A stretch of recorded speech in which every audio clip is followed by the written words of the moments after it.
sem er sem sagt dagheimili fyrir dagvist fyrir fólk með Alzheimers sjúkdóminn og þannig að við grípum öll tækifæri sem við fáum til að koma fram. Því það er svo mikilvægt að læra það snemma, að koma fram og svo er líka náttúrulega bara tónlistin svo góður grunnur og sérstaklega náttúrulega söngurinn fyrir bara málþroska barna og svo lesturinn og allt þetta og góðar aðstæður og vinnuumhverfið og samstarfsfólk dásamlegt algjörlega. Við vinnum rosalega vel öll saman hérna. Hann Davíð Leví Magnússon sem er gítarleikari og vinnur hér, hann er náttúrulega mín stoð og stytta þegar kemur að því að krakkarnir eru að koma fram og syngja. Og María Jónsdóttir sem er deildarstjóri hérna, hún er mjög opin fyrir því að hér sé kennd tónlist. Og mér finnst í rauninni að öll börn ættu að fá að vera í tónlist. Og það er bara, þarf að koma oftar fram. Þetta er rosalega mikilvægur þáttur í þroska barna og námi barna.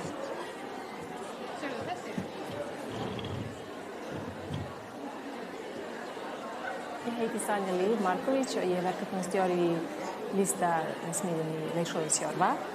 Ég hef starfað þar í 1 ár. Frá þeim tíma til dagsins í dag hefur listasmiðjan verið mjög vinsæl, bæði meðal barna og starfsfólks. Eftir við kynntum okkar starf á Instagram síðunni Leikskólans, fengum við margar heimsóknir frá öðrum leikskólum og starfsfólki er að koma og upplifa kynnast okkar starfið og læra frá okkur.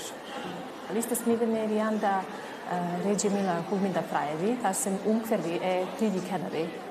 Og mitt hlutverk sem kennara í listasmiðjunni er að búa til skapandi, lifandi, hvetjandi umhverfið, þar sem börnin finna fyrir gleði, fyrir öryggi og fyrir frelsi til að tjá sig. Og mér finnst líka skipti máli að þau eru vilja koma, vilja ekki fara, sem er þannig og njóta allar stundir í hverju viku í listasmiðjunni til bots.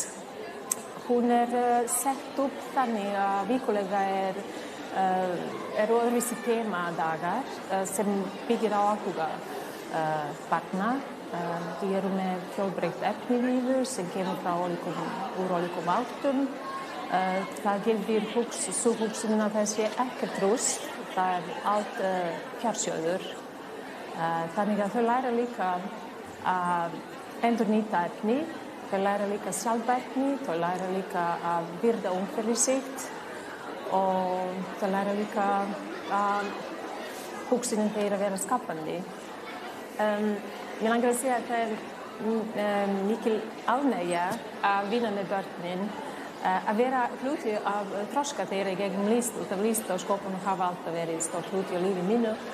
Og ég hef oft sagt að barnið er faðir mannsins sem býðir að bernskan móta framtíðina einstaklingsins.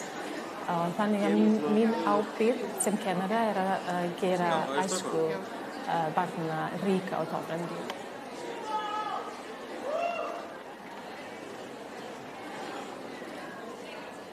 Ég heiti Ásta Ragnheiður Júlíusdóttir og ég er verkefnisstjóri á leikskólanum Tjörn, við Tjörnina í Reykjavík og ég hef starfað hérna í bara 20 ár sem deildarstjóri en áramótin 2024-2025 þá fékk ég í hendurnar verkefni og það verkefni er tilkomið að því að Hulda var á foreldrafundi með foreldrum leikskólans og hafði orð á því að hún ætti sér draum það að koma upp gróðurhúsi. Þetta var til þess að það fór af stað söfnun. Foreldrar stóðu að því að það var settast á söfnun á Karolínufund sem skilaði okkur það miklum peningum að við gátum næstu að fara í verkefni og sumargjöf styrkt okkur líka. Það var sett upp gróðurhús þarna á lóðinni. En það var samt ekki fyrir þarna eftir að hægt var að setja verkefnistjóra í verkefni sem að verkefni fór af stað. af því að þetta tekur svolítið tíma og orku. Ég sem sagt byrja hérna með krökkunum bara í janúar, lok janúar. Þá fyrir við að skoða bara fræ og hugsa hvað við ætlum að gera og verkefni í rauninni stendur alveg frá kannski bara í lok janúar og alveg fram í október í rauninni og þetta er náttúrulega mikilvægast þegar að börnin séu með og fái innsýn inn í það hvernig náttúran vinnur og þau heldur sér bara út í þetta alveg að fullum áhuga og það var alveg eiginlega mesta gleðin í þessu öllu fyrir utan allan gróðurinn að sjá hvað börnin blómstruðu mikið í gegnum þetta. Já, það var mikið spjall hérna fyrir utan allan gróðurinn sem við komum á legg sem að kannski skila sér best í myndum en ekki kannski lýsingum frá mér. Að þá var gróðurhúsi líka svo mikið íverustaður út í garði. Þetta varð alveg svona hluti af heiminum þeirra í leikskólanum og þegar við vorum ekki að vinna einhver verkefni þar að þá var húsið alltaf opið og ég var þar til staðar og það var kannski óperumúsík í hátíðaranum stundum og þau komu bara að spjalla og þau komu líka til að vinna sín eigin verkefni, drógu stundum eitthvað inn eða komu hugmyndir og þannig að það varð óbúslega gott andrúmsloft þannig. Og þau voru oft þarna líka bara á eigin vegum þó að ég væri kannski útgarði eða eitthvað. Leikskólinn er náttúrulega lokaður 4 vikur á ári og við skiptum því mitt okkar starfsfólki að koma og vökva og foreldrar bjóðust til að gera það líka. Síðan er það uppskýrutíminn á haustinn og síðan var það að taka saman allt eftir að allt var fallið. Og þá tókum við líka sá tíma að skoða öll fræin sem lágu alls staðar í kringum okkur og við söfnum fræjum líka í haust sem að bíða nú eftir að komast aftur ofan í martinu. Þetta er bara búið að vera yndislegt verkefni og okkur hlakkar bara til að fara aftur að stað. Það felur í sig bara ást og umhyggju og kærleik sem er náttúrulega mikilvægast af öllu.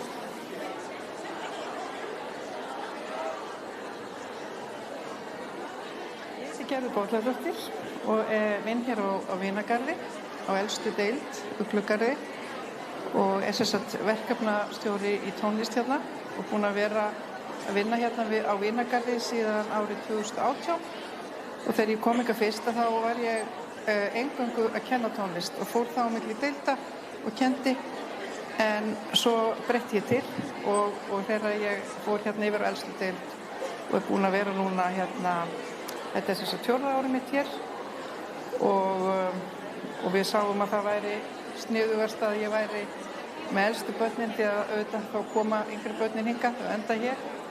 Þetta er sem sagt, Vinagarður er kristilegur leikskóli og gildin okkar eru trú, von og kærleikur og sem við leggjum mikið upp úr og sem sagt að börnin læri hjálpsemi, vináttu og kærleika.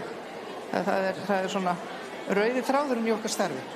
En ég er hins vegar sé tónlistina sem er dásamlegt og ég er búin að kenna tónlist í svo mörg ára. Ég hef ekki tölaði lengur og hef starfað sem líka en það er bara þannig, það er erfitt að lifa því að vera óperusöngur í Íslandi þannig að ég lærði að verða leikskólakennari en leiði ég að læra söng á sínum tíma. Hér á Uglugarði eru 26 og bráðum 27 börn. Þannig að þetta er stór hópur en við höfum mjög góða stofu hérna og mikið rými til kennslu og leiks með börnunum.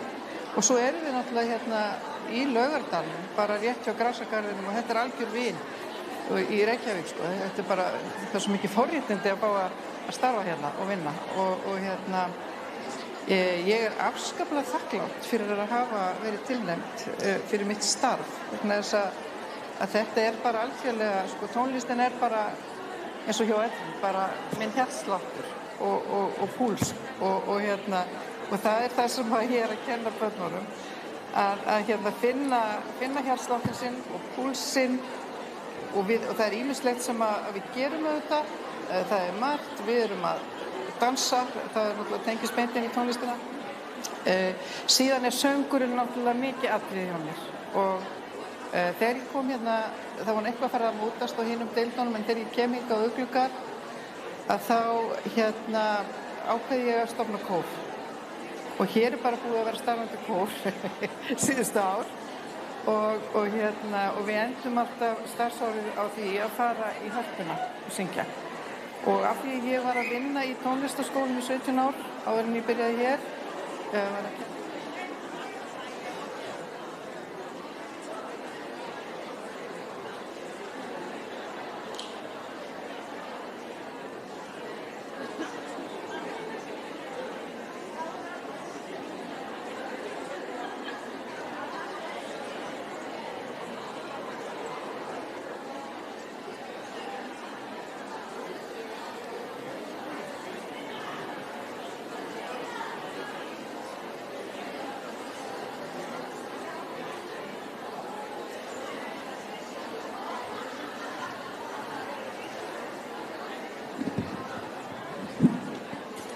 Góðan daginn, kæru ráðstefnugestir og til hamingju með daginn, dag leikskólans. Það engin smá dagur, sko. Þið sjáið hérna uppi, syngjandi skóli. Dagskráin ekki formlega byrjuð, ég ætla bara að taka það fram. En ég fæ samt að byrja og ég geggja spennt. Mér finnst það ótrúlega gaman. En við ætlum að byrja þennan dag á söng. Líst ykkur ekki vel á það? Ég heiti Harpa Þorvaldsdóttir og verkefnastjóri syngjandi skóla og skóla- og frístundasviði. Og ég ætla bara ekki að hafa þetta lengra svo við getum sungið sem flest lög á þessum tíma sem ég hef. Ok? Við ætlum að byrja þetta bara rólega. Akkúrat. Við vonum að glærurnar skili sér. Óskar Steinar, þið kunnið þetta lag. Ég vil heyri í öllum. Og fann ég fallega steina, faldi þá alla, vildi þeim leina, huldi þar í hendi skúta heilla steina, alla mína unaðslegu óskasteina. Næsta glæra. Hann leitið á steina, lengur ei man ég óskina neina, þeir skildu uppfylla ævidag, ekki frá því skýrir þessi litla saga. Og þá það síðasta, gersemar og gersemar mínar græt ég ei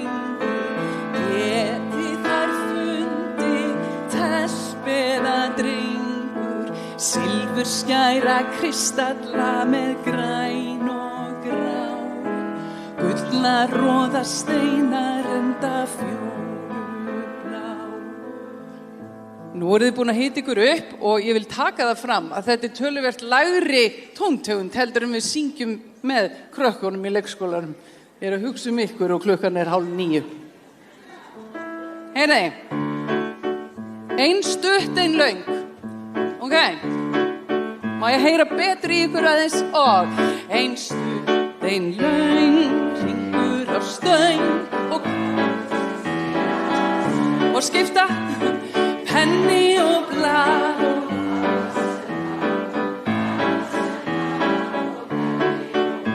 Ein stutt, ein löng, hringur á stöng og flokkur sem spilað og söng. Ein stutt, ein löng, hringur á stöng og flokkur sem spilað og söng. Köttur og mús og sætt lítið hús og köttur og mús. Ein stutt, ein löng og flokkur sem spilað og söng einu sinni enn, ein stund, ein og flokkur sem spilað og söng. Og hvað kemur svo? Lítill og mjór og feitur og stór, feitur og stór og lítill og mjór, ein stund, ein löng, hringur á stöng og flokkur sem spilað og söng. Sko, og þá það krummi.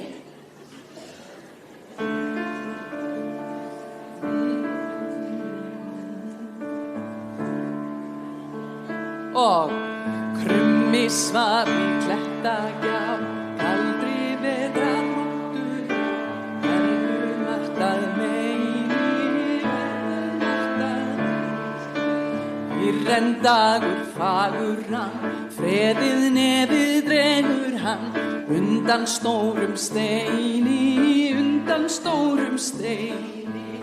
Allt frosið úti gór,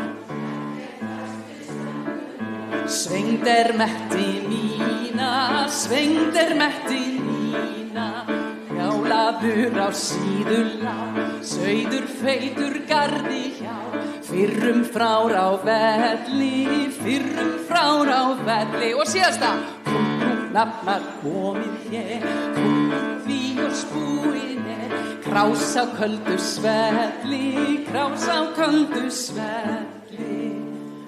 Það mjög góður millitími hérna hjá okkur. Næst hérna frost úti.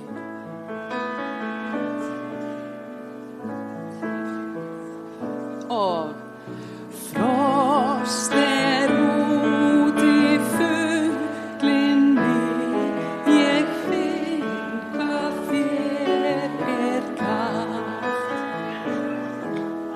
Nærðu engin yfir þig, því nú frosið allt.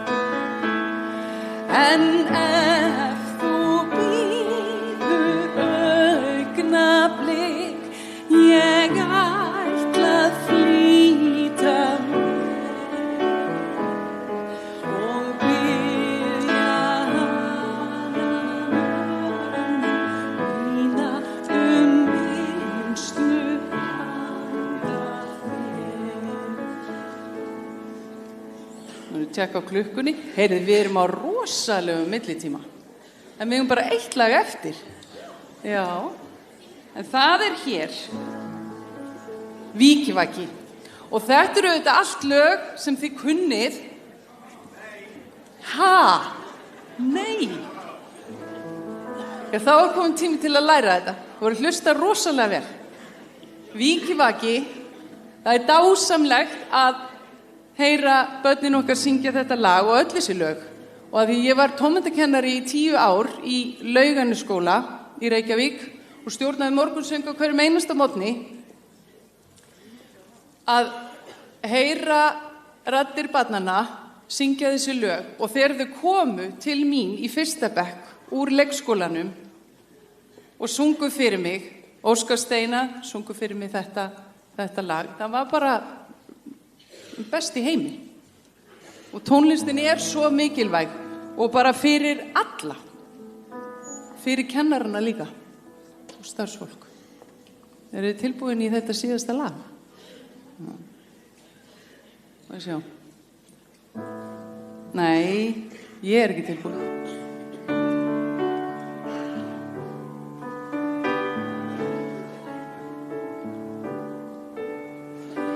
Sunnan yfir sæinn breiða, sumarilinn vindar leiða, draumalandið himinn heiða, hlær og opnar skautið sitt, vorið kemur heimur hlýnar hjartað mitt. Gakk þú út í græna lundin, gáðu fram á bláu sundin, mundu það stutt hver stundin, stopult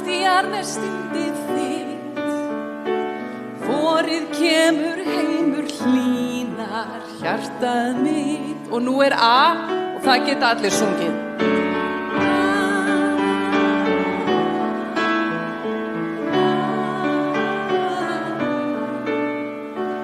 Vorið kemur heimur hlýnar hjartað mitt. Við erum með alveg hrúa fólki hérna og ég vil heyra aðeins meir í ykkur, ok?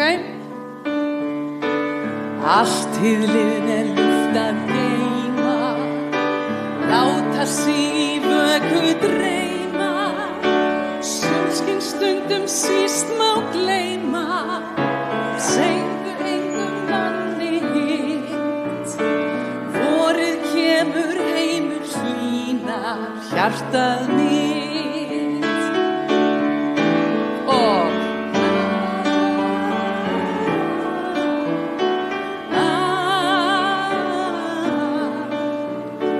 Vorið kemur heimur hlýnar hjartað mitt. Og einu sinni enn.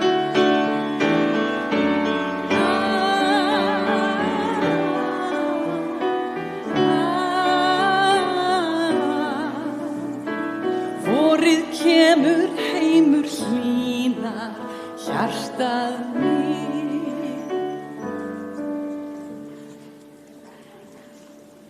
Takk fyrir mig.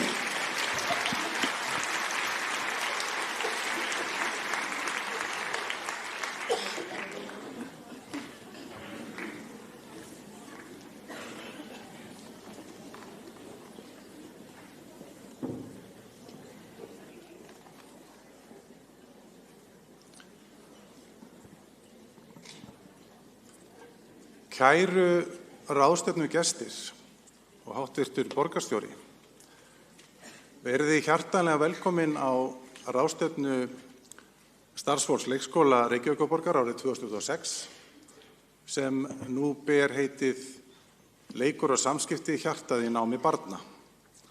Það er viðeigandi og ánægjulegt að við séum hér saman komin á degi leikskólans og vil ég óska ykkur innilega til hamingju með daginn.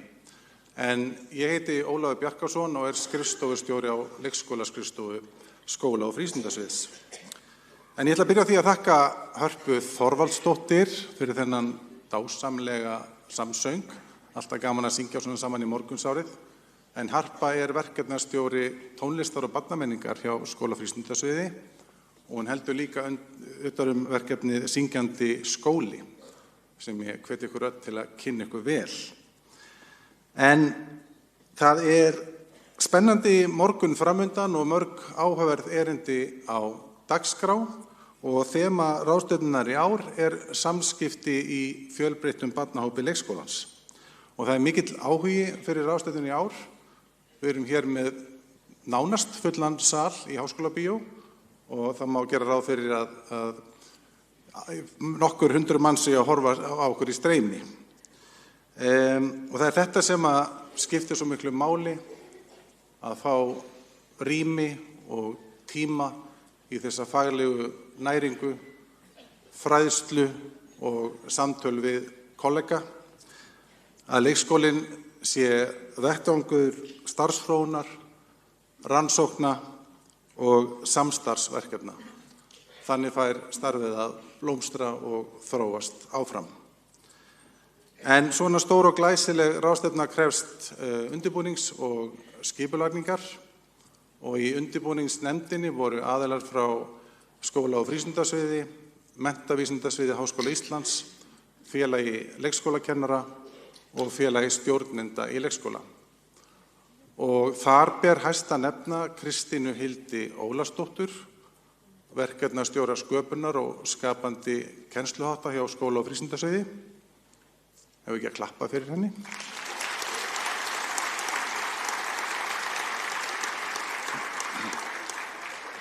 Aðrir í nefndinni voru Valborg Hlín Guðlaugsdóttir, fagstjóri í leikskóla í Norðurmiðstöð.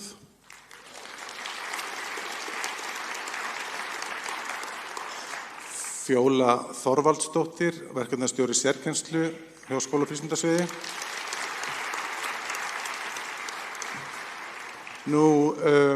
Fulltrúi leikskólastjórnenda var Ásta Kristín Svavarsdóttir, leikskólastjóri í Jöklaborg.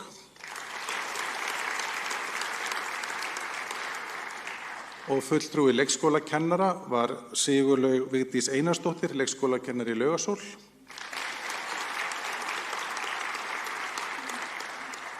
Og frá menntavísindasviði voru þær Sara Margrét Ólafsdóttir og Margrét Björnsdóttir.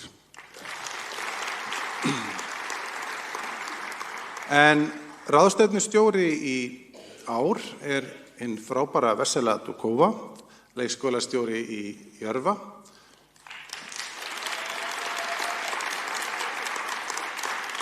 En Jörfi einmitt einn 3 leikskóla sem nýverið hlaut hvatningaverðlaun skóla- og frístundaráðs. Hinir leikskólarnir eru leikskólinn Tjörn og leikskólinn Vinagarður og vil ég bara óska þeim leikskólum innilega til hamingju með verðlaunin.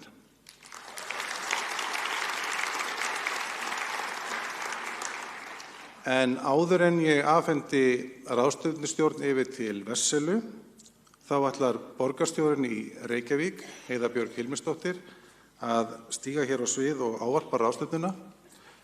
Ég segi hér ráðstefnuna setta og býð borgarstjóra að stíga á svið, njóti dagsins og áfram leikskólinn.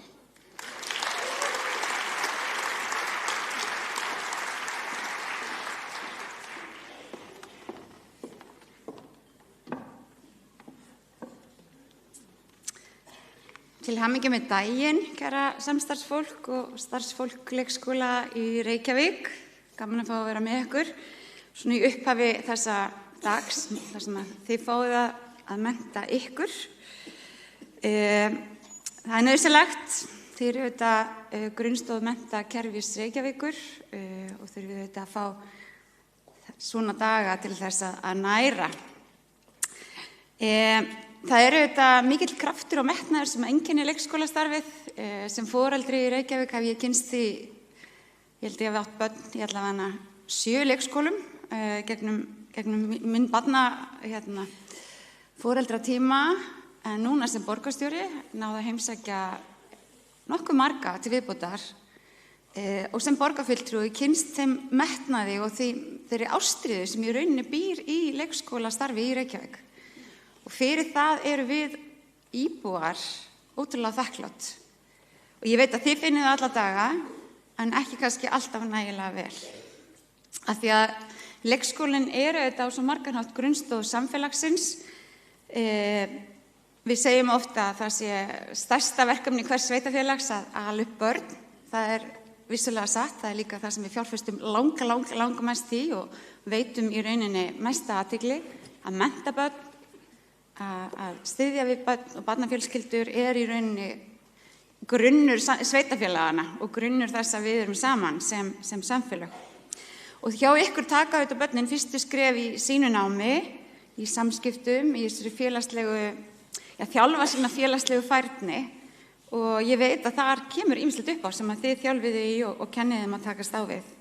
Þannig að þau getur svona þessi grunnur að velferðinni og sjálfsmatinu og sjálfstraustinu og öllu þessu sem þau búa sig að alla ævi.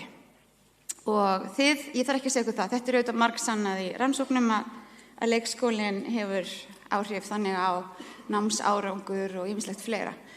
Núna í umræðum eins og skólaforðun og ýmislegt sem að kemur upp á unglingsárunum einmitt rannsóknir að sýna meira og meira að margt af því sem þar að koma fram hefði í rauninni verið hægt að sjá fyrr í leikskóla ef við værum búin að fjárfesta meira í því og ykkar menntun og ykkar aðbúnaði.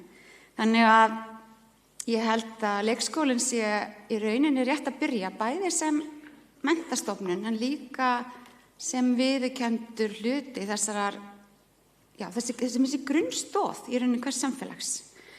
Og við erum ekkert, ég held að sé ekki þetta ómeta það hversu mikilvægur hann er og þess vegna kannski verður líka svolítið allt brjálað leið að tala að breyta einhverju í leikskóla. Ég held að það sýnir bara hvað þið eru líka mikilvæg. Og mér langar í rauninni að fá að segja það. Ég veit að mörg börn hugsa leikskólan sem sína, stundum hjá sumum er þetta svona besta menntunarreynslan. Svona besti skólinn sem að þau hafa farið í. Ég ætla reyndar að segja að ég fekk mína verstu menntunarreynslu akkurat í þessum sal. Ég veit ekki hvort að margir voru í Háskóla Íslands og voru hér, þar sem að maður hafði akkurat engin tengsl við kennarann og enga tilfinningu fyrir því að maður væri í einhverju samfélagi, þannig það akkurat ekki í leikskólanum og það svo ótrúlega mikilvægt. Og ég finn að þið eru inn í ykkar leikskólum og eru hann svolítið langeig eftir því að við tökum einhver skref. Fengum bréf frá leikskólastjórum í vikunni það. Og ég ætla bara að fá að þakka ykkur fyrir það. Ég ætla að taka þetta bréf sem mikla hvatningu til okkar, en það þýðir ekki að við höfum ekki verið að vinna í málunum.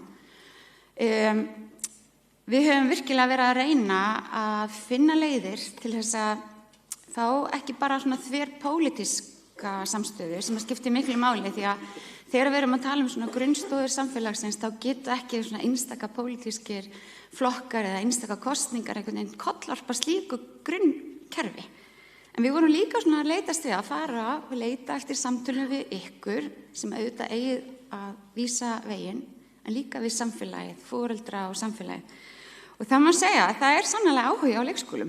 Við fengum náttúrulega 200 ábendingar, umsagnir fyrir utan allt það sem að Ólafur hér og fleiri lögðu á sig, þið í all samræði. Mér langar að biðja ykkur að klappa fyrir ykkur fyrir að taka þátt í þessu. Ég veit að fyrir Ólaf þegar að fara á alla leikskóluna að taka alla þessi fundi, mér finnst þetta frábært hjá ykkur. Gefið ykkur nú eitt klapp.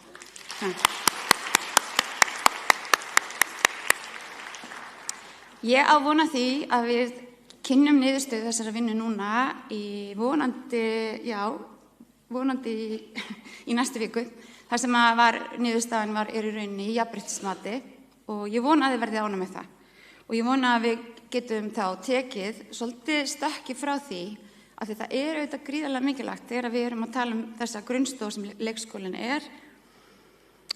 þessa fjárfestingu í framtíðinni, fjárfestingu í börnunum okkar, að það sé líka að þið upplifi líka að við erum að fjárfesta í ykkar störfum, í ykkar starfsumhverfi, í því að þið getið náð góðum árangri í ykkar vinnu og þið upplifi líka að samfélagi sé að meta ykkar störf sem að kannski ekki alltaf svo skýrt. Og ég allan búin að læra mikið af þessu samræði og mikið af þessum vinnum og mikið af þessu og ég held að sterkt leikskólastig tryggir að öll börn fái tækifæri, sterkt leikskólastig styður við fjölskyldurnar í borginni og það svo mikilvægt að þetta stig blómstri og þá verður starfsfólki einhvern veginn líka að geta blómstra. Þetta svolítið grundvallarætti og við höfum tekið skref þar. Við fækkuðum börnum per starfsmann og við tókum við höfum verið að taka eins í gegn húsnæði, við erum einhverja 11 milljarða á þessu ári, pólitíkin sem sett bara í að viðhalda húsnæði, svo höfum við þetta líka verið að stækka kerfið til þess að fleiri og fleiri börn komist í það frábæra nám og starf sem framfyrir í leikskólum. Og ég held að sé okkar sameiginlega verkefni, allra sem vinnum hjá Reykjavík og það sem að mér hefur kannski stundum fundist að það eins og við Reykjavík þið eru starfsfólk Reykjavíkur og þið eru Reykjavíkurborg, þið sem vinni í skólanum. Þið eru stærsta og mesta andlit Reykjavíkurborgar og flesti starfsmenn borgarinnar og við þurfum einhvern veginn að tryggja það öll saman að starfsfólk leikskóla og leikskólastarfi njóti þeirra virðingar sem að það svo sannarlega skilji. Og þá þurfum við að tryggja góð starfsskilyrði og góða umgjörð í kringum skólan og viðeigandi stuðning. Og að fólk vilji vinna hjá okkur og það ekkert sjálfsagt að allir vilji vinna hjá leikskólum Reykjavíkurborgar og ég ótrúlega þakklát fyrir hvað við búum að því að vera með svona frábæran mannauð innan kerfisins. Og þá þurfum við auðvitað sem erum að stjórna kerfinu að tryggja þessa símenntun og við þurfum að tryggja það að þið getið menntað ykkur og búið við góðan aðbúnað og við tryggjum hljóðvistina og hvernig líkamsbeitingu þið getið haft og hvernig tíma þið getið fengið fyrir undirbúning og það nú eitt af því sem hefur batnað á síðustu árum og ég skil vel að starfsfólk leikskóla, hvort sem það eru kennarar eða aðrir, þurfi ráðrúm til að undirbúa sitt starf. Það skárra væri það nú. Þannig að ég held og vona að við séum að stíga inn í svolítið nýtt skref þar sem að það eru ekki einhverjir aðrir sem að segja leikskólanum hvernig þeir eiga að vera, heldur meira að starfsfólk á leikskólum fá að vinna dálítið náið með forystu inn á sviðinu þetta sem þið hafið, en líka bara forystu Reykjavíkurborgar að því hvernig leikskólastigið eigi að þróast áfram. Og mér finnst það sjálfsögð krafa frá ykkur, auðvitað, en mér finnst það líka sjálfsagt í framtíðinni og sjálfsagt í nútíma samfélagi að þeir sem að vita mest hlutina séu spurður áður en aðrir fara að tjá sig hvernig þeir eiga að vera.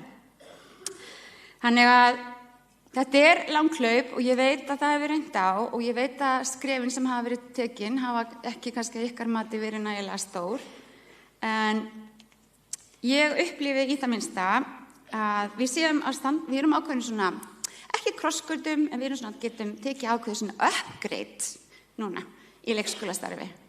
Og ég að vona það að þið séu all til í þetta upgrade, svo ég slettinu hér á ensku, með okkur, af því að börnin okkar þurfa á því að halda, okkar breytta samfélag þarf á því að halda og þið þurfi á því að halda, að finna að við séum öll á sömu leið, að við séum með sterkt, öflugt leikskólakerfi sem að inni eru fjöldi mismunandi frábæra leikskóla þar sem framfyrir mikil og merkileg menntun. Ég fór í leikskóla rétt fyrir jólin þar sem að vera að kynna fyrir börnum, þá voru á þeirri deild 70% barna sem ekki töluðu íslensku og það var að kynna fyrir þeim jólasveinana og jólalögin og ég veist að þetta nú aldeilis menntun sem eftir að gagnast þessum börnum sem eftir að æfinar ef við búum á Íslandi. Það erfitt að búa á Íslandi og þekka ekki jólasveinana, en ef mamma og pappi gera það ekki, hver á þá að kynna, þetta svo mikilvægt og við viðurkennum það, hvað það margt og það sé ekki alltaf það að því séu að taka lesprófin eða hljóðprófin eða það svo margt annað sem að þú lærir í leikskóla sem þú kannski bara myndir aldrei annars staðar læra annars staðar. Og þetta verkefni sem við eigum saman og við störfum öll hjá Reykjavíkurborg og mér langar að þakka fyrir að fá ávarpa ykkur hérna í upphafi og ég hlakka til að heyra, ég get ekki setið allan daginn, ég hlakka til að heyra frá því sem hérna fer fram í dag, en líka kannski að fá að hitta ykkur aftur þegar við erum búin að kynna niðurstöður þessara langa samráðs og þessar löngu vegferðar okkar. Ég veit að verði ekki allir ánægðir með það sem niðurstaða þessa, en ég vona að þið verði það og að foreldrar verði það. Og það kannski okkar helsta hlutverk og síðan vöxum við og stækkum og þroskumst út frá því. En til hamingju með daginn, ég ótrúlega glöð að við tökum svona daga þar sem að þið fáið næringu og andrými til þess að kynnast hvort öðru og kynnast nýjungum og straumum. Ég óska ykkur bara góðra ráðstefnu og góðs dags og bara takk fyrir að velja Reykjavík og takk fyrir ykkar ómetanlega starf með börnunum okkar og að vera hluti af starfsfólki Reykjavíkurborgar. Takk fyrir.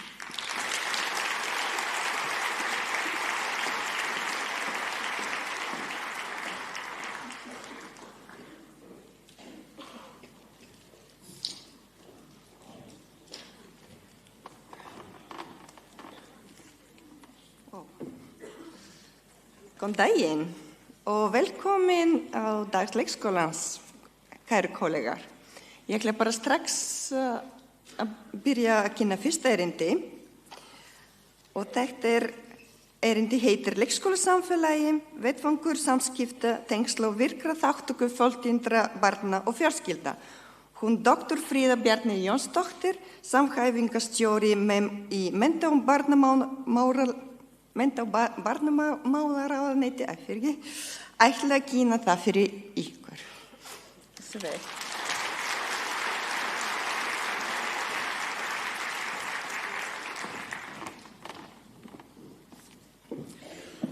Góðan daginn og til hamingju með daginn. Ótrúlega gaman að vera hér með ykkur í Reykjavíkurborg þar sem ég hef nú starfað síðustu 30 árin sem eflingakona fyrst og síðan leikskólakennari og á sviðinu og víðar. En í dag ætla ég að, nú skulum við sjá hvort það hægt að nota hérna þetta. Í dag ætla ég að fjalla að mestu leyti niðurstöður doktorsrannsóknar minnar sem að ég gerði fyrir þó nokkrum árum og varði fyrir 2 árum rúmlega. En ætla að byrja fyrst á því að fjalla aðeins þetta MEM-verkefni sem að Vessela sagði hér að ég var í samhæfingarstjóri sem rétt.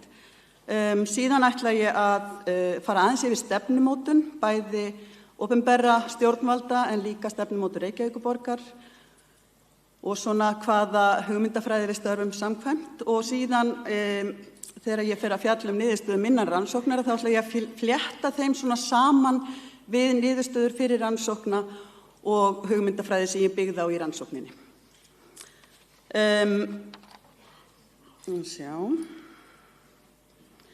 MEM-verkefnið er þróunarverkefni sem fór af stað vorið 2024 í samvinnu Miðstöðvar menntunar og skólaþjónustu, Reykjavíkurborgar og mennta- og barnamálaráðuneytisins. Verkefnið er unnið í víðtæku samstarfi við sveitarfélög og stofnanir sem hafa unnið að því að byggja upp mannauð, þekkingu og aðferðir til að styðja við menntun og móttöku barna með fjölbreyttan tungumála- og menningarbakgrunn á öllum skólastigum. Til dæmis, sem er ótrúlega mikilvægt og dýrmætt skref í þessu öllu, hefur Miðja máls og læsis hér í Reykjavíkurborg gengið til liðs við Miðstöð menntunar þennan tíma sem að verkefni stendur yfir. Og þar í Miðstöð menntunar til þess að veita þjónustu á landsvísu hafa verið ráðnir brúarsmiðir og kennsluráðgjafar. MEM stendur fyrir hugtökin menntun, móttaka og menning og felur í rauninni í sér að eins mikilvægt að það að við stöndum vel að móttöku barna sem að koma til okkar með fjölbreyttan tungumál- og menningarbakgrunn, þá þurfum við að huga að heildar menntunarferlinu. Og við viljum að börn sem að fæðast hér koma til okkar í leikskóla hafi sömu námstækifæri í framhaldsskólum og önnur börn og háskólum. Þannig að þetta bæði snýst móttökuna og það sem að gerast hér og nú, en líka að huga að þessari samfellu og hvernig við getum tryggt þátttöku og virka þátttöku barna. Þannig að markmiðið að stuðla inngildingu og virkri þátttöku barna, koma á samræmdu verklagi móttöku og menntun og þjónustu, því að það hefur bara verið þannig að á landsvísu hefur leikskólum í öðrum sveitarfélögum eða í mjög mörgum sveitarfélögum, það eru auðvitað sveitarfélög sem hafa staðið sig gríðarlega vel, en svona heilt yfir að þá hefur leikskólum ekki staðið til boða þjónusta eða stuðningur þegar kemur að þessum málaflokki. Og hér frammi eru þær Tinna leikskólaráðgjafi í MEM og Kata brúarsmiður sem ætla að veita upplýsingar verkefnið og fara meðal annars yfir vef verkefnisins, þar sem að finna mjög mikið af efni fyrir leikskóla. Það búin að taka saman svona bækling með því sem fyrir leikskóla sérstaklega. Þannig ég hvet ykkur til að kíkja á þær frammi. Og hérna QR-kóði inn á vefinu, þið getið hitt þær frammi líka. En MEM hluta stefnumótun, opinberri stefnumótun stjórnvalda og lykilskjöl, svo sem eins og drög að stefnu menntun barna með fjölbreyttan tungumál- og menningarbakgrunn, leiðarvísir stuðning við móðurmál og virkt fjöltyngi og hæfnirammar í leikskóla hafa litið dagsins ljós og fléttast inn í menntastefnu 2030 og aðgerðaráætlun á grunni hennar sem að MEM-verkefnið hluti af.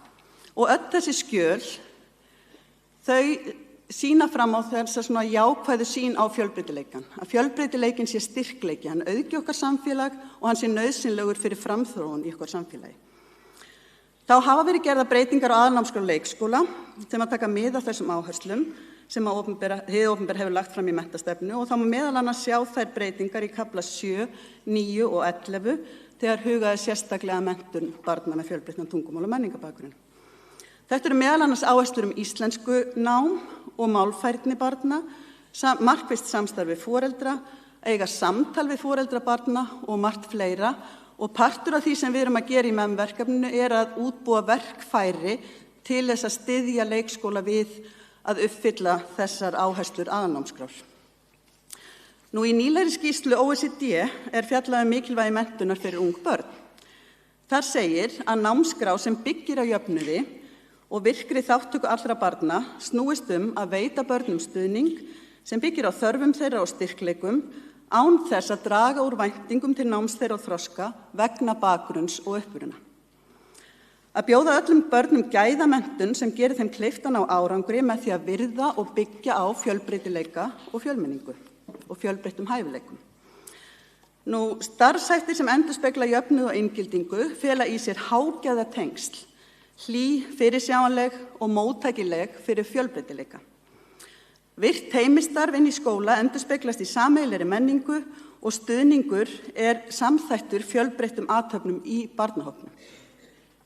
Og það má segja að áherslur í íslenskri stefnumótun og áherslur aðalnámskrár sé í rauninni algjörlega í takt við þessar alþjóðlegu áherslur.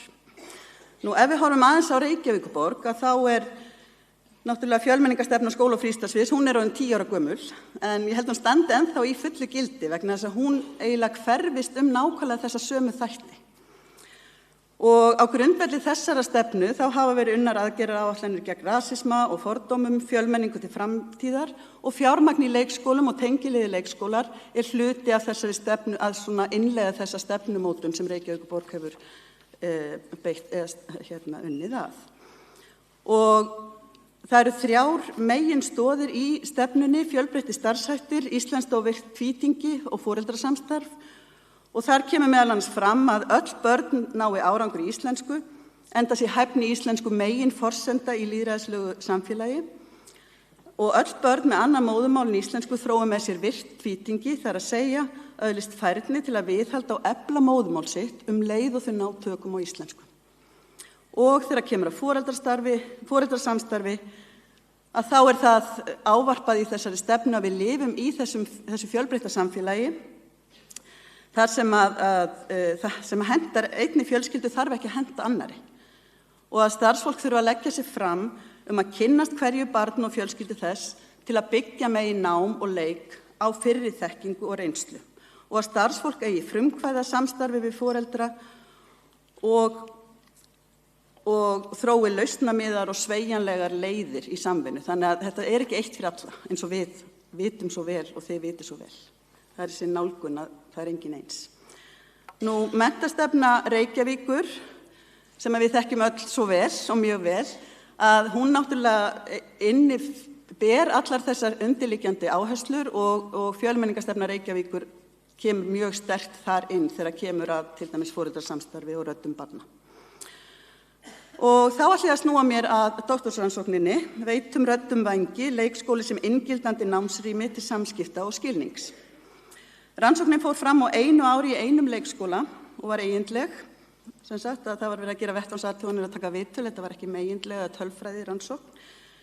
Rannsóknin fór, og leikskólinn var valinn með svokölluðu markmiðsúttaki. Ég valdi leikskóla þar sem var verið að þróa vinnubrögð til að mæta fjölbreyttum hópi. Af því mér langaði til að skoða, af því ég veit að það er verið að gera svo góða hluti víða. Og mér langaði svo til að skoða hvað er verið að gera gott, hvernig getum við lært af því sem er verið að gera gott og árangursríkt.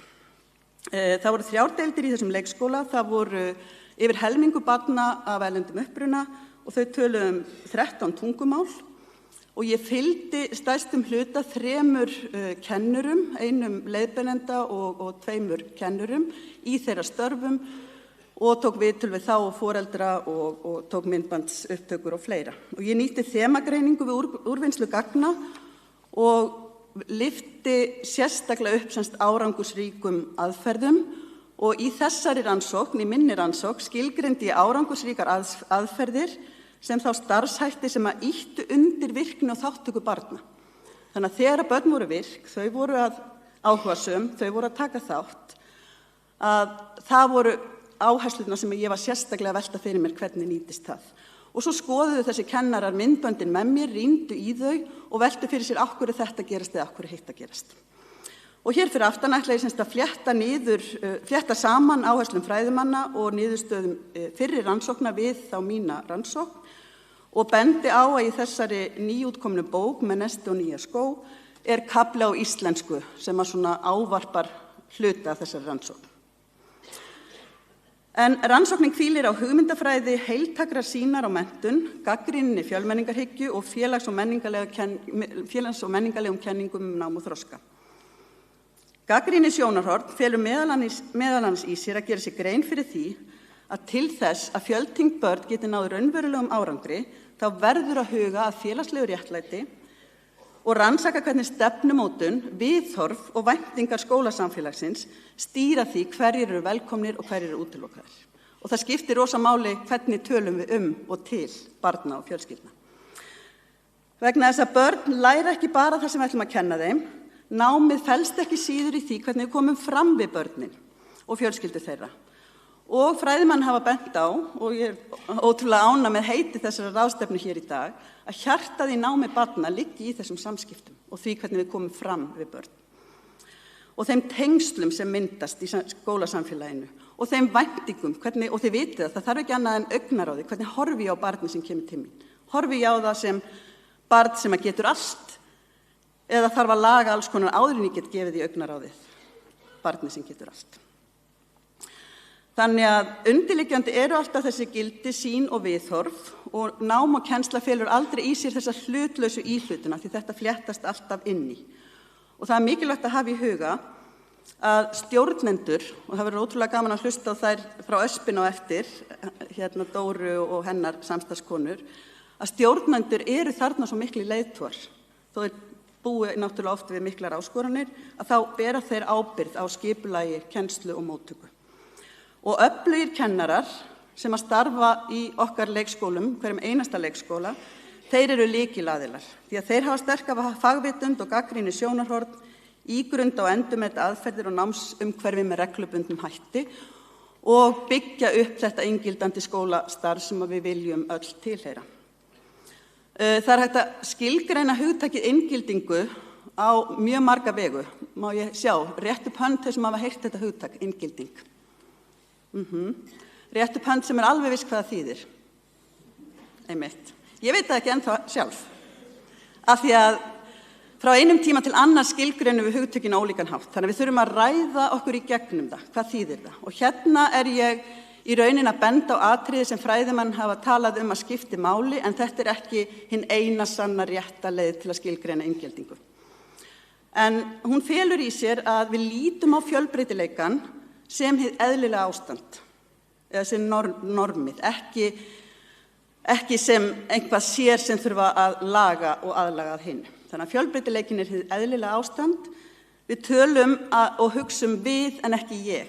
Og þá við bæðum okkur en líka það hvernig við byggjum upp þetta samfélag í leikskólanum, að við séum alltaf að huga heildarhagsmunum allra í hópnum og hafa alla með í hópnum, ekki bara einstaklinga. Það er þessi styrkleikanálgun, að við notum valdeflandi orðræðu og ég kem aðeins betur inn á það hérna á eftir, af því að tungumálið er svo samofið starfinu og þá á ég bæði við að tungumálið er það samofið öllu sem við gerum er tungumálakennsla. Þannig að við erum öll málfyrirmyndir, við erum öll íslenskukennarar, við erum öll með áhuga á bakgrunni og tungumálum barna, en við erum líka að vanda okkur hvaða orð notum við börnin þegar við erum að tala þau. Nú aftur stjórnendur eru faglegir leiðtogar og stuðningur er veittur á grundvelli þroska og þarfa barna á jafnræðisgrundvelli og öll upplifa sig tilheyra. Og ég fer aðeins betur í þetta hugtaka tilheyra eða fullgildi hér á eftir. Og við þurfum að muna að andstæðan við inngildingu er útilokun. Ef það ríkir ekki inngilding eða ef við erum ekki með, þá erum við ekki með. Og það er einhvers konar útilokun. Og oft er þetta svona rótgróin og undirliggjandi valdatengsl. Hvernig talað málefni innflytjenda til dæmis. Eitthvað sem hefur áhrif á það hvernig við komum svo fram við fólki sem er í okkar daglega lífi. Og þessi samskiptamynstur verða síðan samofin samfélaginu. Eitthvað gerist, einhver hópur innflytjanda nefndur í fjölmiðlum og þá allt í einu fer það að hafa áhrif á því hvernig við lítum á lífið. Eva Harðardóttir, lektor menntavísindasvið, hún hefur rannsakað og fjallað menntun og inngildingu og hún skrifar að líkt og lýðræði verður inngilding ekki til í línulegu og fyrirfram mótuðu ferli. Þetta er ekki einhvað ferli með endapunkti og alls ekki á forsendum þeirra sem fara með valdið. Og henni hefur fundist og heyrst á máli þeirra sem hún hefur tekið viðtöl við og rannsakað og fylgst með að kannski sé meira vit í að tala inngildingu sem augnablik, bæði skipulögð og óvænt. Alltént hefur mér heyrst á máli þeirra sem hafa upplifað sig útilokuð að inngildingu sé oftast að finna í merkingabærum og mikilvægum augnablikum sem myndast þegar fólk gefur sér tíma til að tengjast, læra hvert af öðru og skapar sameiginlega reynsluheim. Og mér finnst þetta ótrúlega sterk lýsing á því hvað felst í því að við séum að skipuleggja eða skapa inngildandi samfélag.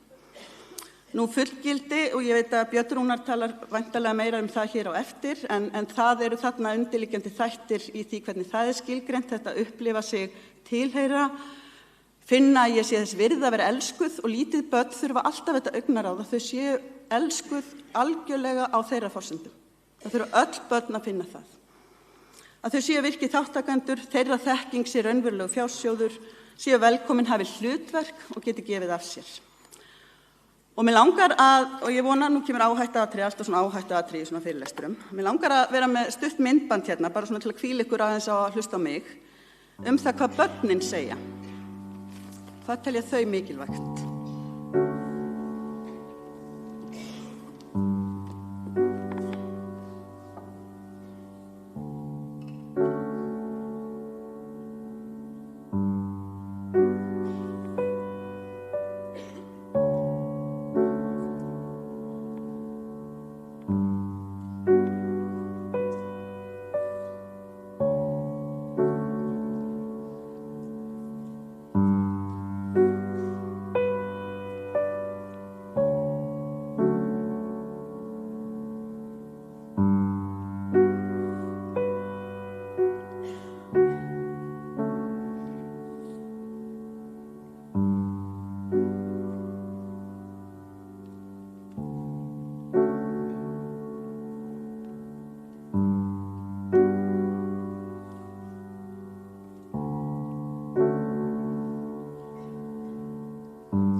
Og nú veit ég ekki, Vessela, fæ ég tímann sem ég átt að fá þó að ég hafi byrjað seinna. Þá langar mér nefnilega til þess að biðja ykkur í 1 mínútu, bara að snúa ykkur hvert að öðru. Það er svo gott aðeins að hrista upp í sér. Og taka bara samtalið ef þið hugsið börnin í ykkar leikskóla. Hvað svona segja þessi skilaboð frá börnunum ykkur? Þannig að taki 1 mínútu, ég stopp ykkur með því að rétti prönd. Gjörið svo vel.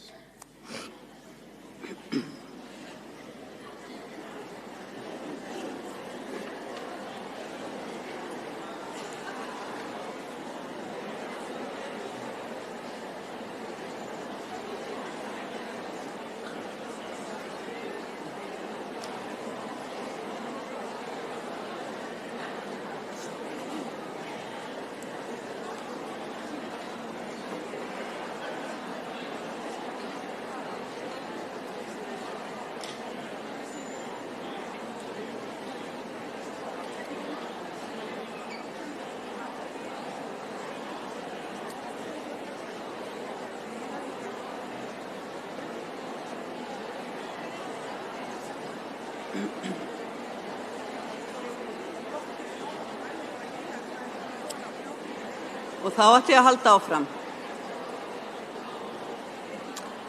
En þið getið tekið þetta samtal með ykkur áfram inn á ykkar vettvang. Og það bara gott ofta að setjast niður, bara hugsa þetta. Hvað þýðir þetta fyrir mér? Hvað þýðir þetta fyrir okkur? En þá komið að svona fyrstu glærunni með niðurstöðum úr hringnum, þessum leikskóla sem ég kalla hringinn, og þetta eitt fyrsta þema sem ég fer yfir. Það þetta með námsrými í stöðugri mótun. Af því að þróun og skipulag námsrýma hjá þeim í hringnum var langtíma viðfangsefni eða vegferð í stöðugri mótun. Þetta ekki eitthvað sem við klárum, setjum búið í tékklistan og svo höldum við áfram. Þetta endalaus vegferð. En yfirmarkmiðið hjá þeim var að breyta starfsaðferðum til að mæta betur vaxandi fjölbreytileika í hópnum. Og þau glímdu við heilmiklar áskoranir sem ég held að við öll þekkjum hér inni í tengslum við menntun kennara og starfsfólk, starfsmannaveltu, þekkingu á vinnu með fjölþingi, íslenskukennslu, fjölmenningu, en þau höfðu þessa sterku sýn á að vinna jafnt og þétta breytingum þó að þær tæki oft tíma og það var oft erfitt að festa það í sessi, en þarna var leikskólastjórinn náttúrulega leiðtogi í þessari vinnu. Og starfsþróun beindist að þessum þáttum og lærdómssamfélag leikskólans hafði orðið til þar sem að þau ræddu og ígrunduðu hlutina. En leikskólastjórinn, Petra, hún sagði Þú hefur ekki samverustundina bara eins og hún var áður, 90 eitthvað þegar allir töluðu íslensku eða bara forníslensku, af því það þarf að breyta starfsháttum. Það eru breytti starfshættir sem eru grundvöllurinn af fjölmenningunni og þá þýðir ekki að segja barni eyðileggi samverustundina eða trufli, heldur verður að gera hana fyrir barnið. Það var meiri athygli beint að fjöltengdum börnum heldur en áður og þetta hafði verið í gangi kannski svona 2 ár áður en ég kom og var að gera þessa rannsókn. Þannig að starfsáætlun þeirra endurspeglaði þetta mjög vel. Samsetning hópa var endurskoðuð, þau voru með hópana minni, til dæmis eins og í lestrastundum og verkefnastundum og öðru, aukið við samstarfi foreldra og stuðningur við deildir og þar var tengiliðu fjölmenningar sú sem að fór á milli deilda og fór inn í deildastarfið. Kennarar endurskoðuðu starfshætti til að mæta þörfum barna og það voru tungumálamiðaðir starfshættir, ef maður getur sagt sem svo, mikil áhersla á íslenskuna en líka þetta virða og viðurkenna fjölbreytt tungumál.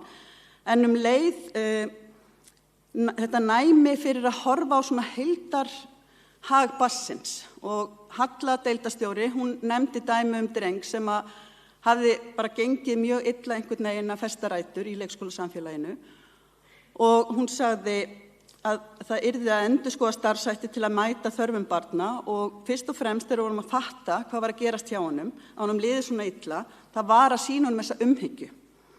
Við erum að setja stopp á þessa þjálfun sem við vorum með í gangi, hann var fyrst og fremst að fá þessa umhyggju. Vera tilbúin að koma til kennara, hann vildi aldrei koma, hann fór aldrei að fyrrabræði til kennara, settist ekki í fangið á þeim. Þannig að þau þurftu að búa til þetta fang sem hann var tilbúin að koma í, treysta þeim og þá einhvern veginn fór allt að rúlla. Og þetta þekkjum við ekki með krakka. Þegar eru komin þangað, þá gengur allt miklu hraðara því að þessi streita, hún veldur því að við nemum ekki neitt nýtt. Og þetta alveg í samræmi til dæmis við rannsóknir sem að Jóhanna Einarsdóttir og fleiri hafa gert sem að sýna fram á að fjöltengd börn í leikskólum á Íslandi eða í þeim leikskólum sem hún hefur rannsakað, eru síður líkleg til þess að leita til kennara heldur en íslenskumælandi börn. Menningarhæfni og menningarnæmi eru svona hugtök sem að ég byggði á í rannsókninni og skoðaði fyrir rannsóknir og kenningafræðimanna það. En það í rauninni þannig að með hugmyndafræði menningarnæmna kennslu að þá sýnt hvernig kennarar geta nýtt auðlindir barna til að styðja við nám þeirra og ég viss að þær fara aðeins inn á þetta á eftir líka í öspinni. Með því að átta sig á viðhorfum okkar til mismunandi tungumála, trúarbragða, menningar, þjóðernis og stöðu ólíkra hópa getum við þróað þessa félagslegu vitund fjölbreytileikann. Og Hafdís Guðjónsdóttir, prófessor við menntavísindasvið, prófessor emeritus núna, reiknaði með, að hún talaði að við verðum viðbragðsnjöll, þekkið Barbapapa. Hann var alltaf svona snjall, hann breytti sig alls konar og það svolítið það sem menningarnæmi gengur út á, að við getum sett okkur í spor, skilið, stutt við, en þetta þýðir ekki að við eigum að vera markalaus og gera bara eins og aðrir segja, heldur að nálgast fólk af þessu næmi. Og menningarnæmi styður okkur við að þróa samkennd og styrkleika nálgun og þessi jákvæðu skilaboð þar sem börnum mætt þar sem þau eru stödd í þroska og tekið mið af reynslu þeirra og bakgrunni en það dregur úr streitu og opnar á nám. Og orðræða sem svona jákvæð og styrkleika miðuð, hún í rauninni líka áfallamiðuð.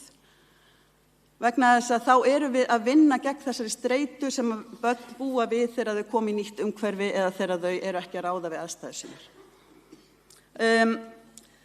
Og það gott að spyrja sér spurninga og rýna í menninguna í eigin leikskólum, til dæmis upplifa börn og starfsfólk að þessu velkomin og mikilvægur hluta leikskólasamfélaginu og hvernig menningin samskiptin í leikskólanum, hver hefur frumkvæði.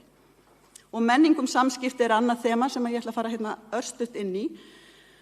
Og í hringnum að það var ótrúlegt þegar ég var að taka viðtöl við kennarana og starfsfólkið að það var þessi valdeflandi orðræða. Þau voru búin að æfa sig svo mikið í að tala styrkleika miðað börnin þegar þau voru að tala þau.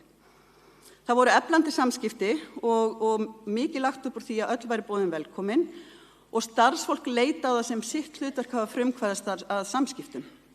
Og Sif, aðstoðarleikskólastjóri og stuðningur, tengiliðu fjölmenningar, hún sagði, fólk veit bara strax hvort maður hefur áhuga á þeim eða ekki. Börn vita það alveg og foreldrar vita það líka. Og þekkjum við ekki sjálf bara, þegar við göngum inn í rými. Við finnum þetta. Augnaráðið sem mætir okkur segir okkur þetta. En það þýðir ekki, og það ekki nóg einhvern veginn að það sé einn og einn góður í þessu, heldur þarf einhvern veginn að formgera þetta, og það sem þau voru að reyna að gera í hringnum var að þau voru með samskiptastefnu eða nokkurs konar málstefnu og síðan leiðbeiningar samskipti við foreldra. Þannig að þau voru að reyna að festa í sessi hvernig ætti að hafa þessi samskipti. Og Dísa leikskólaliði, hún sagði, börnin þurfa tækifæri til að sjá foreldra sína í hlýjum samskiptum við kennara og upplifa virðingu.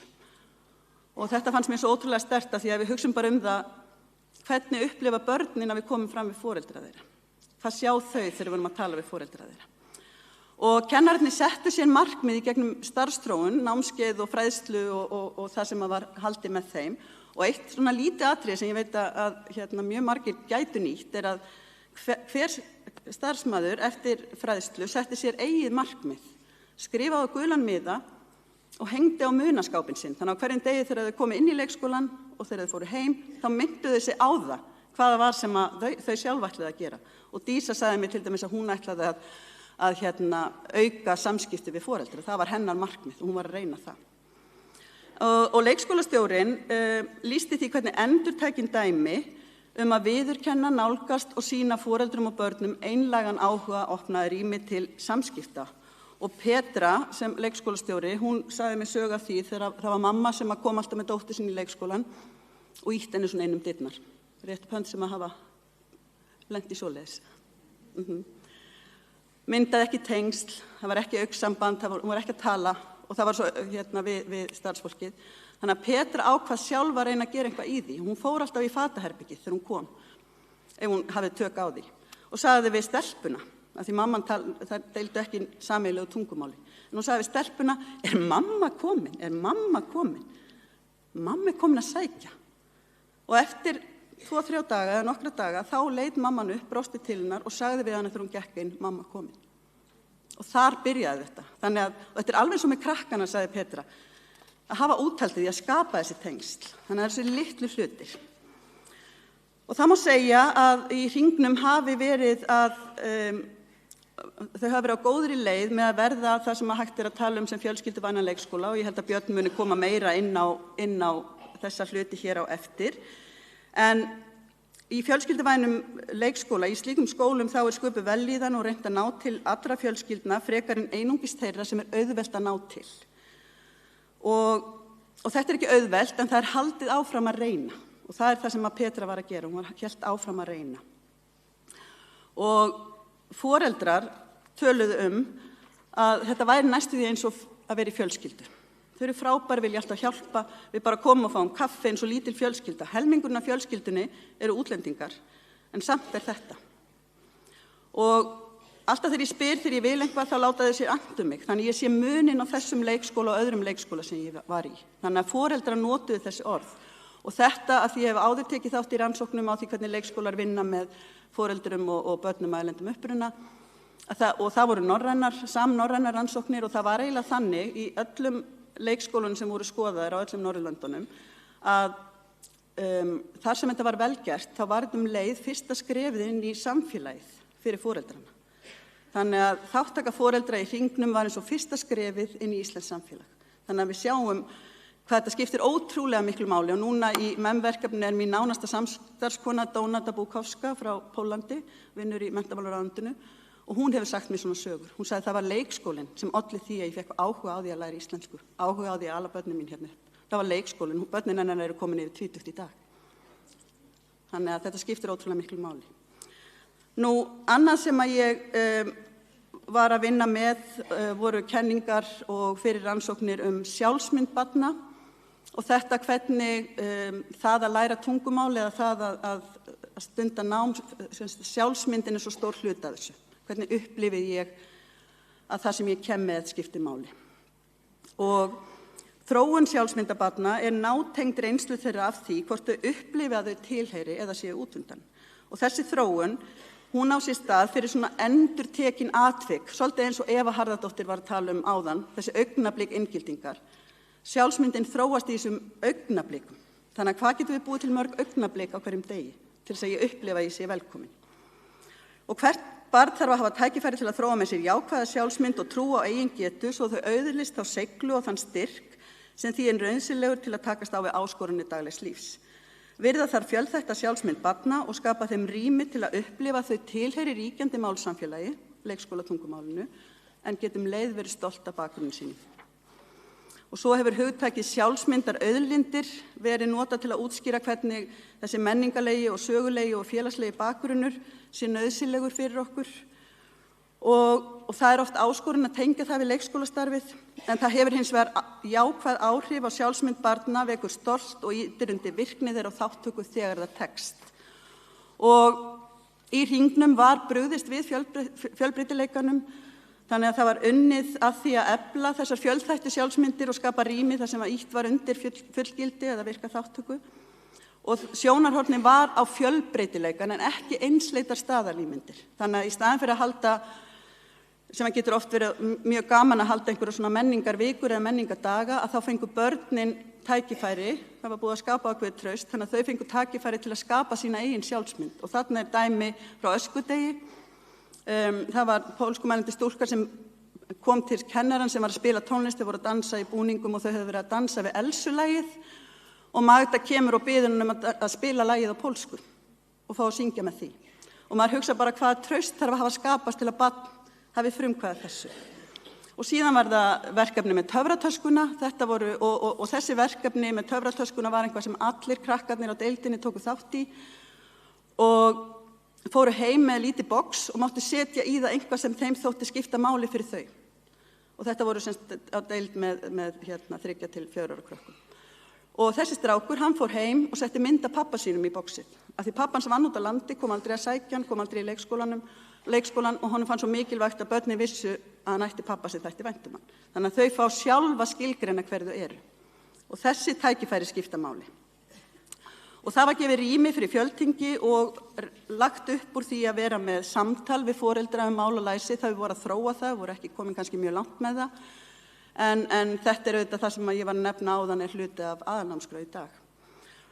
Og alls konar rými fyrir fjöltingi það voru tvítengdar samskiptabækur, það voru bækur á fjölbreyttum tungumálum sem að þau keyptu eða fengu lánaðar á bókasafninu til að senda heim, fóru á bókasafni til að fá lánaðar bækur.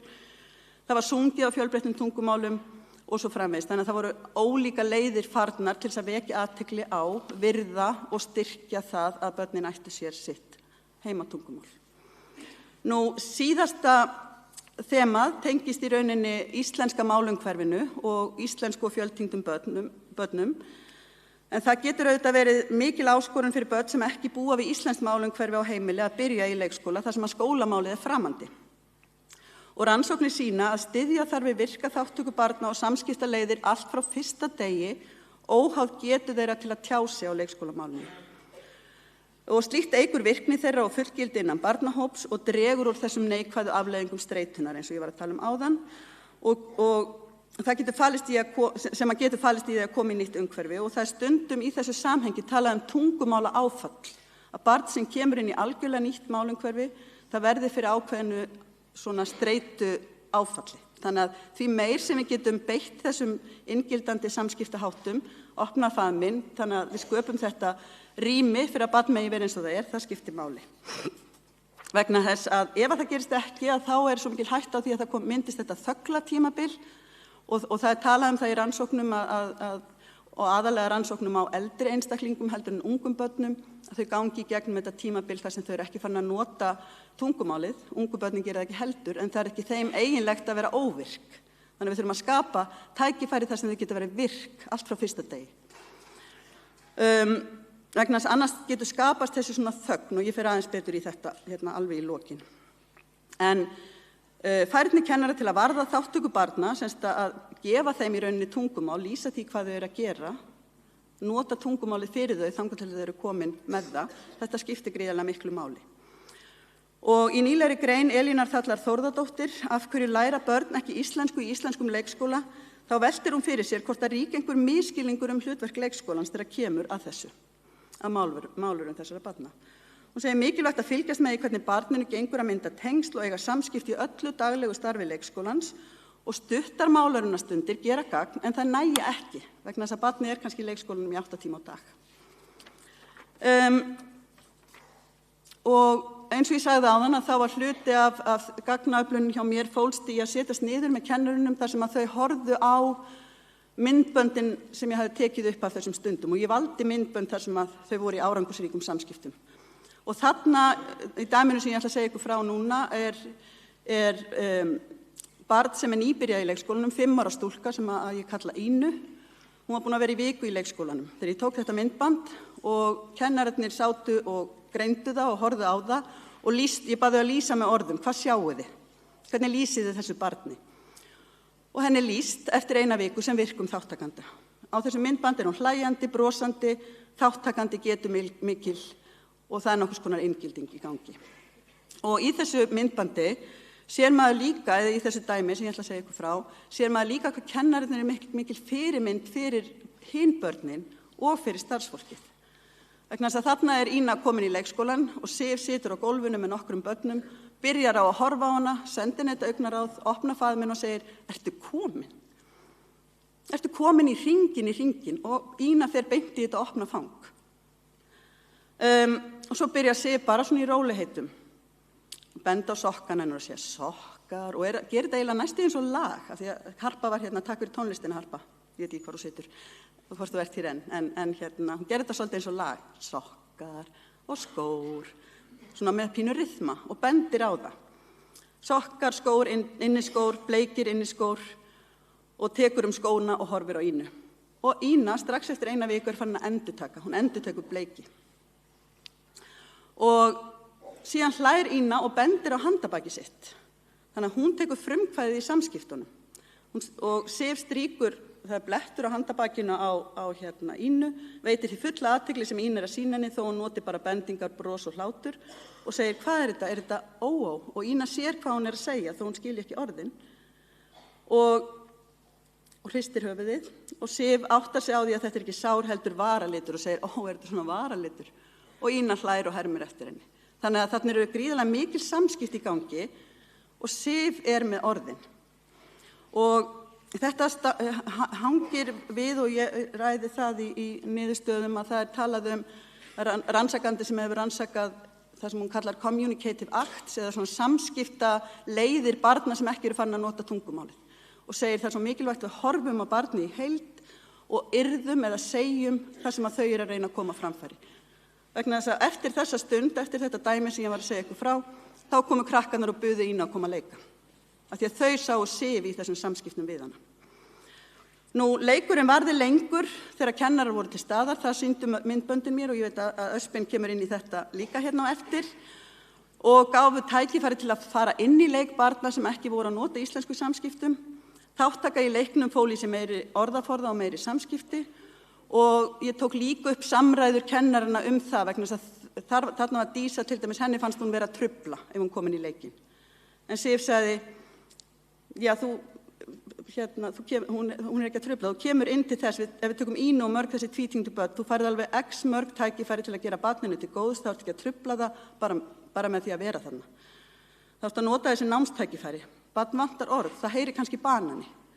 Þannig að þær höfðu ekki sömu skoðun á þessu en þær töluðu sig í gegnum þetta. Og síðan er það þetta sem við vitum öll að það er flókið að sinna mörgum börnum á sama tíma. Þannig að til dæmis þegar kom að því að vinna með dýpri orðaforða eða vinna með orðaforða til dæmis bóka, lesa fyrir börnin sem er jafn nauðsynlegt og allt hitt, að þá skiptu þau í smærri hópa. Og unnu í því að fara svona frá þessum einföldu samskiptum yfir í pínlítið flóknari samskipti og hérna er dæmi úr lestrarstund með 4 börnum þar sem að Halla er að ræða orðið sorgmætur af því það kemur fyrir í textanum og krakkarnir skilja alls ekki orðið sorgmætur. Að vera sorgmætur, mann er leiður og líður illa og kannski saknar maður einhvers og svo fer hún að nota einfaldari orð, hvernig eru þið þegar þið eru leið. Þannig að, og þau breiðist ekki strax við að þá er Alfonso þarna fjöltyngdur drengur sem áttar sig á því hvað hún er að tala og fer að tengja við eigin tilfinningar. Ég elska líka afa. Já, þú elskar afa, kannski saknar maður afa stundum. Þannig að þau eru komin í samtal það hvað fylgir því að vera leiður eða sorgmætur. En það gerist ekki að vera með 20 börn í hóp og þetta veit ég er heilmikil áskorun í öllu daglegu starfi leikskólans.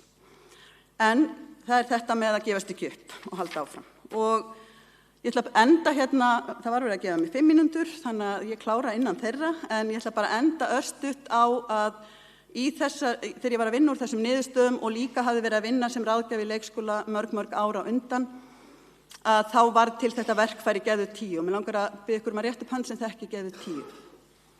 Okay. Rétta upp hönd sem að nota það algjörlega eins og með því að fara alltaf og meta hvaða börn þurfa mest á því að halda. Akkurat, þannig að það kannski svona verkfæri sem að hægt að fara með heim, að því Geðveikt 10 getur virkað ótrúlega vel til að ná fram þessum samskiptum.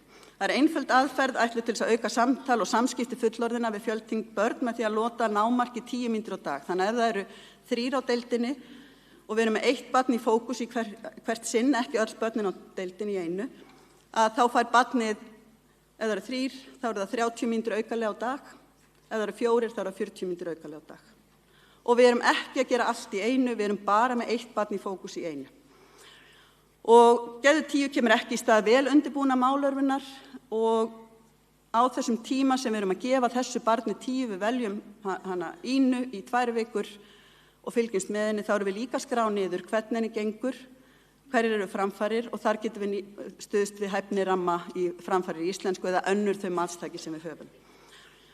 En ef við vitum ekki hvaða börnum þarf að gefa 10, þá er þetta verklag að setjast niður, allir sem að starfa á deildinni eða öll þau sem eru í umhverfi barnsins, setja sig í miðjuna á hringnum og teikna börnin inn á í hversu miklum samskiptum eru þau við með á hverjum degi og barnið sem er í minnstum samskiptum við sem flesta er fyrsta barnið sem fær 10. Og það, eins og ég segi, það er gott að hafa þetta í huga við séum að gera þetta í svona 2 vikur og samhliða er skráð niður. Og ég ætla ekki að fara lengra í þessa aðferð en þetta er allt mjög aðgengilegt og skýrt og ég hvet ykkur til þess að endurskoða vinnubröðin með þetta því ég held að þetta geti gagnast vel. En þá að lokum, það er flókin og margþættur veruleiki að þróa námsrými sem að styður við inngildingu, fullgildi, nám og þroska fjöltengdra barna og það er ekkert sem við erum búin að ná tökum á. Þetta er bara vegferð. En uppeldis- og kennslufræðilegar ákvarðanir stjórnenda og kennara hafa áhrif á þau námsrými sem eru sköpuð og leið tækifæri barna til virkrar þátttöku og það var leikskólastjórinn í hringnum sem að leiddi ákveðna sýn að mæta þessum breytingum, þróa inngildandi námsrými og koma betur til móts við börn og fjölskyldur og var smátt og smátt að skapa lærdómssamfélag innan leikskólans í þessa átt. Og höfum það líka í huga að þegar við vinnum á þennan hátt þá kemur það öllum börnum og öllum fjölskyldum til góða og okkur sjálfum. Þannig að takk fyrir mig.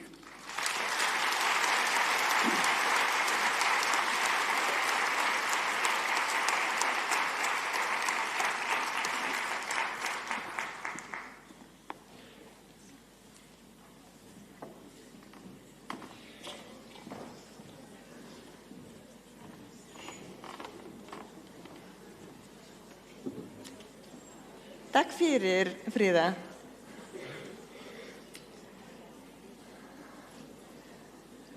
Næsta erindi heitir inngildandi leikskólastarf, leikur sem leið til að efla samskipti og virka þátttöku fjöltengdra barna. Ég býð velkomnar Halldóru Sigtryggsdóttur, leikskólastjóri í ÖSP, Önnur Stendrovska, Dušanka Maskic-Pataki, leikskólaleiðbeinendur í ÖSP. Og mér langar að segja ykkur, þegar þær hafa lokið máli sínu, þá hófum við kaffihli og frammi eru kynningar frá Mía Málalæsi, Mixtura og MEM, þannig ég hveti ykkur að skoða og kíkja þar. Ok, velkomna.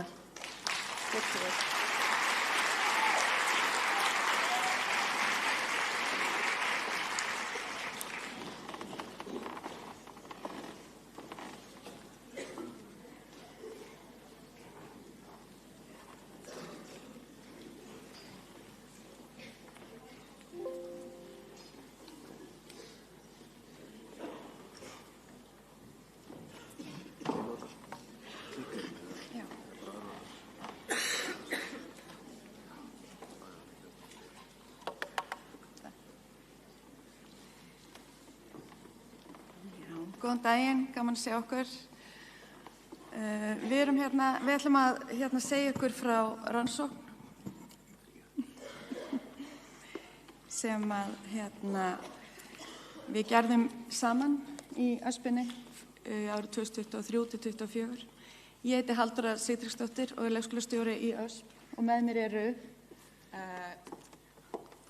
Ég heiti Anna, ég er leikskólaímyndandi í Öspunni. Ég heiti Dusanka, ég er ræðvinandi í leikskólanum Ösp. Saga Stephensen sem er verkefnastjóri hjá Miðmáls og læsis fjölmenningar, hún átti að vera með okkur í dag og komst í miður ekki og ég átti að skila kærum kveðjum frá henni. Ég mun byrja því að segja ykkur aðeins frá rannsókninni, aðdraganda og af hverju við fórum út í þessa vegferð og síðan munu þær taka við og segja frá svona ákveðnum þáttum í breytingaferlinu sem átt sér stað.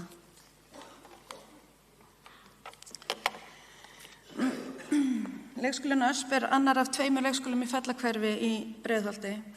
Það eru 52 börn á 3 deildum og á síðustu árum hefur fjöldi barna með fjölbreyttan tungumál og menningabakgrunn verið á bilinu 87–94%. Og af þeim eru það bara 85% sem eru í íslensku málumhverfi í leikskólanum. Það eru 20 tungumál töluð í leikskólanum í dag og það er til dæmis einungis 1 barn á elstu deild sem er með íslensku sem heimamál. Það eru því afar fáar íslenskar málfyrirmyndir í barnahópnum sem gerir það að verkum að starfsfólk gegnir gríðarlega mikilvægu hlutverki sem málfyrirmyndir í íslensku. Þátttaka starfsfólks í leiknum er afar mikilvæg til að styðja við leikinn, efla orðaforða barnanna í íslensku og ýta undir virka þátttöku þeirra í leiknum. Börnum með fjölbreyttan tungumál og menningabakgrunn fjölgaði hratt á mjög stuttum tíma í Fellahverfi og mikilvægt var að bregðast við þeirri þróun í innra starfi skólana í hverfinu. Aðdragandi þessara rannsóknar er framhald af átaksverkefni sem átt sér stað í Fellahverfi á árunum 2020–2023 sem kallaðist Málþroski og læsi í Fellahverfi og tölum við málf í hverfinu. Skólarnir í þessu verkefni eru Fellaskóli og leikskólarnir Holt og Ösp. Síðustu ár hef ég því ásamt stjórnendum í leik- og grunnskólum hverfisins unnið að því að innleiða og þróa nýja starfshætti, efla fagvitund og valdefla starfsfólk skólana til að mæta þessum nýju áskorunum og grípa þau tækifæri sem gefast í daglegu starfi skólana til að auka íslenskan orðaforða barnanna. Á skipulagsdegi vorið 2023 vorum við að meta stöðu málf í Öspinni og huga næstu skrefum í áframhaldandi vinnu með málþroska og læsi í leikskólanum. Það var sameiginlegt mat starfsfólks að tækifæri til umbóta fólust einna helst í því að efla öryggi starfsmanna í að taka þátt í sjálfsprottnum leik barnanna að því skipulagt starf var á góðri leið. Það var ákveðið óöryggi í starfsmannahópnum þegar koma þeirra hlutverki í sjálfsprottnum leik barna og hvaða leiðir væri best að fara til að nýta þær stundir til að efla orðaforða og taka þátt í leiknum á forsendum barnanna. Helstu ágjör sem komu fram sneru að því hvernig ætti að stíga inn í leikinn án þess að eyðileggja hann, skipta sér af eða að fá að vera með í honum. Í Ösp koma daglega upp aðstæður þar sem 3–6 börn í leik og enginn á íslensku sem heimamál. Í málstefnu leikskólans er lögð áhersla á að tala tungumál saman sem allir skilja og þegar við leikum okkur á okkar heimamáli en það kemur einhver sem vill vera með og skilur ekki okkar mál, þá skiptum við yfir í leikskólamálið sem er íslenska og í þessum aðstæðum er hlutverk starfsfólks alveg gríðarlega mikilvægt. Ég fór að velta fyrir mér sem stjórnandi hvað ég geti gert til að styðja við starfsfólkið, til að leita leiða til að taka þátt í sjálfsprottnum leik barnanna og grípa námstækifærin sem í honum felast. Ég leitaði til Sögu Stephensen, verkefnastjóra Miðmáls og læsis og athuga hvort hún væri til að taka þátt í rannsókn með mér sem gagnrýninn vinur og hún tók þátt í allri gagnaöflun einnig með mér. Hún samþykkti það og ég mun einnig segja aðeins frá hennar glæru sem hún ætlaði að segja frá á eftir. En tilgangur og markmið var að efla öryggi starfsfólks í leik með fjöltengdum börnum, nýta námstækifærin sem gefast í sjálfsprottnum leik og auka íslenskan orðaforða og samskipta færni barnanna og markmiðið var því að fjölga tækifærum fjöltengdra barna til að nota íslensku í samskiptum og leik.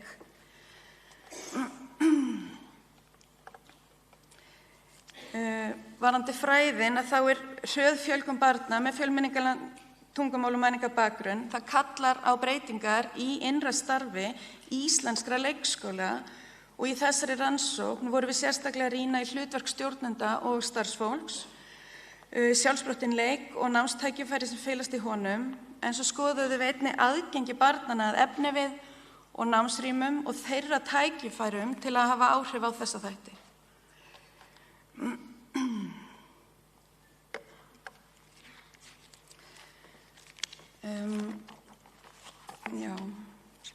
Í upphafi rýndum við stöðuna eins og hún var þá. Ég og Saga fórum báðar á vettvang á mismunandi tímum og okkar hlutverk svolítið var að skoða virka þátttöku starfsfólks í leik barnanna og tengja tungumála og menningarbakgrunn þeirra inn í starfið og horfa á þau tækifæri, námstækifæri sem að voru í óskipulögðu starfi. Eftir fyrstu vettvangsathugun tóku allir þáttakendur þátt í rýnihóp strax við upphaf rannsóknar og við miðbik hennar aftur og svo líka í lokin, þegar búið var að safna öllum gögnum í gegnum breytingaferli. Í fyrsta rýnihópasamtali kom fram að það voru allir sammála að það var óeirð í barnahópnum, ekki mörg börn niðursokkin í leik. Valstundum var stýrt af starfsfólki sem ákvað hvað efniviður var í boði. Starfsfólk var vissulega til staðar í leik barnanna en þau voru ekki virkir þáttakendur. Starfsfólk var líka meðvitað að tala við börnin en kannski ekki alltaf í takt við þann leik sem var í gangi. Í þessu fyrsta samtali kom fram að starfsfólk hafði áhyggjur af því að börnin kynnu ekki að leika sér og oft þyrfti að hafa afskipti af samskiptum þeirra. Áherslan var á að efla þátttöku barna í leiknum, tengja tungumál og menningarbakgrunn þeirra inn í starfið og að starfsfólk myndi öðlast færni í að nýta námstækifærin sem felast í leiknum. Allir þáttakendur fengu rannsóknardagbók sem þeir skráðu í sínar vangaveltur og rýndu eigið starf. Eftir að við Saga höfum fylgst með að vettvangi í nokkur skipti, þá fengum við leyfi hjá starfsfólki til að breyta vettvangsathugun yfir í þátttökuathugun og fengum leyfi til að taka þátt og vera með og stýra 2 valstundum meðal annars sem að þið muni líklega heyra eins betur frá á eftir. En mér finnst mikilvægt að taka það fram hvað það skipti miklu máli að starfsfólk var opið, jákvætt og svo mikið tilbúið til að prófa sig áfram í að breyta starfsháttum í takt við þarfir barnanna.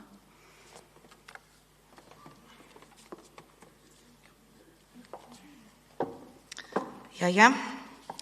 Ég og Dušanka ætlum við að segja ykkur aðeins frá leikskólanum sem við vinnum á.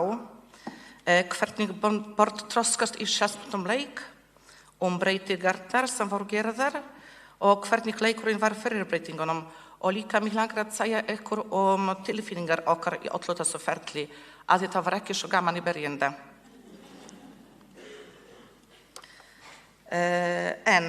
Í fyrsta lagi viljum við sýna ykkur hvernig valið var fyrir breytingar og hvernig reglurnar voru áðan.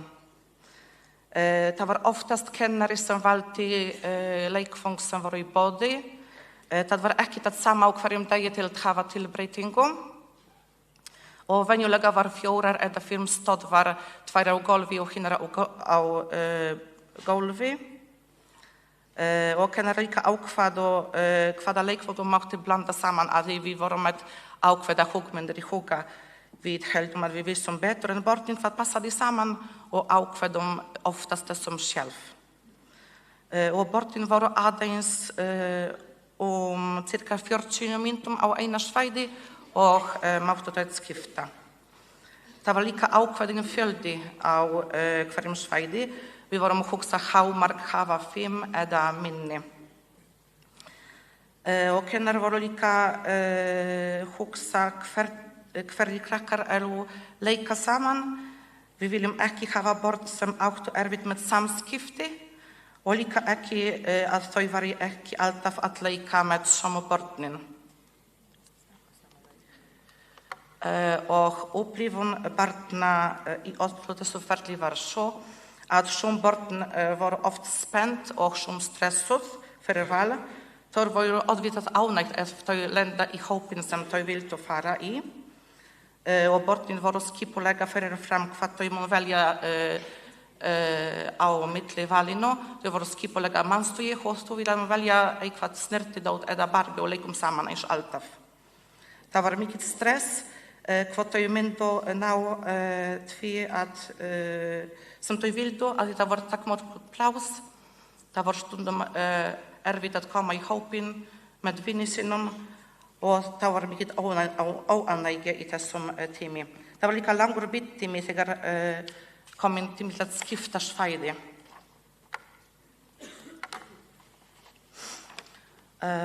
Og í upphafi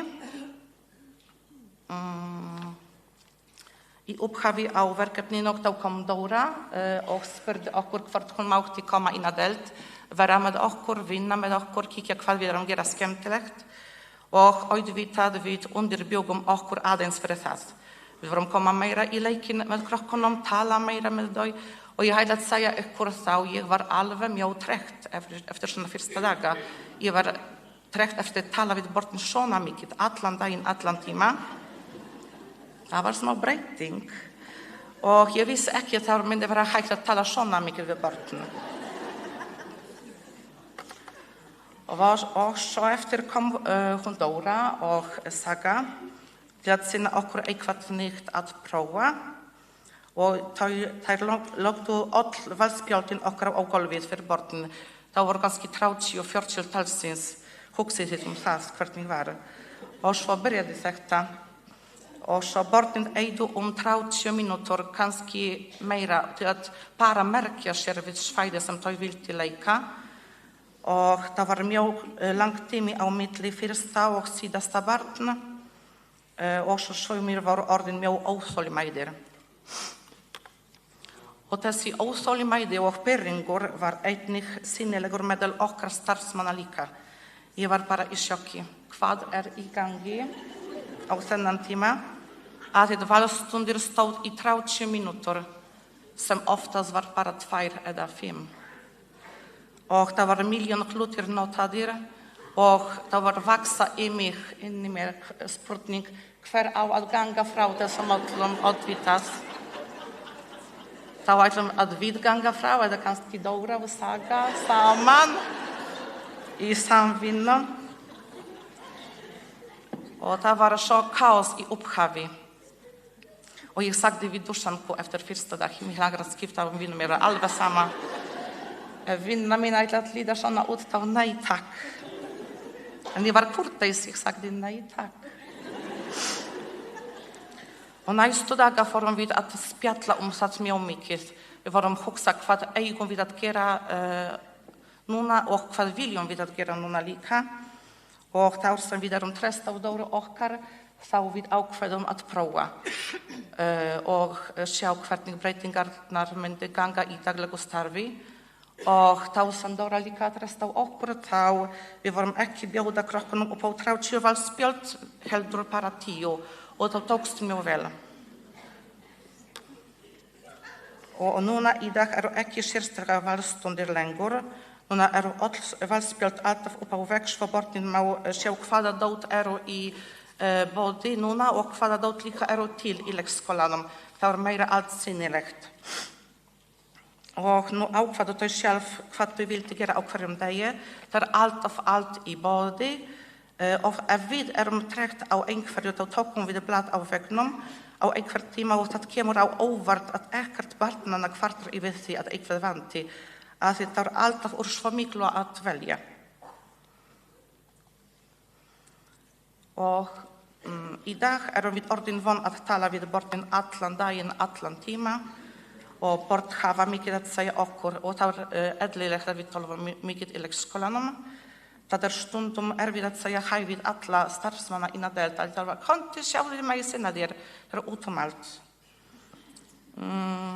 Það er mikið minni hávaði í barnahópnum og það hefur líka dregið úr streitu hjá börnum sem var áður fyrir valstundir.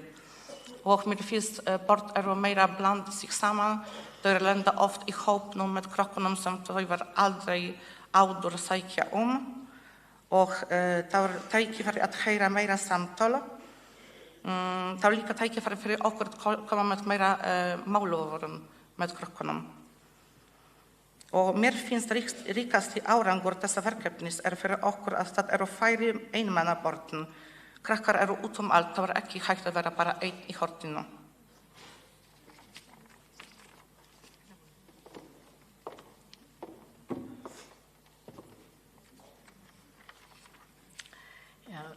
Hér má sjá hvernig þetta gekk hjá mér. Í fyrstu vikunni það var svipað og Anna sagði. Ég reyni að tala við börn og það gekk ekki vel. Börnin svaraðu bara já, nei, veit ekki, gott. Og smá þau byrjuðu að tala meira og eftir kannski 2 vikur börnin talaðu mikið meira. Ég þarfti ekkert að spyrja, bara ég kem í leikskólan og þau byrja, Dušanka, ja, veistu hvað ég hér? Og það var líka góð leið til stöðva óæskilega hegðun. Í stað þess að segja, það má ekki tala polsku eða tala saman á íslensku, það best að stíga inn í leik með þeim og byrja að tala leikinn. Líka ef börnir eru að rífast í leiknum, það best að taka þátt með þeim í leiknum í stað þess að segja ekki læti, leika fallega, eins og við gerðum áður. Svo við tóðum saman mikið, við leikum okkur saman, svo við byggdum upp traust fyrir börnum sem traust til sína ábyrgari hegðun og ég líka lærði af þeim. Einn morgunin sagði strákur við mig þegar hann kom í leikskólan. Dušanka, veistu hvað ég gerði í gær? Ég sá fjall og snjó þarna úti og ég náði að klifra upp á toppinn. Mig kom við farið allt saman í göngutúr og svo ég geti sýnt ykkur. Ég var ekki viss hvað var hann að tala og ég spurði bara hvort þetta væri langt í burtu frá leikskólanum, en hann sagði það var við hliðina á leikskólanum. Svo við fórum í göngutúr með börnin að deildinni og hér það sem við fundum. Rísa stóran hól af snjó. Nokkrir strákar náðu strax að klifra upp, en fyrir flesta var þetta mikil áskorun. Ég sjálf þorði ekki að klifra. Það var mjög sleipt og mjög hátt, það var kannski 8 eða 10 metra hátt. Við kennarar stóðum fyrir neðan og hjálpuðum aðeins til að börnin fóru upp sjálf. Þau reyndu mjög mikið á sig og hjálpuðu hvert öðru. Börnin sem komust upp fóru aðeins tilbaka til að hjálpa þeim og drógu þau sem gáttu ekki klifra sjálf. Svo voru önnur börn fyrir neðan til að ýta þeim. Börnunum fannst þetta mjög skemmtilegt og við fórum alla daga vikunar að leika í hólnum þar til hann bráðnaði.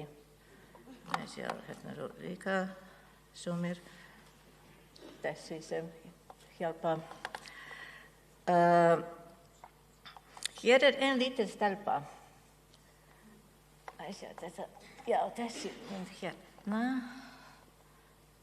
Já. Sem reyndi að komast upp en rann alltaf niður í hvert skipti. En eftir mikla þrautseigju og þolinmæði hún hér eftir 2-3 daga þegar hún náði að komast á toppinn. Hún setti svo niður til öryggis og hún myndi ekki renna niður aftur. Hérna hún, þarna, vitandi. Ég stóð fyrir neðan þennan dag og horfði á þau. Og þetta sem ég sá var samvinna, þolinmæði, þrautseigja, gleði og stolt.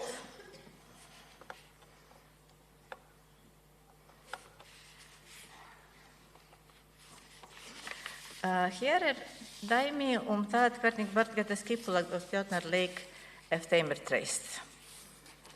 Þetta samkúpateningur sem börnin á yngri deildunum nota og í hvert skipti sem hann var skilin eftir í salnum, þegar börnin á okkar deild komu í salin, það skapaðist mikill óróleiki og hávaði í barnahópnum. Strákarnir fóru að hlaupa að sparka í teiningin og það sem ég gerði var að stoppa þessi hlaup, sagði, gefðu mér teiningin strax og svo setti ég teiningin í geymsluna. Einn daginn, eftir að við breytum valinu og við kennarar vorum farin að taka meiri þátt í leikbarnana og þau fundu að við hlustuðum að þeirra hugmyndir, þá spurði einn strákur mig, men kom vi leika okkur með teiningin? Vi munum leika okkur fallega, ég lofi því. Ég horfði á hann og sagði, allt í lagi, þið megið fá teiningin, en þið þekkið reglurnar læti og að hlaupa inni. Ekki. Hvað þið að gera? Þau tóku teiningin, söpnuðu saman, töluðu saman í smástund og bjuggu til leik og leikreglur og byrjuðu svo að leika saman. Þeir stóðu allir í röð upp við bekkinn og kastuðu teiningnum, einn af öðrum. Talan sem kom upp á teiningnum sagði hvað það voru mörg skref eða stök sem barnið átti að taka og svo kastaði næst í teiningnum. Það tóku allir þátt í leiknum, börnin fylgdu öllum reglunum sem þau bjuggu til og hjálpuðust við að leika leikinn saman. Börnin kenndu mér þennan leik sem þau bjuggu til og nú eru þau öll hætt í leikskólanum. En ég hef kennt nýjum börnum sem hafa byrjað að deildinni og sagt þeim að hann hafi verið búinn til frá börnum sem voru einu sinni í leikskólanum.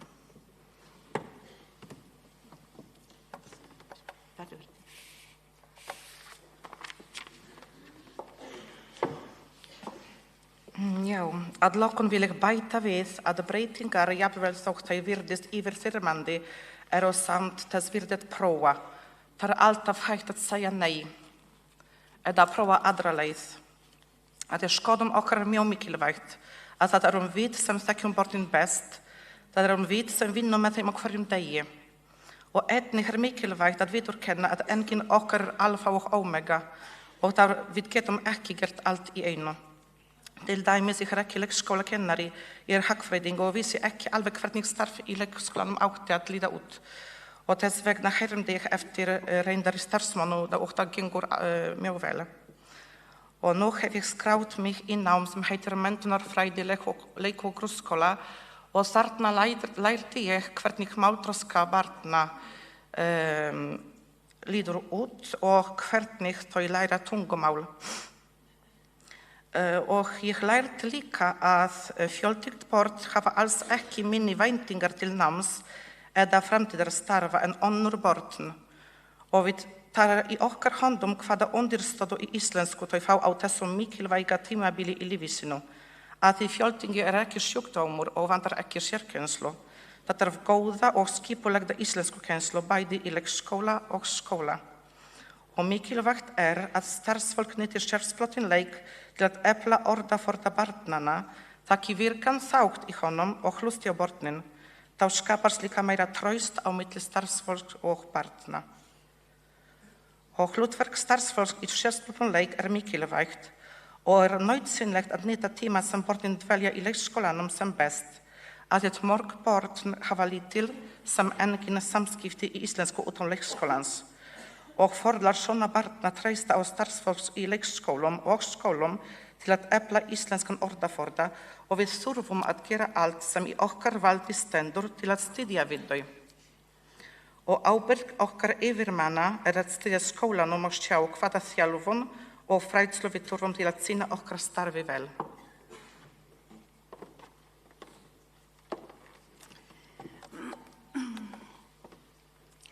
Að lokum langar mig aðeins að segja ykkur frá því hvað ég lærði sem stjórnandi af þessu rannsóknarferli og þáttöku í þessari rannsókn með mínu starfsfólki. En það var fyrst og fremst að hlusta á starfsmannahópinn og átta mig á því hvað stuðning það þyrfti til að geta sinnt sínu starfi af öryggi og alúð. Starfsfólk veit bæst hvaða leiðir það fer í sínu starfi og það er mikilvægt að ég þekki þær leiðir svo ég geti tekið þátt og verið þeim fyrirmynd í raunverulegum aðstæðum. Ég þurfti að vera til staðar og eiga samtöl, en leið og ég fylgdist með og hrósaði, þá þurfti ég líka að fylgja því eftir með viðeigandi fræðslu. Ég þurfti að læra að bakka og hlusta á raddir starfsfólks, kynnast bæði sterkum og veikum hliðum þeirra til að geta veitt þann stuðning sem þau þurftu til að opna námsrými, auka aðgengi að efnivið, taka virkan þátt í sjálfsprotnum leik barna og efla íslenskan orðaforða þeirra á sama tíma. Takk fyrir okkur.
leikskólum fast að þeirra koma og upplifa kynastofnastarfið og læra frá okkur.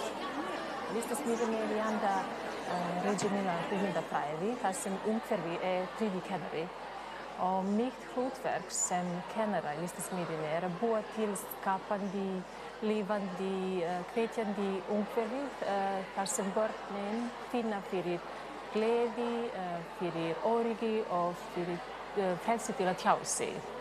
Og mér finnst líka skipti máli að þau vilja koma, vilja ekki fara sem þannig og njóta allar stundir í hverju viku í listasmiðjunni til bots. Hún sett upp þannig að vikulega öðruvísi temadagar sem byggir á áhuga barna. Við erum með fjölbreytt efniviður sem kemur úr ólíkum áttum. Það gildir sú hugsun að það sé ekkert rusl, það allt fjársjóður. Þannig að þau læra líka að endurnýta efni, þau læra líka sjálfbærni, þau læra líka að virða umhverfið sitt og þau læra líka að hugsunin þeirra vera skapandi. Mér langar að segja að það mikil ánægja að vinna með börnin, að vera hluti af þroska þeirra í gegnum list og sköpun hafa alltaf verið stór hluti á lífi mínu. Og ég hef oft sagt að barnið faðir mannsins sem býðir að bernskan móta framtíðina einstaklingsins.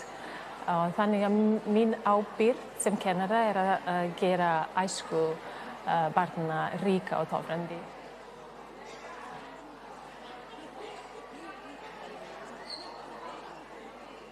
Ég heiti Ásta Ragnheiður Júlíusdóttir og ég verkefnisstjóri á leikskólanum Tjörn við Tjörnina í Reykjavík og ég hef starfað hérna í bráðum 20 ár sem deildarstjóri en áramótin 2024-2025 þá fékk ég í hendurnar verkefni og það verkefni tilkomið að því að Hulda var á foreldrafundi með foreldrum leikskólans og hafði orð á því að hún ætti sér draum það að koma upp gróðurhúsi.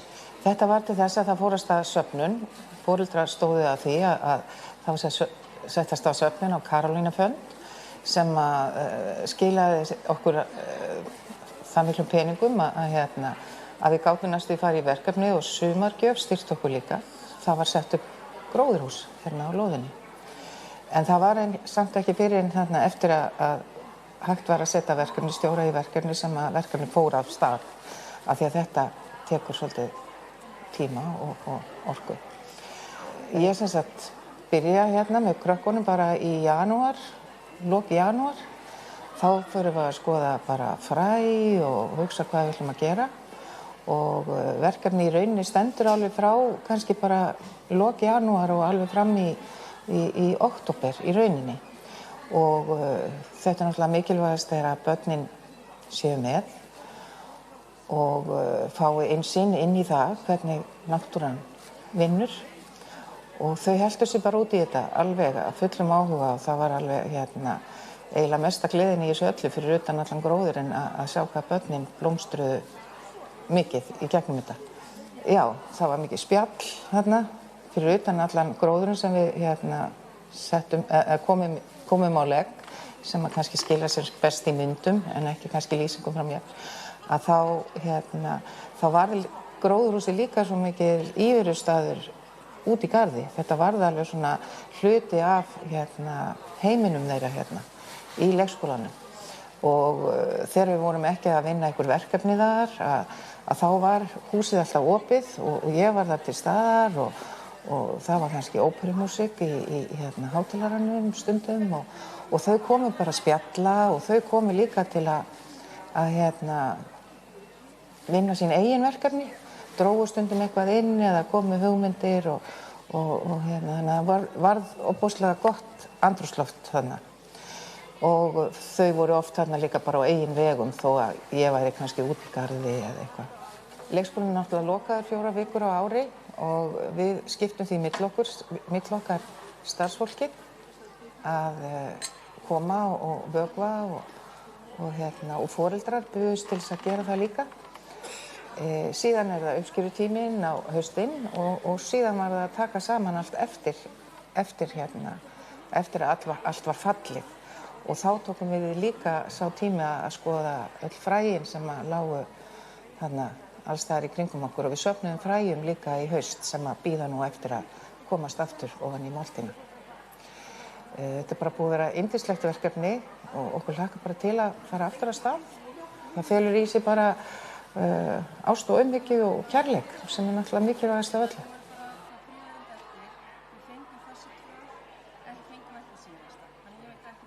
Ég heiti Gerður Bolladóttir og vinn hér á Vinagarði, á elstu deild, Uglugarði og er sem sagt verkefnastjóri í tónlist hérna og búin að vera að vinna hérna á Vinagarði síðan árið 2018 og þegar ég kom hingað fyrst þá var ég eingöngu að kenna tónlist og fór þá á milli deilda og kenndi en svo breytti ég til og þegar ég fór hérna yfir á elstu deild og er búin að vera núna hérna.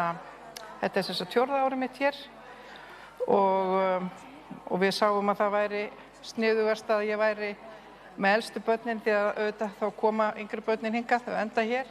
Þetta er þess að Vinagarður er kristilegu leikskóli og gildin okkar eru trú, von og kærleikur og sem við leggjum mikið upp úr og sem sagt að börnin læri hjálpsemi, vináttu og kærleika. Það er svona rauði þráðurinn í okkar starfi. En ég er hins vegar sé tónlistina sem er dásamlegt og ég er búin að kenna tónlist í svo mörg ára. Ég hef ekki tölað því lengur sko og hef starfað sem slík líka en það er bara þannig, það er erfitt að lifa því að vera óperusöngur í Íslandi þannig að ég lærði að verða leikskólakennari leið og ég var að læra söng á sínum tíma. Hér á Uglugarði eru 26 og bráðum 27 börn.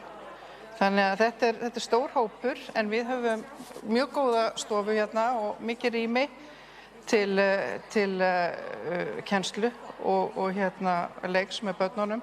Og svo erum við náttúrulega í Laugardalnum, bara rétt hjá Grasagarðinum og þetta er algjör vin í Reykjavík sko. Þetta er bara, það er svo mikið forréttindi að fá að starfa hérna og vinna ég er afskaplega þakklátt fyrir að hafa verið tilnefnd fyrir mitt starf vegna þess að þetta er bara algjörlega, sko tónlistin er bara eins og hjá öllum, bara minn hjartsláttur og púls og það er það sem ég er að kenna börnunum að finna hjartsláttinn sinn og púlsinn og það er ýmislegt sem að við gerum auðvitað, það er margt, við erum að dansa, það er náttúrulega tengist beint inn í tónlistina. Síðan er söngurinn náttúrulega mikið atriði hjá mér og þegar ég kom hérna, það var eitthvað farið að mótast á hinum deildunum en þegar ég kem hingað á Augluggar að þá ákveði ég að stofna kór og hér er bara búið að vera starfandi kór síðustu ár og við endum alltaf starfsárið á því að fara í Hörpuna og syngja og af því að ég var að vinna í tónlistarskólum í 17 ár áður en ég byrjaði hér, var að kenna fórskólum inn í nokkrum tónlistarskólum hérna á Reykjavíkursvæðinu að þá var ég þar með í verkefni, barnamenningarhátíðarverkefninu, förum við alltaf að syngja í Hörpunni og við leggjum mikið á okkur fyrir þetta, við erum að æfa allan veturinn og við erum að koma fram til dæmis alltaf reglulega á degi íslenskrar tungu, hérna út í Langholtsskóla og svo lengi vel þá fórum við á Fríðuhús sem er sem sagt dagheimili fyrir dagvist fyrir fólk með Alzheimers sjúkdóminn og þannig að við grípum öll tækifæri sem við fáum til að koma fram. Því það er svo mikilvægt að læra það snemma, að koma fram og svo er líka náttúrulega bara tónlistin svo góður grunnur og sérstaklega náttúrulega söngurinn fyrir bara málþroska barna og svo lesturinn og allt þetta og góðar aðstæður og vinnuumhverfið og samstarfsfólk dásamlegt algjörlega, við vinnum rosalega vel öll saman hérna. Davíð Leví Magnússon sem er gítarleikari og vinnur hér, hann er náttúrulega mín stoð og stytta þegar kemur að því að krakkarnir eru að koma fram og syngja og María Jónsdóttir sem er deildarstjóri hérna, hún er mjög opin fyrir því að hér sé kennd tónlist og mér finnst í rauninni að öll börn ættu að fá að vera í tónlist og það er bara þarf að koma oftar fram hvað þetta er rosalega mikilvægur þáttur í þroska barna og námi barna.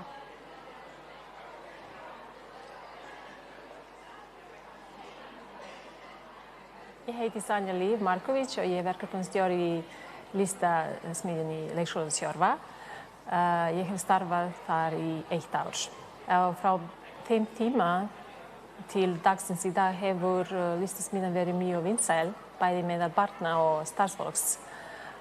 Eftir við kynntum okkar starf á Instagram síðunni leikskólans, fengum við margar heimsóknir frá öðrum leikskólum og starfsfólkið er að koma og upplifa, kynnast okkar starfið og læra frá okkur. Listasmiðjan er í anda Reggio Emilia hugmyndafræði, þar sem umhverfi er þriðji kennari. Og mitt hlutverk sem kennara í listasmiðjunni er að búa til skapandi, lifandi, hvetjandi umhverfið þar sem börnin finna fyrir gleði, fyrir öryggi og fyrir frelsi til að tjá sig. Og mér finnst líka skipti máli að þau eru vilja koma, vilja ekki fara, sem er þannig og njóta allar stundir í hverju viku í listasmiðjunni til bots. Hún er sett upp þannig að vikulega eru öðruvísi temadagar sem byggir á áhuga barna. Við erum með fjölbreytt efniviður sem kemur úr ólíkum áttum. Það gildir sú hugsun að það sé ekkert rusl, það er allt fjársjóður. Þannig að þau læra líka að endurnýta efni, þau læra líka sjálfbærni, þau læra líka að virða umhverfi sitt og þau læra líka að hugsunin þeirra vera skapandi. Mér langar að segja að það er mikil ánægja að vinna með börnin, að vera hluti af þroska þeirra í gegnum list, út af list og sköpun hafa alltaf verið stór hluti á lífi mínu. Og ég hef oft sagt að barnið er faðir mannsins sem býður að bernskan mótar framtíðina einstaklingsins. Þannig að mín ábyrgð sem kennara að gera æsku barna ríka og töfrandi.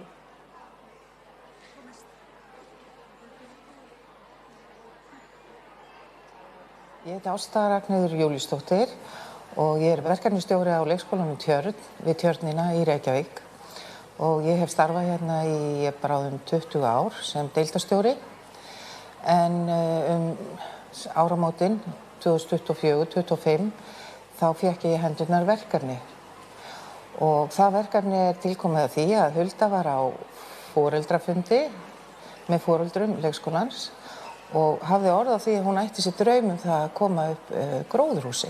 Þetta var til þess að það fór af stað söfnun, foreldrar stóðu að því að það var sett af stað söfnun á Karolínufönd sem skilaði okkur það miklum peningum að við gátum næstu að fara í verkefni og sumargjöf styrkti okkur líka.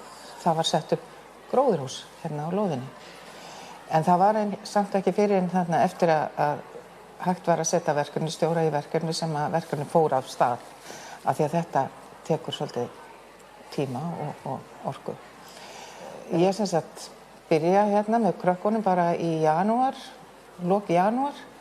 Þá förum við að skoða bara fræ og hugsa hvað við ætlum að gera og verkefni í rauninni stendur alveg frá kannski bara lok janúar og alveg fram í október í rauninni og þetta náttúrulega mikilvægast að börnin séu með og fái innsýn inn í það hvernig náttúran vinnur og þau heldur sig bara út í þetta alveg að fullum áhuga og það var alveg eiginlega mesta gleðin í þessu öllu fyrir utan allan gróður en að sjá hvað börnin blómstruðu mikið í gegnum þetta. Já, það var mikið spjall þarna fyrir utan allan gróðurinn sem við komum á legg sem að kannski skila sér best í myndum en ekki kannski lýsingum frá mér. Að þá var gróðurhúsi líka svo mikið íverustaður út í garði. Þetta varð alveg svona hluti af heiminum þeirra í leikskólanum. Og þegar við vorum ekki að vinna einhver verkefni þar að þá var húsið alltaf opið og ég var þar til staðar og það var kannski óperumúsík í hátalaranum stundum og þau komu bara að spjalla og þau komu líka til að vinna sín eigin verkefni, drógu stundum eitthvað inn eða komu hugmyndir og þannig að það varð ofboðslega gott andrúmsloft þarna. Og þau voru oft þarna líka bara á eigin vegum þó að ég væri kannski út í garði eða eitthvað. Leikskólinn náttúrulega lokaður 4 vikur á ári og við skiptum því mill okkar starfsfólki að koma og vökva og foreldrar buðust til þess að gera það líka. Síðan það uppskýrutíminn á haustinn og síðan var það að taka saman allt eftir að allt var fallið. Og þá tókum við líka sá tími að skoða öll fræin sem lágu þarna alls staðar í kringum okkur og við söfnuðum fræjum líka í haust sem að bíða nú eftir að komast aftur ofan í moldina. Þetta bara búið að vera yndislegt verkefni og okkur hlakka bara til að fara aftur af stað. Það felur í sig bara ást og umhyggju og kærleik sem náttúrulega mikilvægast af öllu.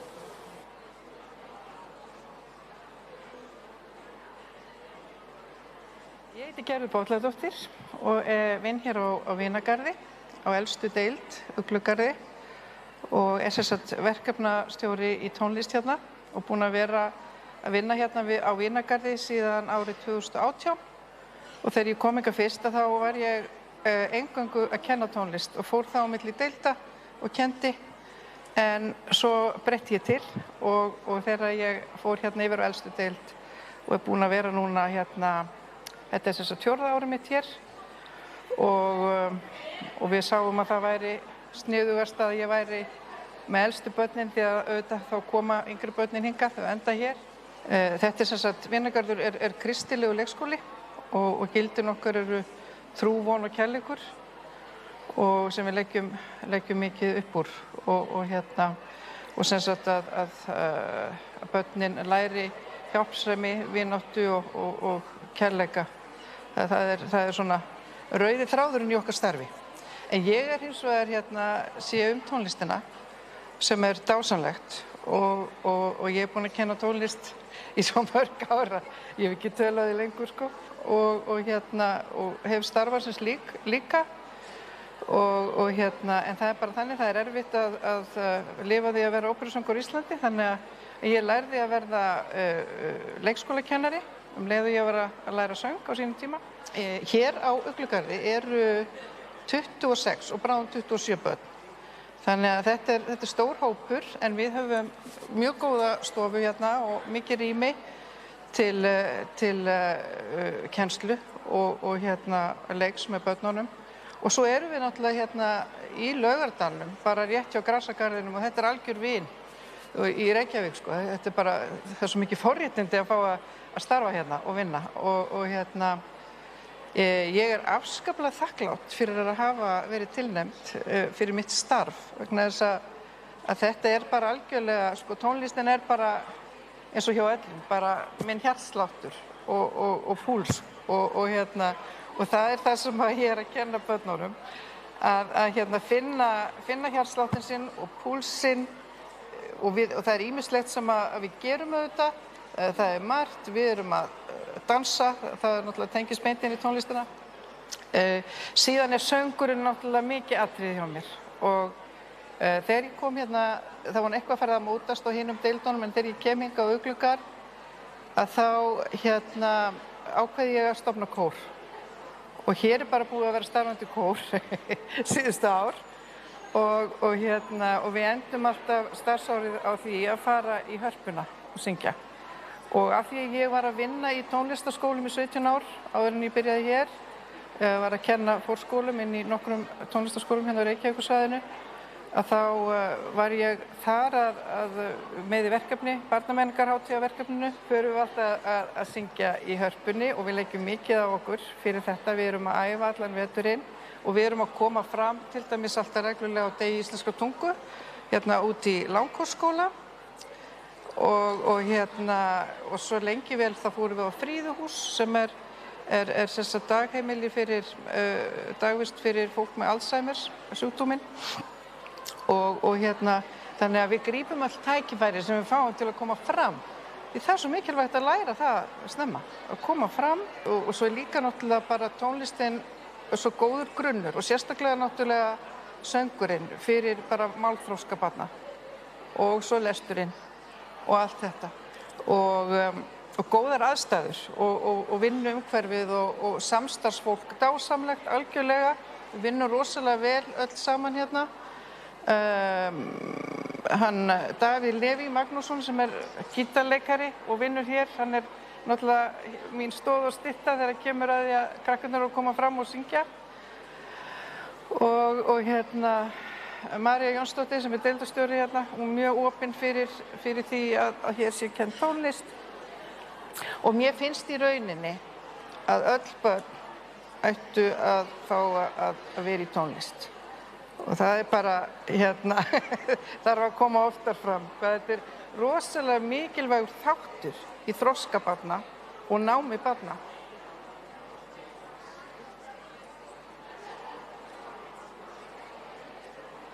Ég heiti Sanja Líf Marković og ég er verkefnastjóri í listasmiðjunni í Leikskólanum Sjórfa. Ég hef starfað þar í 1 ár.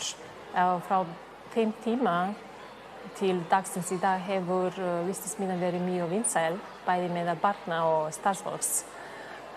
Eftir við kynntum okkar starf á Instagram síðunni leikskólans, fengum við margar heimsóknir frá öðrum leikskólum og starfsfólkið er að koma og upplifa, kynnast okkar starfið og læra frá okkur. Listasmiðjan er í anda Reggio Emilia hugmyndafræði þar sem umhverfi er þriðji kennari og mitt hlutverk sem kennara í listasmiðjunni er að búa til skapandi, lifandi, hvetjandi umhverfið þar sem börnin finna fyrir gleði, fyrir öryggi og fyrir frelsi til að tjá sig.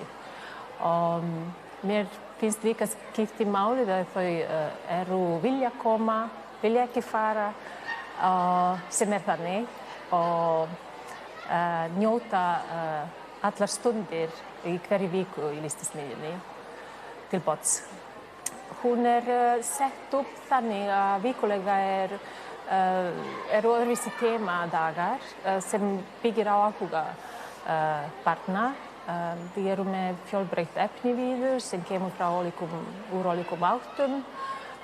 Það gildir sú hugsun að það sé ekkert rusl, það allt fjársjóður. Þannig að þau læra líka að endurnýta efni, þau læra líka sjálfbærni, þau læra líka að virða umhverfið sitt og þau læra líka að hugsunin þeirra vera skapandi. Mér langar að segja að það mikil ánægja að vinna með börnin, að vera hluti af þroska þeirra í gegnum list, út af list og sköpun hafa alltaf verið stór hluti á lífi mínu. Og ég hef oft sagt að barnið faðir mannsins sem býðir að bernskan móta framtíðina einstaklingsins.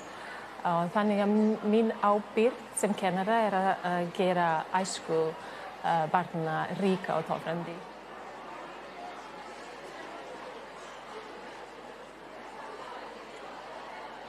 Ég heiti Ásta Ragnheiður Júlíusdóttir og ég verkefnisstjóri á leikskólanum Tjörn, við Tjörnina í Reykjavík. Og ég hef starfað hérna í bráðum 20 ár sem deildarstjóri. En áramótin 2024-2025 þá fékk ég í hendurnar verkefni. Og það verkefni tilkomið að því að Hulda var á foreldrafundi með foreldrum leikskólans og hafði orð á því að hún ætti sér draum það að koma upp gróðurhúsi. Þetta var til þess að það fór af stað söfnun. Foreldrar stóðu að því að það var sett af stað söfnun á Karolínufönd sem skilaði okkur það miklum peningum að við gátum næstu fara í verkefni og sumargjöf styrkti okkur líka. Það var sett upp gróðurhús hérna á lóðinni. En það var samt ekki fyrir þarna eftir að hægt var að setja verkefnisstjóra í verkefni sem að verkefni fór af stað af því að þetta tekur svolítið tíma og orku. Ég sem sagt byrja hérna með krökkunum bara í janúar, lok janúar. Þá förum við að skoða bara fræ og hugsa hvað við ætlum að gera. Og verkefni í rauninni stendur alveg frá kannski bara lok janúar og alveg fram í október í rauninni. Og þetta náttúrulega mikilvægast að börnin séu með og fái innsýn inn í það hvernig náttúran vinnur. Og þau heldur sér bara út í þetta alveg að fullum áhuga og það var alveg eiginlega mesta gleðin í þessu öllu fyrir utan allan gróðurinn að sjá hvað börnin blómstruðu mikið í gegnum þetta. Já, það var mikið spjall þarna fyrir utan allan gróðurinn sem við komum á legg sem að kannski skilja sér best í myndum en ekki kannski lýsingum frá mér. Að þá var gróðurhúsi líka svo mikið íverustaður út í garði. Þetta varð alveg svona hluti af heiminum þeirra í leikskólanum. Og þegar við vorum ekki að vinna einhver verkefni þar, að þá var húsið alltaf opið og ég var þar til staðar og það var kannski óperumúsík í hátalaranum stundum og þau komu bara að spjalla og þau komu líka til að vinna sín eigin verkefni, drógu stundum eitthvað inn eða komu hugmyndir og þannig að það varð ofboðslega gott andrúmsloft þarna. Og þau voru oft þarna líka bara á eigin vegum þó að ég væri kannski út í garði eða eitthvað. Leikskólinn náttúrulega lokaði 4 vikur á ári og við skiptum því mill okkar starfsfólki að koma og vökva og foreldrar búðust til þess að gera það líka. Síðan það uppskrifutíminn á haustinn og síðan var það að taka saman allt eftir að allt var fallið. Og þá tókum við líka sá tími að skoða öll fræin sem lágu alls staðar í kringum okkur og við söfnuðum fræjum líka í haust sem að bíða nú eftir að komast aftur ofan í moldina. Þetta bara búið að vera yndislegt verkefni og okkur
allt að koma. Jæja, hérna.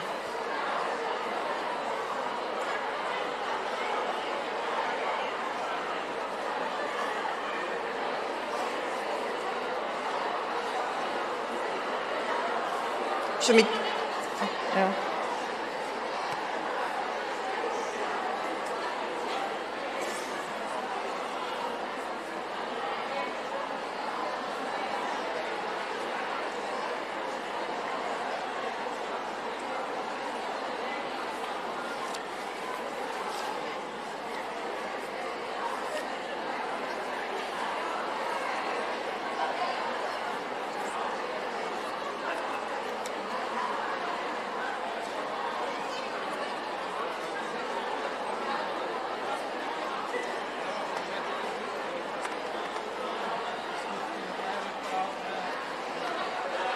Þú getur notað klikkerinn. Já. Nei, get ég notað þennan bara? Já, þú getur notað það. Þessi slögt á klikkerinn.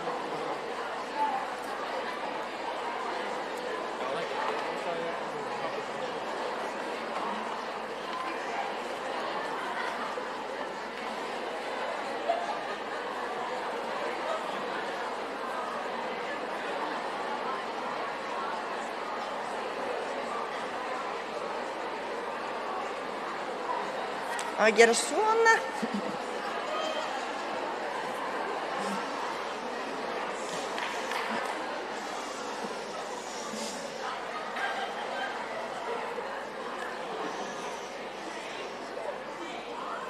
Ég veit að þetta alltaf gaman að spjalla. En já, en svo dagskipulag sem við eftir að fara. Heyrðu, velkomin aftur. Næsta erindi viðhorf foreldra barna með fjölbreyttan tungumála og menningabakgrunn og leikskólakennara til fullgildis fjölskylda í leikskólasamfélagi. Það Dr. Björn Rúnar Egilsson, lektor við menntavísindasvið sem flytur. Gjör svo vel.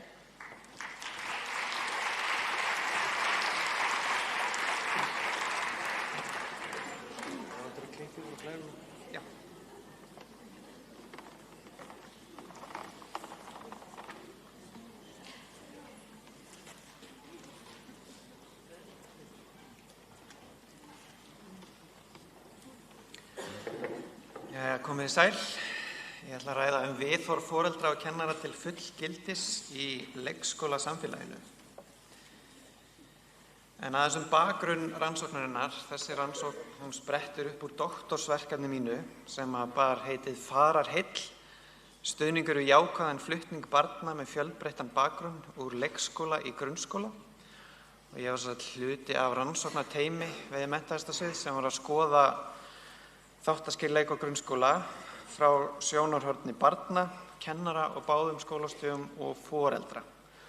Ég sá bara foreldrahlutann. En þau sem þekkja þau fræði þau vita það að þessi tímamót eru einn þau mikilvægustu í lífi barna og það skiptir miklu máli að þau ganga vel og það voru bæði hlutverk og sjálfsmynd bæði barna og foreldra að taka miklum breytingum á þessum tímamótum. Og þau hafa mikið að segja það hvort að grunnskólagangan mun ganga vel eða ekki. Og í þessari rannsókn þá unnum við út frá þessari skilgreiningu á fjölbreyttum bakgrunni. En við vorum að ræða börn sem á annarkvort annað eða báða foreldra af erlendum uppruna og eiga sér önnur móðurmál en íslensku eða eru tví- eða fjöltengd. Sum börnin í þessari rannsókn bjuggu á heimilum þar sem kannski 4 tungumál voru töluð að einhverju leyti. Það var kannski móðurmál móður, móðurmál föður, samskiptamál móður og föður ef þau deildu ekki móðurmáli. Og svo var íslenskan sem svona menningar- og skólamál í blandi þetta. Og við fengum 2 samstarfsleikskóla í Reykjavík til að hjálpa mér til að komast í tæri við foreldra. Og í þessum leikskólum voru 60% barna með fjölbreyttan bakgrunn samkvæmt þessari skilgreiningu.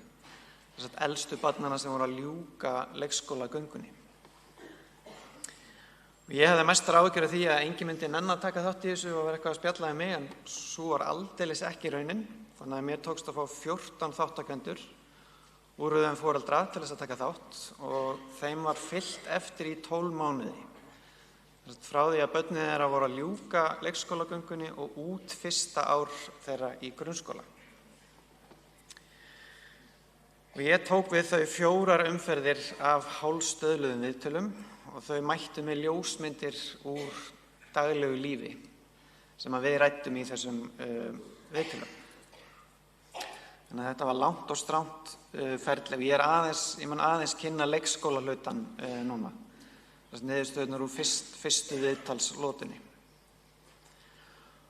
Og þáttakendur voru innbyrðis mjög fjölbreyttur hópur. Við stundum við talað erlenda foreldra og erlend börn sem mjög einsleitan hóp svona í fjölmiðla umræðu, en þessi hópur er mjög fjölbreyttur. Innbyrðis, það er mjög margvíslegan bakgrunn, talaði ólík tungumál og það er mjög mismunandi félagslegan bakgrunn líka. Nokkrir þátttakendur voru höfðu fæðst og alist upp á Íslandi en áttu barnsforeldri með erlendan bakgrunn. En langflestir þáttakendur voru fæddir og uppaldir utan Íslands og þeir voru frá ýmsu Evrópulöndum en einnig frá Afríku, Norður- og Suður-Ameríku og Suðaustur-Asíu. Og dvalartíminn þessa fólks var einnig mjög misjafn. Sumir höfðu bara verið hérna í nokkra mánuði þegar ég hitti þau fyrst og aðrir höfðu búið hérna í hátt í 2 áratugi. Og aðeins með félagslega bakgrunn hafa líka mjög fjölbreyttir. Sumir voru bara einstæðir foreldrar, kannski í láglaunastörfum eða jafnvel 2 störfum og allt upp í fólk sem var háskólamenntað og jafnvel í sínum eigin atvinnurekstri. Þannig að þetta var mjög fjölbreyttur hópur. Og aðeins fræðilegan bakgrunn rannsóknarinnar, en menntastofnunum yngri barna hefur verið lýst á þann hátt að þær eru taldar geta ýtt undir samfélagslega samheldni í samfélögum sem eru mjög fjölbreytt, hvað menningu og tungumál varðar. Og þau eru talin geta gert það vegna þess að þau bjóða upp á vettvang þar sem fjölskyldur með fjölbreyttan bakgrunn geta komið saman. Og ég fór eitthvað að pæla í þessu og mér langaði til að, ég fór að veltaði fyrir mér, hvernig get ég skoða þetta hlutverk, til dæmis leikskólastigsins. Og ég ákvaða að blanda þessum fræðum við hugmyndir fullgildi og skoða hvernig foreldrar upplifa og túlka tengsl sín við leikskólasamfélagið út frá kenningum fullgildi sem á ensku nefnist belonging. Og í íslensku yfirleitt talað það að tilheyra einhverju, að tilheyra samfélagi eða tilheyra einhverjum ákveðnum hópum eða stöðum eða menningu. Og eftir því sem maður kafar dýpra ofan í þessi fullgildisfræði þá sér maður að það hægt að tilheyra einum ýmsu fyrirbærum á mjög margvíslegan máta. Þess að menntastofnanir, bæði leikskólar og grunnskólar, þeir eru taldir veita foreldrum ungra barna með fjölbreyttan bakgrunn tækifæri til þess að tengjast, bæði með að bindast, sem á ensku kalla bara binding, þess að það er að tengjast fólki með svipaðan bakgrunn, og að brúa bilið, það sem kalla bridging, þar sem tengist fólki með ólíkan bakgrunn. En það er rauninni lítið vitað hvernig þetta eigi sér stað í hversdagslegum aðstæðum. En ég get alveg talað út frá eigin reynslu að ég hóf búskap mjög snemma, þannig að ég var mjög ungur kominn með barn í leikskóla og uppgötvaði allt í einu að ég var komin í samskipti við fólk sem var kannski 15-20 árum eldri en ég. Ég hef enga reynslu af þessum mömmuhópum sem mikið hefur verið talað en maður upplýði það strax þegar maður var kominn þangað. Maður var farin að tala við fólk sem maður hefði öðrum kosti aldrei hitt utan leikskólans. Og ég tengi þetta stundum við það sem að Viðar Halldórsson, prófessor í félagsfræði við HÍ, hefur kallað félagslega töfra. Þessar pælingar með fullgildi og það tilheyra. En hann segir félagslegi töfrar felast í þeim ósýnilegu en stórkostlegu og lífsnauðsynlegu verðmætum sem myndast í félagslegum samskiptum og samveru fólks í samfélagi. Félagslegir töfrar eru með öðrum orðum aflið sem mótar hugmyndir, hugsanir, hegðun og sjálfsmynd fólks. Dregur fólk hvert að öðru, gerir hóp að liði og samfélag að samfélagi. Og ég held maður að sjá það kannski ekki eins vel hérna í Reykjavík og ef maður fer út á land í lítil pláss. Þegar maður keyrir í gegnum lítil þorp þá sér maður mjög greinilega hvar leikskólinn eða hvar grunnskólinn Oft þetta stærstu byggingarnar á svæðinu. Og það ekki oft talað leikskóla í þessum skilningi. En leikskólar að sjálfsögðu staðir sem að bindur fólk saman. Fólk sem að kemur úr ólíkum áttum. Og ég ætla aðeins að ræða foreldrahluta rannsóknarinnar. En í fyrstu viðtalslotinni, eftir að ég var búinn að spyrja foreldrana hverjir helstu kostir barnsins þeirra væru, af því að það góður ísbrjótur, öllum foreldrum finnst gaman að tala það, að þá spurði ég aðeins út í dvöl barnsins á leikskólanum, tengsl við önnur börn og starfsfólk leikskólans. Ég baði að lýsa leikskólanum. Og svo spurði ég þau, telur þú barnið þitt tilheyra leikskólasamfélaginu og telur þú sjálfan þig tilheyra leikskólasamfélaginu. Og það kom mér dálítið óvart þegar ég bað þau að lýsa leikskólanum, hvað þau voru öll ofboðslega jákvæð. Þetta var fólk við munið með mjög fjölbreyttan bakgrunn, kemur úr löndum þar sem leikskólahefðin kannski allt öðruvísi, miklu formlegri, miklu meira gýruðum og formlegt nám þar sem að börn sitja lengi við lærdóm, en þau voru öll mjög jákvæð og þetta voru lýsingarorðin sem þau völdu oftast. Til að lýsa leikskólanum. Þið sjáu að leikskólinn, hann skemmtilegur, hann öruggur, hann dálítið óreiðukenndur, það dálítið kaos í leikskólum í Íslandi, þegar maður lappar inn í fataklefann, það föt út allt og stígvél. En leikskólinn góður, hann frjáls, gáskafullur, friðsæll, fallegur, áreiðanlegur, áhugaverður, afslappaður. Hann hamingjusamur, heimilislegur, hlýlegur, þannig að hættulegur. Það var reyndar ein mamma sem sagði, já, það þarna stór gata við hliðina á leikskólalóðina og þar keyra stórir flutningabílar og hvað myndi gerast ef hann myndi velta inn á lóðina. En þetta var rauninni freka við þessi gatnaskipulag heldur en leikskólann sjálfan. En hann jákvæður, opinn og svo framvegis. Og þetta kom dálítið óvart hvað var rosalega jákvæð viðhorf hjá þessum fjölbreytta hópi. Og ég spurði þau, telurðu barnið tilheyra leikskólasamfélaginu? Og allir sögðu já. Ég sagði, já, af hverju heldurðu það? Hvernig sérðu það að það tilheyri? Og það var bara þetta, barnið á vini, það hluti á hópnum og tekur þátt. Barnið leikur sér við önnur börn þegar ég kem að sækja. Þannig að þegar þau ganga inn á leikskólalóðinu þá sjá þau að börnin í leik. En hins vegar voru viðhorf þeirra mun blendnari gagnvart eigin tengslum við leikskólasamfélagið. Þannig að allir segja, já, barnið mitt það tilheyrir, en svo spurði ég, finnst þér þú tilheyra einhvers konar leikskólasamfélagi? Og þar voru viðbrögðin mun blendnari. En þar í gögnunum komu dæmi bæði sterk og veik tengsl, auk þess að sumir foreldrar voru einfaldlega fráhverfir hugmyndinni að tilheyra leikskólasamfélagi og enn öðrum þótti spurningin mjög framandi. Þannig að þau skildu spurninguna þegar áttu við barnið, en þeir spurði, finnst þér þú tilheyra leikskólasamfélaginu? Og það bara, hvað meinarðu? Af hverju spurði mig, hvað áttu eiginlega við? Þannig að það var líka mjög áhugavert. En ég ætla að gefa ykkur nokkur dæmi það hvernig þetta fólk lýsti þessum tengslum sínum við leikskólasamfélagið. Og hérna eru dæmi sterk tengsl. Hérna sjáum við Gústaf, að sjálfsögðu þetta allt saman dulnefni. En hann sagði þegar hann lýsti leikskólasamfélaginu, hann hafði búið á Íslandi í mjög skamman tíma en komst eiginlega inn í hans dyr, inn í Íslands samfélag, var að byrja í leikskóla og var að boðin í barnaafmæli. Var að boðin í nokkur barnaafmæli í röð þar sem hann fór með dóttur sinni og kynntist foreldrunum, kynntist fjölskyldunum. Og þar eignaðist hann vini og svona stuðningsnet. Og hann var að lýsa þessu stuðningsneti fyrir mér.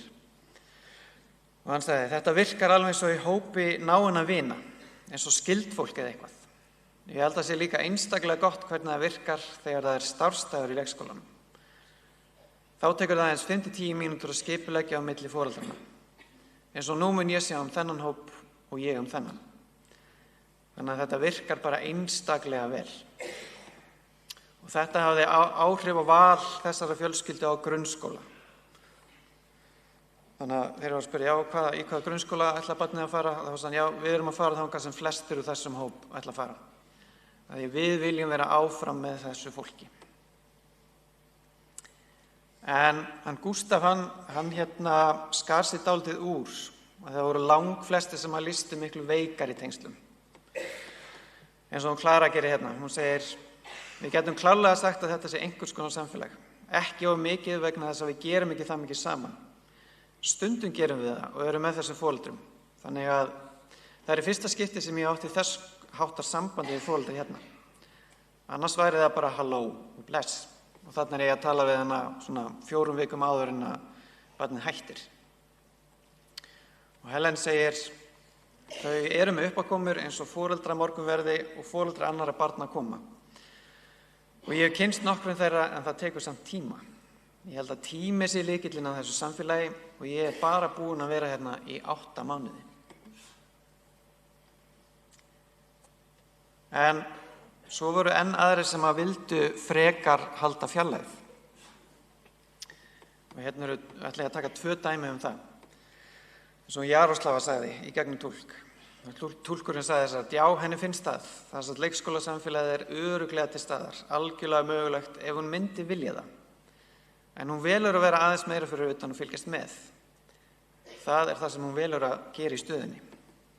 Og ég ákvað að spyrja hana aðeins nánar út í þetta, hvað hefði áhrif á þetta val. Hún sagði, í grunninn held ég að það sé leti, en að einhverju leyti held ég að ég sé ekki alveg aðlöguð íslensku samfélagi. Og kannski eru það hindranir í tengslu við tungumáli eða eitthvað, þú veist. En ef ég hef val að taka þátt eða ekki, þá vil ég það helst ekki. Og það voru alveg fleiri foreldrar í þessum hópi þegar börnin voru byrjuð í grunnskóla og sögðu, já, hvernig er þetta? Þú veist, jú, það eru alls konar hittingar og foreldrakvöld.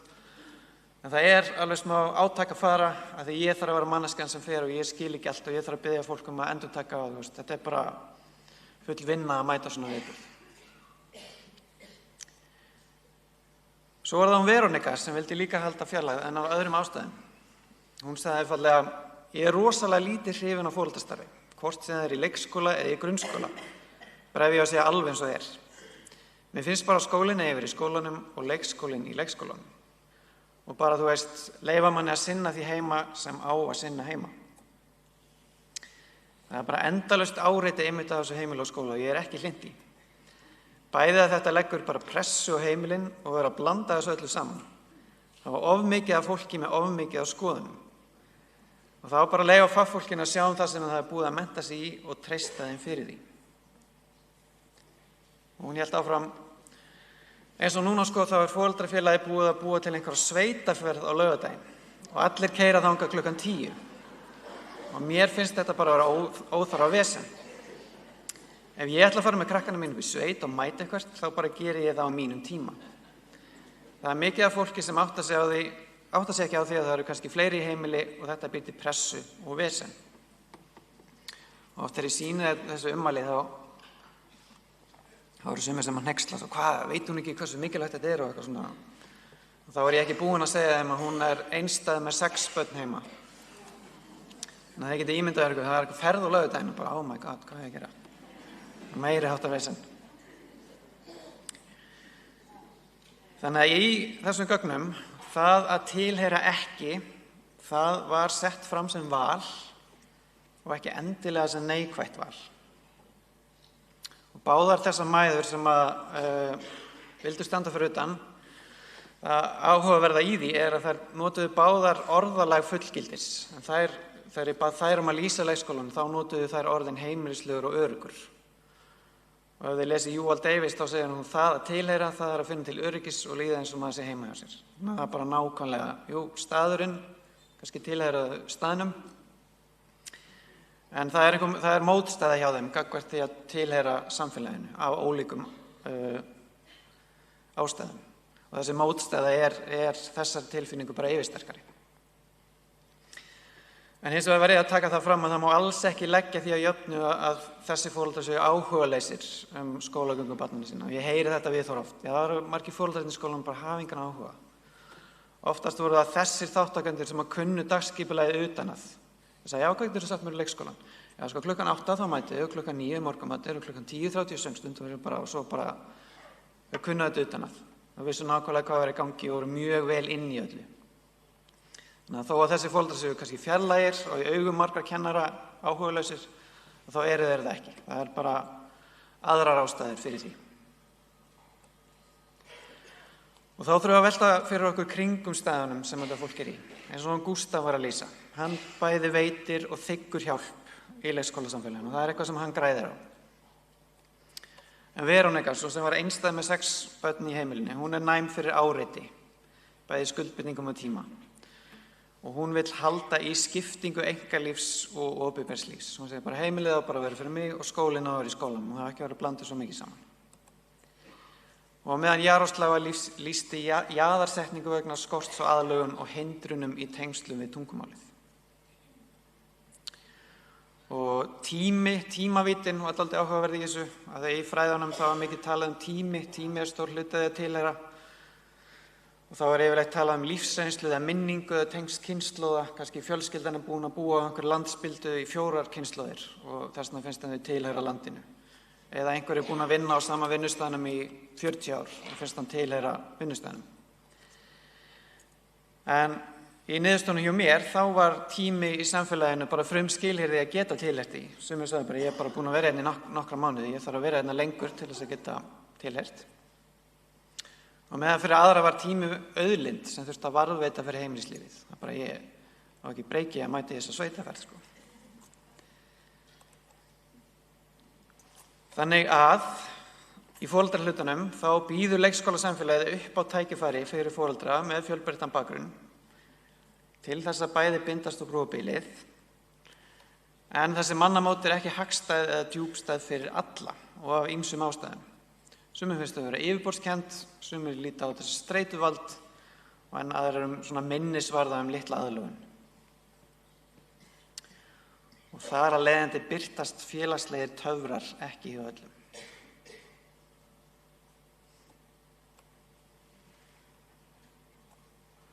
Nú ætla ég að færa mig yfir í kennarahluta rannsóknarinnar.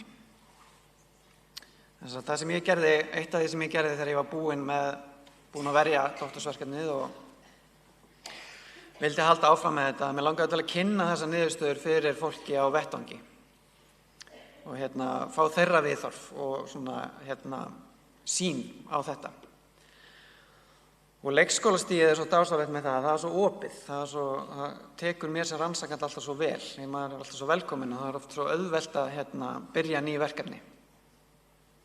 Þannig að mér tókst að fá 5 hópa leikskólastjórnenda í Reykjavík, alls 19 þáttakendur, til að mæta í rýnihópaviðtöl með mér í vorið 2023.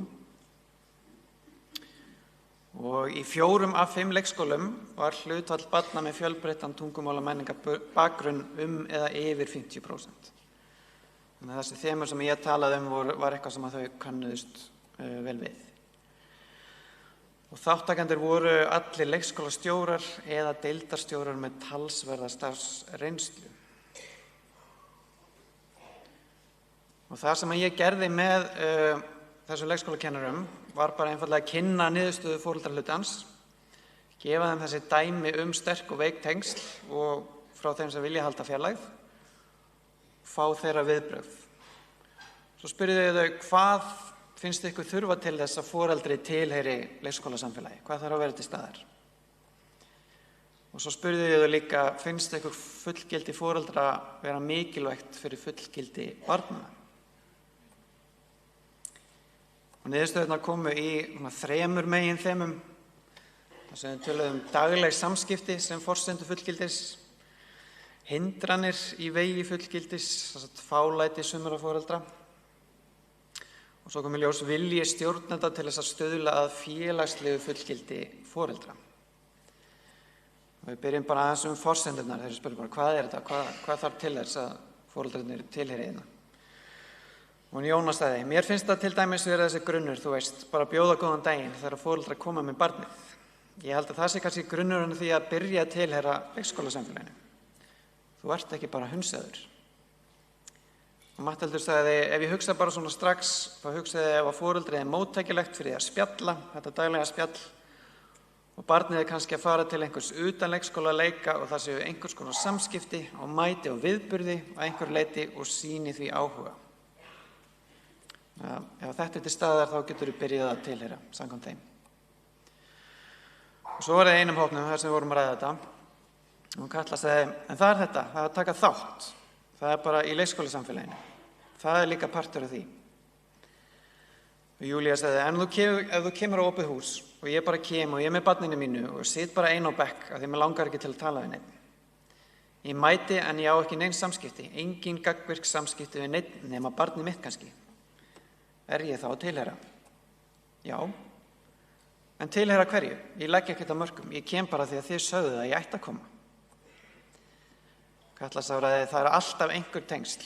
Ég trúi því ekki að þú kemur bara meira að segja, já bara það að tala við kennaran eða einhverja foreldra. En Júlía svaraði, en það er alveg til einhverjir sem hefur ekki nein samskipti við aðra. Og það svona leiddi að stóru þema sem að fór mikill tími í að ræða. Það var svona helsta hindrunin sem að þessi þátttakendur sáu, það voru fálæti sumra foreldra. Og þarna var hann Jón, sem var deildarstjóri, hann var að lýsa því fyrir mér og það hann var alltaf að bjóða á einhver viðburði og senda einhver boð og hengja upp einhver plaggat og alltaf að auglýsa eitthvað og færa lítil viðbrögð. Hjá sumum, ekki öllum. En hann sagði, og þótt ég spyrði mér þessu eftir á, fenguðu meilin? Já, við fengum meilin. Og einhver áhuga að koma? Nei. Og ég bara, ok, allt í lagi. Og þegar ég er að spyrja og bjóða eða reyna að vera voða kamma og tengjast þeim og bindast, þá er oft bara veggur. Það er alveg bara hérna. Bara já, nei, þetta er fínt. Hún Fjóla, hún leiklas foreldra, svona eins og hún ímyndaði sér hvað foreldra var að hugsa. Hún sagði, já, sumir foreldrar eru bara svona. Herðu, við erum bara hérna með barnið frá 8 til 4 og flott, æðislegt geggjað hvað þau eru góð í barnið mitt, en bæ.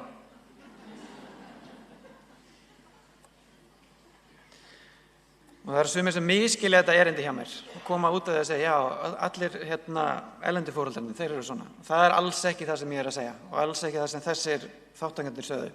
Það eru bara sumir. Sumir foreldrar hafa mjög erfitt að nálgast á.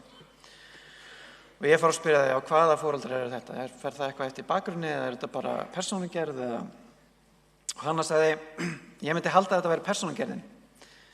Það er alveg Íslendingar sem að koma hérna, þú veist, við erum bara með dæma þinni deild. Já, bjóðu ekki einu svona góðan dag.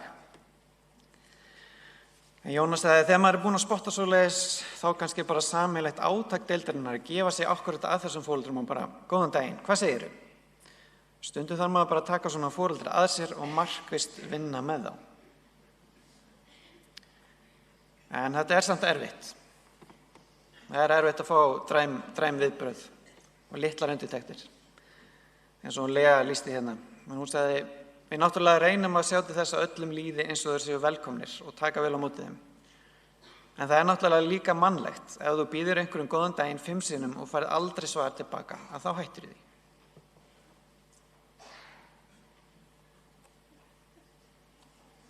En svo kom þetta aldrei óvænt þema, allavega óvænt fyrir mig. En það var svo mikla vinna sem að þessi stjórnendur lögðu á sig til að stuðla að félagslegu fullgildi foreldra. Það fullgildi sem ég hef verið að lýsa fyrir ykkur hingað til er meira svona tilfinningalegt fullgildi. Þegar þú ferð og hittir eitthvað fólk og hvernig líður þér. Líður þér vel í návist þeirra og finnst þú tilheyra þeim sem manneskjum. En félagsvít fullgildis vísa til þess að eiga aðild að hópum sem ná út fyrir náin tilfinningasambönd. Til þess að líða eins og maður sé hluti af stærri hópi eða samfélagi, finna til viðurkenningar og fá tækifæri til að taka þátt og leggja sitt af mörkum. Þannig að þetta nær út fyrir það að segja hæ og góðan daginn eða sleppa því. Og við vorum að ræða svona þessa viðburði sem að var verið að bjóða á, foreldra kaffi og svona. Við vorum að ræða hverjir mæta og hverjir ekki. Og hún Klara sagði, já, það eru sumir sem að mæta mjög lítið á þessa viðburði. En hún sagði, þarna snýst þetta svolítið hræðslu við vinnuveitendur. Að geta ekki spurt, má ég fara klukkan 2 vegna þess að það er kaffi hjá barninu mínu? Guðrún sagði, ég fann það alveg hjá einu foreldri, hún var hrædd við veikindi og annað slíkt sko. Ég hef hringt í vinnuveitendur fyrir foreldra af því að þeir eru bara hræddir og ég hef sendt bréf. Einhvern tíma hringdi vinnuveitandi í mig til að fá það staðfest að það væri skipulagsdagur eða það þyrfti að senda heim. Þá treysti hann ekki viðkomandi. Klara sagði að þetta er það sem ég hef upplifað. Þetta hefur bara verið foreldri með erlendan bakgrunn og oftast eru þetta láglaunastörf, þrif, pizza, fiskur. Þú veist, ótrúlegt. Þetta er bara sorglegt. Og við fórum að ræða þetta þess nánar og Fjóla sagði að þessi hópur foreldra vissi ekki endilega hver þeirra réttur var og voru oft með vinnuveitendur sem sögðu, nei, þú færð ekki frí að því að barnið þitt er veikt. Og við bara, jú, víst, þú færð frí, þú ert með þessa daga. Og þau fatta að þau geta komið til okkar og spurt okkur, af því að oft eiga þau kannski enga íslenska vini og kunningja sem geta hjálpað. Því miður verðist ekki vera mjög þétt stuðningsneti foreldra sem flytja hingað eigin vegum. Það er ekki mjög ríkt upplýsingaflæði. Þú verður að bera það eftir öllu og ef þú veist ekki hvert þú átt að leita er rosalega erfitt að fá upplýsingar. Það voru allir hópar sem ræddu þetta hlutverk sitt, að veita svona aðstoð.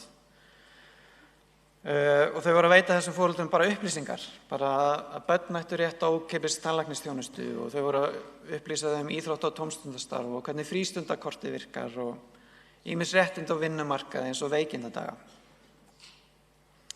Og þau veittu þeim líka bara beina hjálp. Þau áttu oft í samskiptum við vinnuveitendur fyrir þau, hringdu í vinnuveitendur og voru að rífast við einhverja verkstjóra. Hjálpuðu þeim að sækja rafræn skilríki og umsóknir í alls konar rafrænum umsóknargáttum, sækja atvinnuleysisbætur, sækja grunnskólapláss og frístund, óska eftir aðstoð félagsráðgjafa og einn leikskólastjórinn lýsti því fyrir mér löngu máli að hún hefði boðið móður sem var í skilnaðardeilu, einhverjum svona leiðilegri skilnaðardeilu við barnsföður sinn. Hún bauð henni að koma bara á skrifstofuna sína með lögfræðingnum sínum til að fara yfir þessi mál og svona túlka fyrir henni og þýða og veita henni stuðning í þessu. Og þarna kom starfsfólkið sem var sjálft með erlendan bakgrunn líka sterkt inn. Eins og Sofía sagði, þau erlendi foreldrar koma og sækja í mig. Þannig ég finn alveg að þegar þú ert búin að gefa þér smá af þér aðeins, af því þú ert sjálfur búin að ganga í gegnum þetta, þá er komið meira traust. Og Míla sagði, þú getur alveg sett í spor fólksins sem er ekki héðan. Ég meina, ég skil það alveg. Það var rússnesk kona sem var að taka á móti mér þegar ég kom til Íslands fyrir 11 árum síðan. Hún var að útskýra margt fyrir mér í leikskólanum og ég elskaði hann út af því. Enginn les þetta betur en fólk sem er búið að fara í gegnum þetta. Og Klara sagði, stundum erum við að teygja okkur dálítið langt í okkar starfi, kannski svolítið langt út fyrir okkar starfslýsingar. En maður vill samt hjálpa því maður vill að fólkinu líði vel. Af því að glaðir foreldrar að þá eigum við von á glöðum börnum og öfugt, skilurðu. Og þetta var alveg eitthvað sem kom líka aðeins fram að hoppa aðeins aftur í foreldrahlutann. Þegar foreldrarnir voru byrjaðir með börnin í grunnskóla og ég var aðeins að ræða munin á að þau voru alls opaslega ánað og jákað út í leikskólan. Það sagði bara, nú ertu komin á nýjan stað, hvers konar staður er þetta? Og ein þeirra, sem ég nefni Jo Vítu, hún ræddi munin á menntastofnun sonar síns. Þegar hún ræddi þennan mun sagði hún að henni sem útlendingi og móður barns með annar litarhaft að henni liði stundum eins og utangarðsmannesku í grunnskólanum. Ég bara, já, ég kem á stundum og ég sé það bara, ég er mjög öðruvísi og barnið mitt með annað litarhaft og íslenska er ekki mitt móðurmál, mér líði bara eins og ég sé ekki alveg með. En henni leið aldrei þannig í leikskólanum og hún segði að viðmót leikskólakennarana hefðu skipt þar höfuðmáli. Hún sagði að leikskólakennararnir eru allir almennilegir, já. Þeir tala alltaf við mann með augunum, ekki bara, ég held þú vitir hvað ég á við, en ég get samt ekki útskýrt það. Og þetta var eitthvað sem Þuríður, sem var leikskólastjórnandi, talaði einnig í sínum rýnihóp. Hún sagði, allir skipta máli og ég held að ef maður er duglegur bara að mynda augnkontakt. Ég oft blikka bara einhverjar mömmur. Ég sé þig. Bara þetta, ég sé þig. Kannski mömmur sem koma ekki til mín er ekki miklum samskiptum, en ég brosi að blikka og geti kynna að ég sjái þau. Ég er með nokkra ígrundunarmóla fyrir ykkur út í daginn. En það, samkvæmt þessu, þá eru greinilega einhverjar brotalamir á vinnumarkaði. Ef að foreldri með erlendan bakgrunn í láglaunastörfum er ekki treyst fyrir því að mæta í foreldrakaffi eða megi ekki taka veikindaga eða geti ekki sótt þegar það þarf að senda alla heim. Það eru stærri og fleiri hindranir fyrir suma í þessum hópi. Þau þekkja síður gangvirki samfélagsins og hafa kannski veikara bakland eða jafnvel ekkert bakland, ekki neina stór fjölskyldu eða vini, eða þekkja bara engan utan fjölskyldunar sem getur veitt þeim upplýsingar eða hjálpa þeim. Sumir þeirra eru því í mun viðkvæmari stöðu. En út frá þessu þá sjáum við að það eru vísbendingar að foreldrar með erlendan bakgrunn geti ekki aðeins skapað sér bakland meðal kunningja og úr röðum annarra foreldra, eins og ég var að lýsa fyrir ykkur áðan. Heldur geta leikskólakennararnir líka gegnt veigamiklu hlutverki í því að stuðla að samfélagsþátttöku með umhyggju að leiðarljósi. Og kannski vert að hafa það í huga þegar ég er að tala fullgildi við þessa tvo ólíku hópa, þá eru þau ekki alltaf að tala alveg saman hlutin. Þannig ef ég spyr foreldra hvað er það að tilheyra og í samhengi leikskólans. Og fullgildi í leikskólanum fyrir þau eru tengsl við aðra fjölskyldur. Ef ég spyr finnst þér tilheyra og þá lýsa þau bara já, ég tilheyra því ég þekki þennan og þennan og við hittumst og gerum þetta saman. En þegar ég spyr kennarana eða stjórnendurnar, þá voru það að tala dálítið annan hlut. Í þeirra augum er fullgildi það að vera opin fyrir samtali við kennarana, fylgjast með tilkynningum, mæta á viðburði og mynda tengsl. Þannig að það er alveg mögulegt að fullgildi, eða svona foreldrafullgildi getur verið ósýnilegt í augum kennarana, því að þau eru bara að hugsa sitt gott hluti. En báðir hópar töldu fullgildi foreldra ekki vera nauðsynlegt skilyrði fyrir fullgildi barnanna. Þannig að þeir foreldrar sem voru meira tilbaka, kusu að standa meira fyrir utan, voru mjög vel inn í öllu sem var að gerast í skólanum og þau sagði já, börnin mín tilheyra.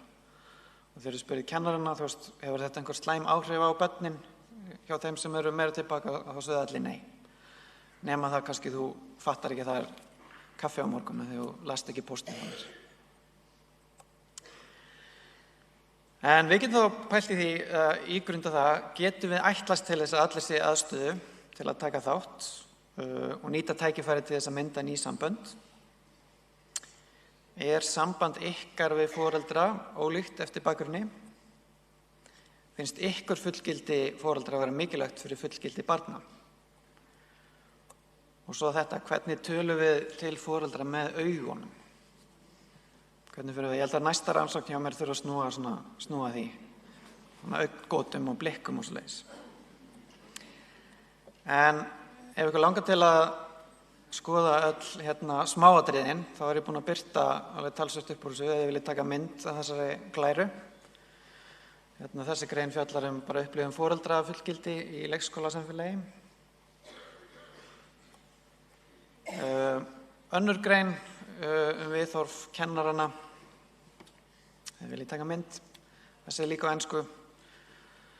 Og svo var að koma út í fyrra bókin Með næstu nýja skó sem hún Fríða minntist á áðan, sem að ég var annar ritstjórna, sem eru greinar tengsl leikskóla, grunnskóla og frístundaheimila og þar er kafli á íslensku þetta.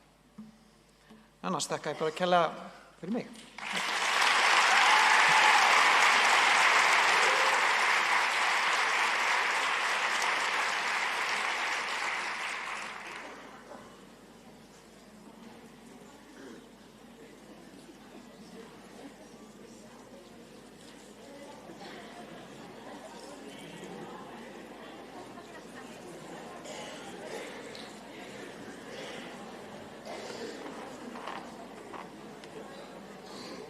Takk fyrir. Næsta erindi tölum texta. Ég ætla að bjóða Guðmund Sigþórsson, verkefnisstjóri tónlistar í leikskólanum Sunnuási. Gjörðu svo vel.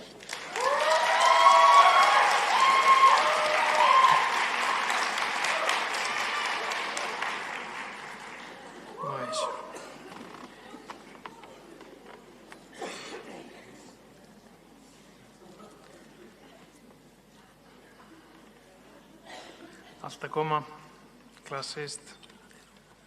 Þetta hérna. Sjá. Nú gerum við svona. Já. Gaman að vera hinum megin. Ég venjulega sá sem að redda tæknimálum, þannig að gaman að gera það aðeins öðruvísi. Herri, já. Ég heiti Guðmundur Sigurðarsson, ég kallaði Gummi. Og ég ætla að tala aðeins mitt starf og það sem ég reyna að gera í leikskólanum Sunnás. Og bara svona stuttu mig, þá útskrifaðist ég með BA í ensku úr háskólanum. En svo eftir að hafa verið að vinna á leikskólanum lengi, hóf störf á Klettaborg upp í Grafarvogi 2012 með skóla. Svo fór ég á Sunnás síðan 2018 og þá bætti ég við mig uppeldis- og menntunarfræðidiplomu og núna á loka ári í menntunarfræði leikskólakennara. Ég hef reynslu af tónlist bara með því að ég lærði gítar. Ég hef verið að vinna þetta mál og ég hef verið að vinna með barnamenningahátíð, en líka eins og ég kemur nú eftir þá fékk ég mjög góða reynslu af tónlist í leikskólastarfi á Klettaborg þegar ég byrjaði.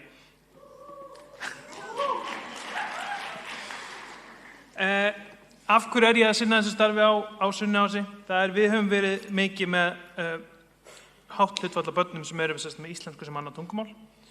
Við höfum verið með mikið af börnum sem eru í fyrsta flokki með stuðning og almennt bara börn sem að þurfa mikla málur, sem eru þá með málþroskaröskun eða eitthvað annað.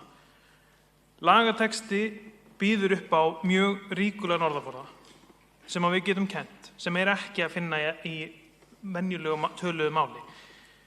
Og það sem ég vill ég er búin að hugsa mikið hvað ég vill að fólk taki út frá þessu erindi og það að nota tónlist og nota sönglög eins og bækur, eins og sögur og ég fer meira í það á eftir.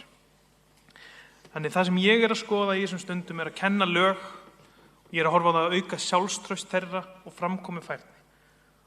Og það tengist mikið inn í það að þau upplifi að þau geti og þau geti komið fram og þau geta sýnt sig og þau eru sterkir einstaklingar sem geta komið saman í hóp með öllum hinum.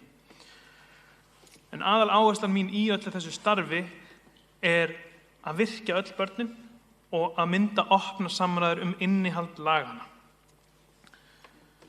Það fræði bak við þetta ekki bara eitthvað sem ég að gera og það eitthvað sem að háskólareynslan að nýtast með vel í. Og það sem að ég hugsa mikið þessi efsta sem sýnir að börn, þetta í grunnskóla, en þau þurfa, ef þau eru að lesa, þau þurfa að skilja 98% af texta sem þau lesa til þess að ná einhverju úr texta. Þau þurfa ekki að missa út nema 3 orð á hverjum 100 og þá eru bara búin að missa þráðinn. Og ef þau hugsið lög sem þau kunnið að syngja, við vorum búin að vera að syngja Voru í Vaglaskógi og haldið að börnin viti hvað lindin niðar þýðir. Það ekki hugmynd. En við þurfum að staldra við og við þurfum að skoða þessu orð því að það er svo margt sem við getum talað og unnið út frá þessum orðum. En það líka það að leikskólafólk, samkvæmt rannsóknum, notar einfaldari og styttri setningar og segðir með börnum með íslensku sem annað tungumál heldur en öðrum börnum. Það eitthvað sem ég búin að reyna að vinna með og við erum markvisst að vinna með á Sunnuási. En það líka það að orðaforði barna hefur forspágildi lesskilning seinna sem hann tengist þá inn í námsgengni í grunnskóla og jafnvel lengra ef við horfum á hljómniðurstöðnar. Og það líka það að beinkennsla getur nýst og þá erum við að notast við svona töfraorð og samræður. Töfraorð sem sagt að þá ef þú ert að skoða texta og segir nú þið ætla að hlusta og gá hvort þið heyrir orðið lindin. Þegar þið heyrið þá ætla það rétt upp hendi. Og þá komið á þeirra að spyrja hvað orðið þýðir. Og þau læra mun meira þegar þau hafa frumkvæðið að því að spyrja. Þannig að þetta eitthvað sem ég hef notað mikið.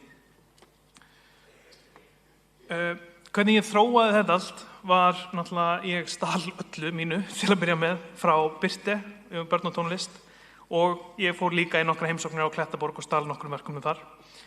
Ég fór líka og talaði við Ingibjörg Sólrún Ágústsdóttir sem var verkefnastjóri tónlistar á Urðarhóli með Birte og hún gerði meistaraverkefni sitt sönglög til málörfunar í íslensku fyrir börn af pólskum uppruna. Þá var hún sérstaklega að horfa á hvað það sem að þvælist fyrir pólskum börnum svona yfir heildina. Það virðist vera sama yfir mörg börn. Það eru kynorða, töluorð, pallbeygingar og það ákveðin þemu sem hægt að sjá alls þar og setningamyndun, mín mamma í staðan fyrir mamma mín og því að þannig það á pólsku. Ég leitaði mikið í mína reynslu, mitt uppeldi. Það mikið tónlist, við sungum mikið. Ég hlustaði alltaf á Pétur Úlfinn áður en ég fór að sofa og á Klettaborg sem ég byrjaði þá var markvisst unnið með lög og tónlist og það það sem ég held að falli svolítið mikið hjá okkur. Við nýtum svo oft tónlist til að styttast undir að brúa bilið og gefum okkur ekki tíma til þess að kafa í það. Ég talaði líka við Þráin Árna, gítarleikarinn Skálmöld, hann hefur verið að sinna góðu starfi upp á Rauðhól. Þannig þetta svona fólki sem ég leitaði til þegar ég var að byrja. En börn hafa gaman af söng, þau hafa gaman af leikjum og ryþma og verkefnum sem að fylgja áhuga þeirra. Þetta ekkert nýtt fyrir neinum held ég. Og það sem ég reyna að bæta inn í þessu að nota myndskreytingar á sama hátt og svona sjón- og dagskipulag og gera þess að lagið aðgengilegt öllum. Og ef það einhver sem vinna með barnamenningahátíð þá hef ég verið að reyna að setja inn á Facebook síðurnar myndskreytingar fyrir þau lög og það gefur kannski einhverjum svona skilningarnir, svo dæmi á eftir. En lög fjalla rosalega mikið sem hægt að nýta í kennslu og þemavinnu, til dæmis félagsfærni og það virkar líka í samvinnu með verkefnum eins og Blæ og Lubba og Leikur að læra og náttúrulega mikið af þessu notar tónlist fyrirfram. En ég hef líka velt fyrir mér hvaða lög ég að skoða með börnunum. Það oft erfitt að velja en það mesta sem ég að horfa á áhugi barnanna. En líka það að ég ekki bara að syngja þessi gamlu góðu leikskólalög. Ég treysti öðrum til þess að taka það og ég skoða aðeins þyngri, erfiðari lög, en þá prófa ég kannski að syngja með þeim nokkur, leyfa þeim að sjá og svo finn ég hvað það sem þau hafa áhuga á og gríp það og vinna áfram með það. Ég nota líka þemun og áherslur skólans til þess að skoða svolítið hvað við erum að skoða. Eins og núna erum við að skoða veturinn og svona að verða vorið, þá erum við að skoða svolítið frostir úti og þemavinnu í kringum það. Svo bara svona svolítið það sem dettur í hug, það sem grípur mig, og því að áhugi minn þarf líka að vera til staðar, eins og með margt annað. En ef þau hafa engan áhuga þá augljóslega sleppi ég. En ég hef full trú á börnum og ég hef séð þau læra alls konar lög og ef þeir sem einmitt hafa séð barnamenningahátíðina geta séð hvers konar lög börnin geta lært. Þetta eru sum af þeim sem við höfum verið að vinna.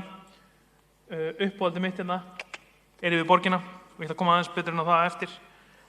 En til dæmis eins og lagið Stingum af eftir Múkisson, það fjallar útilegu og samveru með fjölskyldu og þetta getur maður tengt svo auðvitað við reynslu barnanna og fengi þau til að tjá sig og byggja ofan á það sem þau vita fyrirfram.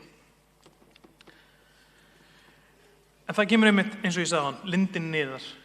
Ég lenti í því þegar ég var að gera myndskreytingar fyrir barnamenningarhátíðina eitt árið og það var hérna ég sitt við varpið, skoðandi í lit og ég náttúrulega hélt bara að þetta væri fuglavarp og ég var búin að koma því inn á myndir og ég var byrjaður að syngja með bönnum þegar að starfsmaður benti mig á að það væri verið að tala sjónvarpið. Þannig að ég get ekki einu sinni sem fullorðinn aðili skilið texta nægilega vel á hans að ígrundan. Þannig hvernig get ég ætlast þess að börn sem að heyra mig bara syngja lagið 5 sinnum, þau geta kannski lært lagið en þau hef ekki hugmynd hvað þau eru að syngja. Nema það að staldra og tala það, skoðandi í lit, þó þú getur fara að tala litasjónvörp, fara út fyrir stað og stund.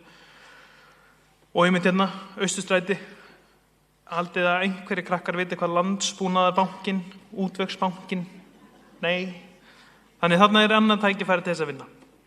Yfir borgina lag sem ég hef notað mikið og ég vann svolítið með í starfsverndarannsókn sem ég var að vinna í skólanum til þess að tengja við barnasáttmálann og þá erum við að skoða líðan og að tengja lagið við líðan barna og eftir minni bestu vitund þá fjallar þetta lag einhvern sem dapur eða leiður og veit að hann þarf að leita aðstoðar en getur það ekki og ég held að þetta séu aðstæður sem að börn lenda í mjög oft.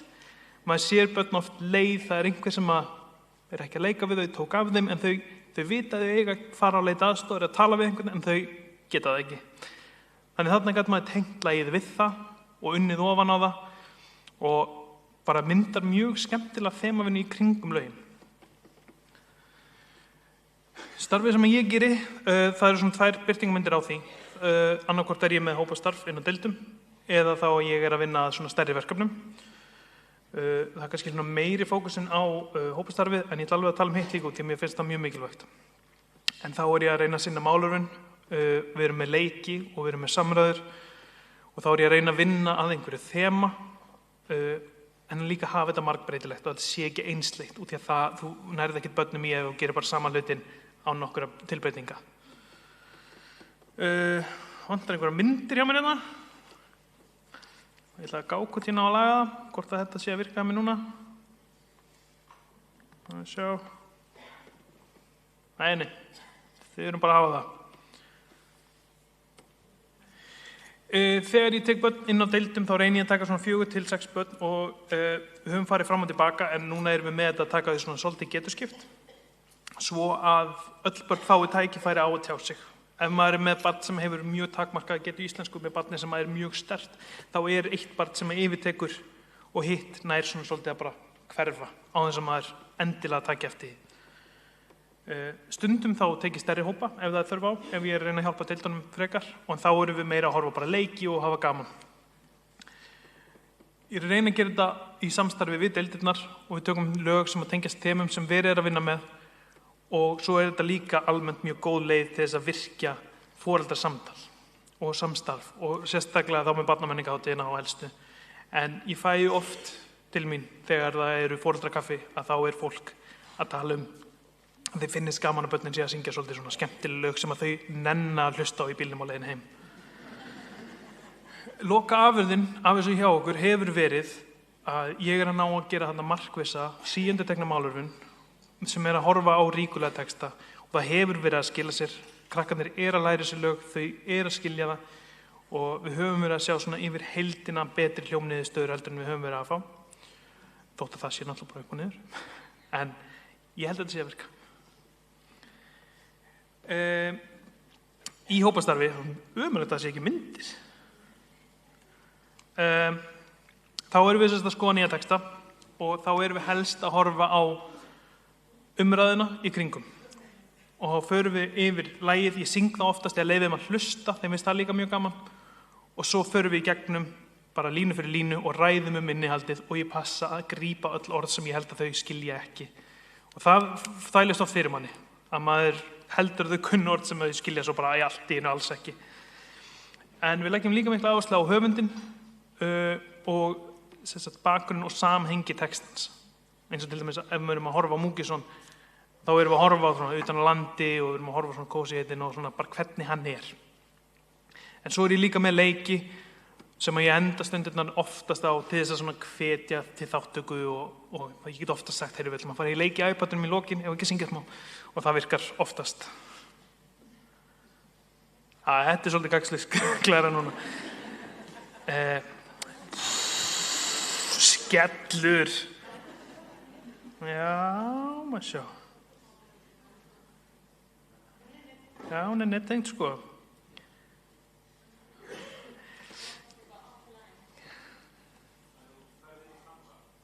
Sko, kann vera ekki sett upp. Við gætum hressi bara. Já. Já, ég get notað það. Það er rétt. Hvað ætli það sé? Ég get ekki svona pressu, sko. Herðu, ég sé ekki... Sé það ekki. Þá erum við bara... Ég skal bara lýsa fyrir ykkur myndurum. Ég man nokkurn veginn hvað er þarna.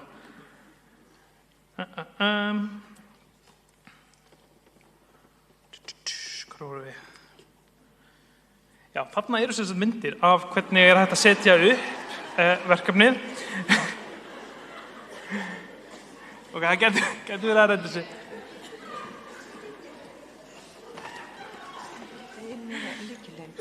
Já, við getum tekið þetta bara út í staðinn. Þetta standa mjög vel.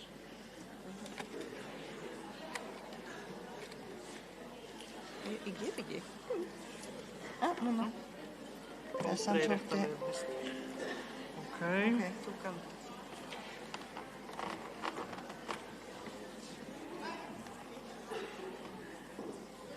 Þarna, sko, Skoð þetta. Anna, getið séð mig líka? Takk fyrir. Þarna til dæmis, til að fara aðeins yfir, þá höfum við gert myndræna texta. Þetta Drauma geta ræst. Og svo hef ég verið að reyna að klippa þetta út og búa til svona einhverja leiki úr þessu, gera þetta áþreifanlegt, gera þetta læsilegt fyrir þau. Ég hugsa oft, ég get ekki lært að spila lög og gítar og syngja þau nema eftir 10 skipti að vera með textan og greip fyrir frammi. Og ég get ekki ætlast til þess að börn geti lært textan á því bara að hlusta á mig syngja 5 sinnum. Þannig ég hef alltaf reynt að hafa myndræna texta. Hérna sjáum við leikina. Þarna uppi er Stingum af. Þarna búið að taka lagið svolítið niður, klippa það niður og búa til spjöld sem þá átt að spila. Að búa til lagið, setja upp í réttri röð, finna rím líka, það alltaf klassik. Svo hérna Stóri hvalur. Þetta verkefni sem ég stal af Klettaborg. Takk Kristjana. Og þetta sem sagt leikur það sem að börnin velja lit og við syngjum og þau fá að koma sjálf og íta á. Þannig þáttakan þeirra mikil, áhuginn mikil, þetta ógeðslega vinsælt.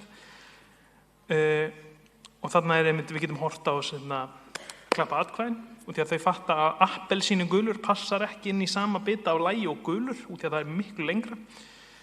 Og svo líka það sem mér finnst mjög gaman að hérna hef ég búið til svona lítinn bláan taka. Og ef ég geri það þá vinnur alltaf næsta barn. Þannig að ef ég er með börn sem eru með kjörþykli eða vilja lítið taka þátt, þá get ég svindlað þannig að þau vinni og taki þá miklu frekar betur með þátt næst. Mæli með. Hérna eru nokkrar aðrar myndskreytingar. Fallegur dagur eftir Bubba vorum við að skoða. Það hefur verið mjög gaman, hann togar í með tær birtan, þið sjáum það kannski. Voru í Vaglaskógi og með dreymir að verða kafari, geimfari, trommari, amma. Og svo erum við með hérna úr barnamenningahátíðinni. Og þetta svona, ég reyni að gera mismunandi vegu eins og ég sjáið og ég ennþá bara að finna hvað virkar. Sumt virkar vel fyrir sum lög, sumt virkar vel fyrir önnur. Svo erum við líka með söngstundir. En það einmitt þetta, hvernig getum við unnið með lög? Og ég vil bara svolítið hvetja ykkur til að horfa á hvernig þið eru að nota lög og tónlist í ykkar starfi með börnum. Erum við að nota lögin til þess að bara syngja, til þess að stytta tímann þangað til að þau fara að borða? Eða erum við að staldra við, horfa á þetta sem sögu eða bók og kafa svolítið í hvað við erum að gera, hvað við erum að tala? Ef þú ert að syngja Frostur úti fuglinn minn, þá getur þú farið að tala það er frost úti, það er allt frosið, fuglinn nær engu út af því að það er allt frosið, það er engin ber, hvað getum við gert? Og það sem við höfum verið að gera er kannski að reyna að gera, setja út fuglamat eða gera svona köngla og með smjöri og mat í tengslum við þetta. Eða fara í göngutúr niður í grasagarð og sjá fuglana og sjá hvernig allt er frosið.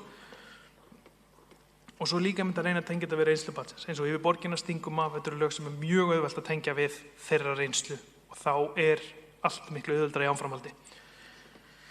Svo er það líka að taka þessi lög og reyna að búa til einhverja leiki úr þeim út því að þau læra best í gegnum leikinn og það er náttúrulega okkar megin kennsluaðferð. En líka þetta að hafa textamyndrænan því að það er ekki réttlátt fyrir börn að ætlast til þess að læri lög á þess að hafa neitt skilning á þeim með ekki nærri því sömu verkfæri og við höfum þegar við erum með spjaldið með öllum textanum á. Og það er líka það að mæta þeim á þeirra forsendum, eftir þeirra getu. Og mér finnst alltaf mjög mikilvægt, ég var með eitt strák, hann átti mjög erfitt með það að sitja kjur þegar við vorum að vinna og ég var fyrst alltaf eitthvað að vesenast í honum og það skapaði bara slæmt andrúmsloft. Þannig ég fór bara að leyfa honum, prófa og hann lá þarna eða var eitthvað og svo ég held að hann væri ekkert að meðtaka það sem við vorum að gera. En svo komu foreldrar að horfa og þau stóðu upp og þessi strákur stóð alveg beinn og söng allt. Hann kunni þetta allt. Hann var búinn að vera meðtaka, hann bara ekki á sama hátt og hinir voru að gera. Og ég bara mæli með því, ekki festi ykkur ómikið í því. Ég er búinn að fara í myndrænan og sýnilegan texta eða ekki. Stærri verkefni sem við erum að fara í og það er margt sem er að gera í tengslum við tónlist. Þótt að það sé ekki barnamenningahátíð, þá eru það til dæmis heimsóknir og börn hafa svo gaman að því. En barnamenningahátíð er stærsta verkefni sem ég tek þátt í, svona ári hverju, en þeim finnst það ógeðslega gaman og þetta er ógeðslega spennandi, þetta er líka ógeðslega erfitt. En þetta er svo góð æfing í framkomu og að taka þátt í einhverju stóru, miklu stærra heldur en við. og taka þátt í þessu verkefni með mjög fjölbreyttum hóp barna. Við förum einmitt líka í þessu ferli, þá reynum við ofta að fara í heimsóknir á Hrafnistu, við höfum farið á Ljósið sem í okkar hverfi og svo hef ég aðeins verið hérna í samstarfi við leikskólann Klettaborg, við skiptumst á. Það hefur verið mjög gaman, út því að það fyrir börn sem hafa kannski ekki frábæra getu í máli og finnst þeim kannski ekki vera inn í hópnum, að geta staðið við hliðina á öllum hinum og sungið saman og vera partur af heild þar held ég að sé mjög mikilvægt fyrir þeim. Svo erum við með útskriftina sem alltaf mjög vinsæl og þar tökum við saman lögin sem börn hefur mest gaman af. Þau fá svolítið svona að velja hvað þau syngja og sýna foreldrunum. Og það einmitt allir saman aftur og foreldrar fá að sjá árangurinn af vinnunni. Þetta mynd sem ég tók þegar við fórum í heimsókn í Tónskóla Sigursveins í undirbúning fyrir barnamenningarhátíð. Þetta eru 2 algjöru töffarar en þeir voru svo litlir í sér og þeim þótti þetta svolítið erfitt. Þannig að þeir fundu stuðningin í konu með að leiða hvern annan og það var ógeðslega grótlegt. Og þeir gátu þetta út því að þeir voru saman og mér finnst það mjög skemmtilegt. Ég held mér að þessi þriðji hérna í Hvíta sé að leiða líka sko. En svo einmitt, ég fekk leyfi fyrir þessu og þarna hérna, fengum við hitt hana, Röggu, eftir barnamenningarhátíð og þetta var svo gaman og börnin töluðu þetta marga mánuði eftir á. Þeim fannst þetta svo skemmtilegt og þetta mjög skemmtilegt verkefni. Ég mæli mjög með þessu. Nú náttúrulega fleiri og fleiri að taka þátt, þannig ég mæli fastlega með að leggja sig allan í þetta. Við fengum einmitt einu sinni, það var einn deildarstjóri, ekki ég ætti til að ljúga og segja að hafi verið ég, en það var ekki ég, sem að sendi póst á Bessastaði, spurði hvort við mættum koma og syngja fyrir Guðna þegar hann var forseti, afmælislagið. Og við fengum bara já. Þannig við fórum með hóp og við sungum fyrir Guðna. Við fengum hann Svala og Prins Pólo og þetta var ógeðslega skemmtilegt. Þetta bara svona, hvað hægt að gera í gegnum þessu tónlist? Þetta svo skemmtilegt og svo margt í boði. Hann var mjög hress Guðni. Hann var mjög gaman þegar við vorum að borða Prins Pólo og súkkulaði allt þetta teppi kostar okkur, ég veit ekki hvað mikið. Og allt fólki sem vann á Bessastöðum var að hlaupa eftir með blauta klúta, þrífandi hendur og Guðni bara Hérna einmitt að sjá eina svona leið. Ég reyni einmitt að hafa þetta svolítið svona skemmtilegt, nota myndvarpana. Þetta lag sem að sló í gegn hjá okkur núna, það Bróða bíll í flutningi Valdimars, saman með Margréti Pálu. Og þarna líka hægt að sjá að ég að litakóða aðeins rýmið. Það svona til þess að fá, það hefur misgóðan árangur, en stundum fatta þau að það séu 2 orð rauð og þau spurja af hverju og þá get ég kennt þeim, og þau spurðu. Árangurinn að þessu, eins og ég segi, það málun, við erum að fara út fyrir stað og stund, við erum að detta í góðar umræður, tengja við þeim skólans við þeirra reynslu og það sem þau þekkja. Við erum að fá góðar niðurstöður Hljóm 2 að mestu leyti. En svo það líka þetta, það aukin áhuga á tónlist og texta. Það sem ég heyri mjög mikið frá foreldrum að krakkarnir hafa áhuga, þau vilja syngja meira, þau vilja læra meira og þetta bara góð grunn til þess að byggja á í áframhaldinu. En það krakkar líka sem að treysta sér til þess að koma fram og þau svo stolt af sér. Þau springa svo stolti þegar þau búin í Hörpu eða syngja fyrir einhvern annan hóp og það ótrúlega spennandi að sjá. Ég hef líka heyrt það frá okkar hverfi skóla að börnin sem við sendum upp séu betri og hafi meiri áhuga á tónlist heldur en aðrir í hverfinu sem að ég held að sé mjög gott. Þetta líka bara gott hópefli fyrir krakkana að vinna saman. Þetta samstarf við foreldra og þetta mjög gott tilefni til þess að vera að bjóða aðstandum í heimsókn, vera með smá söngsýningu líka. Þetta svona mínar helsta áherslur. Ég ætla ekki eitthvað að fara of djúpt í þetta, en það bara helsta að vera ekki of stirður og reyna að gera þetta skemmtilegt og gera þetta fjölbreytt. Og ég ætla aðeins að koma inn að ég veit ekkert hvað ég á tíma. Er ég góður? En líka það að þetta eitthvað sem að þarf ekki að vinna frá grunni. Það börn og tónlist síðan hjá henni Birti snilld. Krakkakunst frá henni Ingu á Urðarhóli líka algjör snilld og það fullt af verkefni sem til, það fullt sem ég hef notað og til dæmis krakkakunst með verkefni sem sérhæfð til þess að efla hljóm. En það líka það að leyfa tónlistina eiga sinn stað og nota hana eins og bók nota hana markvisst, ekki bara til að drepa tíma og einmitt þetta, bara samræður, tala allt, bara eins og við gerum með bækur. Af hverju þess að gera þetta? Þú getur spurt það líka í lagi. Af hverju Valdimar hræddur við að leita sér hjálpar? En þetta líka áhugi barnanna svo mikilvægur og það bara að prófa saman og finna hvað virkar best fyrir hvaða hóp sem er. Það sem virkaði fyrir mig fyrir virkar ekki núna og þetta bara stöðugt. En líka það sem ég hef verið að læra að það líka passa sig.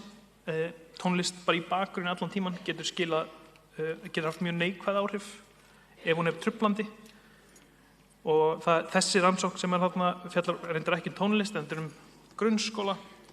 Það voru sami árgangur í sitt hvorum enda hússins. Einn endi hússins var við hliðin á hraðbraut og nemendur þar komu ári út á eftir í lesskilning heldur en nemendur hér. Þannig að bara hljóðvistin og mikilvægi þess að bara vera í góðu rými og í góðu hæglæti og kósí mjög mikilvæg. Það er rétt, þetta bætti ég bara svolítið við.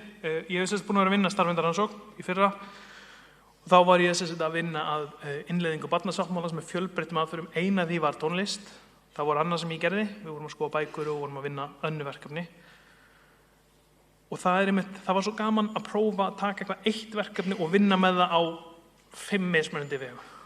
Og að geta nota tónlistina, finna einhver verkefni sem passa þar. Við notum líka blæ og við notum líka bækurnar Mikilvægt fólk Malala Yousafzai og við skoðum það og þetta var allt mjög spennandi. Og þessi aðferð skilaði mjög miklu þá. Þau nutu stundana mjög vel og skilningurinn náðist vel þá. Ef þú spurðir núna þá ekki alveg með það en það gekk vel þá. Þannig ef ég hefði haldið áfram markvissara þá held ég hefði náð betri árangri.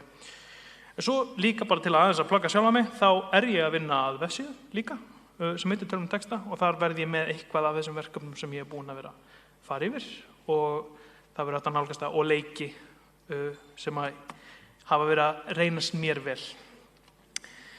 Annars þá ég bara búinn sko.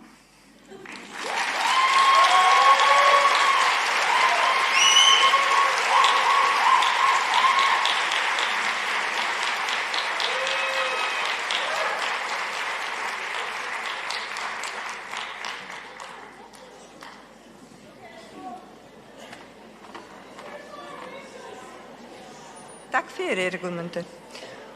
Og síðasta erindi í dag heitir Töfra leikskólans og það Erna Aðalsteinsdóttir, deildarstjóri leikskólan Gullborg sem flytur það fyrir okkur. Gjörðu svo vel.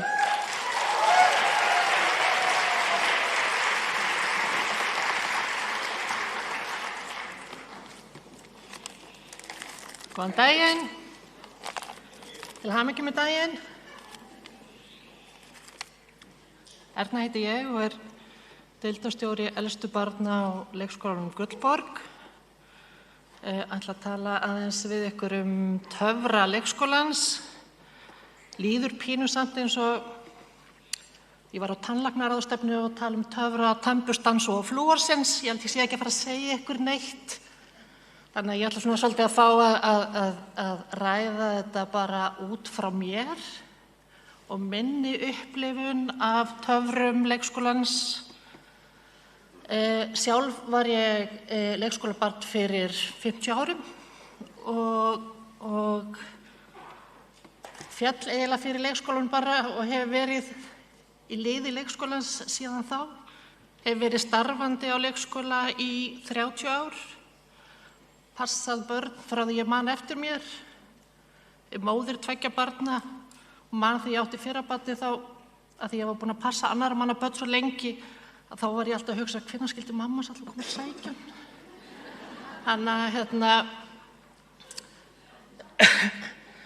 en mér finnst ég vera í afskaplega mikilli forréttindastöðu að fá að starfa á leikskóla og vera treyst fyrir þessum börnum sem við fáum í hendurnar á hverjum einasta degi. Og töfrarnir í raun og veru bara alltaf, allan daginn, eða fyrir mér allavega, þeir alltaf, allan daginn og í öllum þessum litlu hlutum finnst mér alveg stórkostlegir töfrar og ég læri það bara svona eftir því sem tíminn líður að ég held að ég læra að meta þá miklu meira heldur en kannski ég gerði þegar ég var að byrja í starfi. Því þá einhvern veginn kemur maður svona fullur þrótt, svo allir bara einhvern veginn að frelsa allt og gleymi svolítið að staldra við og njóta. Og ég held að ég fari komin á þann stað núna í starfi að ég er farin að gera það. Og að sjá töfrana í öllum þessu litlu hlutum, bara í matatímanum, ef einhver lærir að borða gúrku eða lærir að segja og getur sett teygjuna undir stígvélin og allir þessir hlutir eru töfrar fyrir mér. Það þarf ekki alltaf að vera eitthvað svona risastórt og einhverju stórkostlegir áfangar í lífi barna þó að það sé náttúrulega stórkostlegt líka. En þá eru það allir þessi litlu hlutir sem við erum að fást við og horfa upp á hverjum einasta degi. Og mér langar að segja ykkur aðeins litla sögu sem að reyndar mér finnst vera einir af þessum stórkostlegu töfrum. Á hverju ári les ég bróður minn Jónshjarta fyrir elstu börnin og í fyrra var ég með stúlku í hópnum mínum sem að missti ömmu sína, sem að þær voru ofsalega miklar vinkonur og foreldrar kviðu því alveg einstaklega mikið að tilkynna þetta fráfall þessari stúlku og drógu það í dágóðan tíma að því þau hreinlega treystu sér ekki til þess. En svo var náttúrulega bara kominn tími á að gera það. En þá segir stúlkan, þetta er allt í lagi mamma, við hittum hana í Nangiala. Og það bara að hafa lagt eitthvað svona inn í líf barns fannst mér stórkostleg töfrastund, allavega fyrir mig sem kennara. En svo líka langar mig aðeins að segja ykkur frá að ég hef verið svo heppin að fá að taka þátt núna undanfarin ár í þróunarverkefni sem heitir Leikunám og gleði og var samstarfsverkefni 4 leikskóla hér í Reykjavík og 4 leikskóla í Stokkhólmi. Þar sem við vorum að horfa í hlutverk kennara í leik og mikilvægi hlutverkskennara. Og eins og í þessum erindum sem hafa verið hér á undan, þá ætti okkur öllum að vera ljós hversu ofsalega mikilvægt þetta hlutverk er. Og hlutverkin, við vorum þá að skoða þetta að fara inn í leik barna, vera þáttakendur í leik barna og skoða þessi ólíku hlutverk sem við getum tekið að okkur í leiknum. Og af því að sem betur fyrr erum við komin á þann stað núna aftur, mér finnst að því ég er búin að vera að vinna svo lengi, að mér finnst ég er búin að koma inn svona heilan hring, ég að horfa á leikinn sem aðalnámsleið barnanna. Hætt þessu ofsalega stýrða klukkudagsskipulagi þar sem að var alltaf bara og allir þurftu að gera allt. Nú erum við bara svona aðeins að andun í maga, fara að horfa meir í hæglætið og gera leiknum hærra undir höfði. Og við sem sagt var farið af stað með að skoða þessi hlutverk okkar í leiknum og þau geta verið fjölmörg. Þau þurfa ekki alltaf að vera að við séum fullir þáttakendur í leiknum. Alls ekki. Og það eiga bara alveg ofsalega margir erfitt með það að fara inn í leik barnanna. En hlutverk okkar er fyrst og fremst að vera til staðar. Að vera til staðar, fylgjast með og hlusta hvað er að gerast í leiknum. Af því að það er alveg, þó svo að við séum í sama rými, þá er ekkert þar með sagt að við séum til staðar. Þannig að, þú veist, og ég var alveg, þú veist, og öll erum við mannleg og ég var alveg, þú veist, staðið sjálfa mig að því að setja og hugsa hvað ég ætla að hafa í kvöldmatinn í leikstund með börnunum. Og það er bara eðlilegt. En þegar maður fer virkilega að vanda sig og einbeita sér af því sem er að gerast, að þá verða til alveg ofsalega miklir töfrar. að geta séð öll þessi samskipti og allt sem að gerast í leiknum þeirra ofsalega dýrmætt fyrir okkur sem kennara.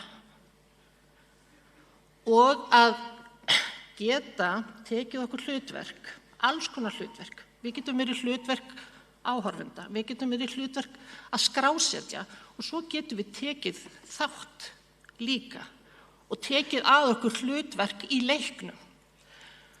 Og af því að við þurfum líka að kenna börnum að leika sér. Það kunna ekkert öll börn að leika og að byrja alveg frá grunni að kenna þeim að leika. Og svo þegar þau verða eldri þá verður kannski okkar hlutverk inn í hinum eiginlega leik þeirra minna. Og að fá boð eins og hjá mér með elstu börn sem eru orðin tiltölulega félagslega fær í sínum leik, að fá boð að taka þátt. Að þetta eins og vera valinn í landsliðið. Það bara meiri háttar að fá þetta boð. En svo verður maður líka að passa að leikurinn á ekkert endilega snúast mig eða mitt hlutverk. Ég get verið bara, og oft þegar ef maður spyr, má ég vera með? Já, hvað má ég vera? Já, þú mátt vera veika amman, eða sá sem sofandi, eða eitthvað svona veigalítið að því að leikurinn á ekki að snúast mig. En bara það að vera til staðar, þá erum við að sjá svo alls konar hluti sem færu fram hjá okkur og geta gripið inn í og kennt það sem vantar upp á hjá börnum. Af því, það hlýtur að vera markmið okkar allra að útskrifa úr leikskólanum félagslega fær börn og félagslega sjálfbær börn. Og það eru bara alls konar þættir sem felast í því að vera félagslega sjálfbær. Og það eins og búið að vera að tala hér inngildingu og samfélag og jafnrétti og alls konar þessa þætti sem við þurfum að vera til staðar að kenna í leiknum. Þannig að það alveg ofsalega mikilvægt og ég þreytist ekki á að segja það, við þurfum að vera til staðar. Gefa leiknum bæði líka rými og næði, ekki hafa leikinn sem eitthvað svona uppfyllingarefni, eins og var oft í gamla þegar þau bara að leika sér. Hérna á milli þess að þá var maður í tölvunni eða, gera guðum að vita hvað annað. Við erum til staðar. Þannig að, og í leiknum gerast töfrarnir, algjörlega. Og svo má ekki gleyma því heldur að starf á leikskóla og töfrar leikskólans eru líka þetta samfélag eins og við búið að vera að tala þetta samfélag sem við búum okkur til sem starfsmenn og að tilheyra frábærum starfsmannahóp alveg ofsalega mikilvægt og veitir mikla gleði. Þannig að þetta á við bæði barnahóp og starfsmannahóp og töfrarnir gerast í báðum hópum. Og ég tala nú ekki þegar þeir koma svo saman, bæði þessi starfsmannahópar og börnin, þá verður til eitthvað stórkostlegt. En svo vil ég bara, ég ætla nú ekki að hafa þetta mikið lengra, ég geti talað endalaust, en ég vil bara hvetja okkur áfram við og áfram leikskólinn. Og mér langar líka bara að þakka fyrir þessi erindi sem að hafa verið hérna og ég hvet ykkur til þess að fara og skoða, sjáu hvað að gerast mikið í þessum leikskólum, farið og skoðið þið.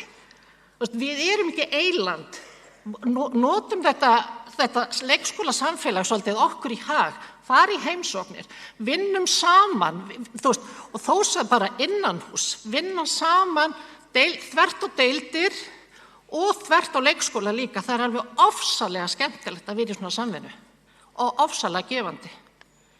Algjörir töfrar sem felast í því. Takk fyrir mig.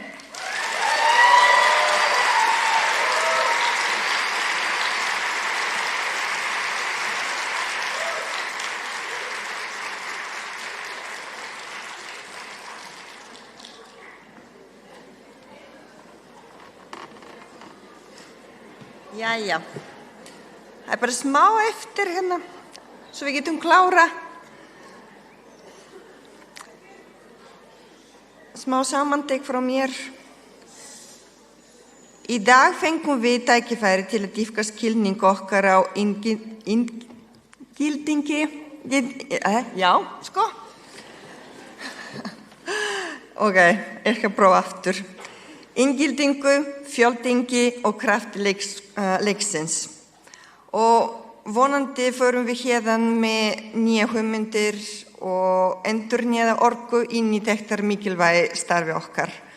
Og mér langar bara að takka ykkur fyrir komuna. Og gangi ykkur vel og áfram leikskóla, áfram við. Takk.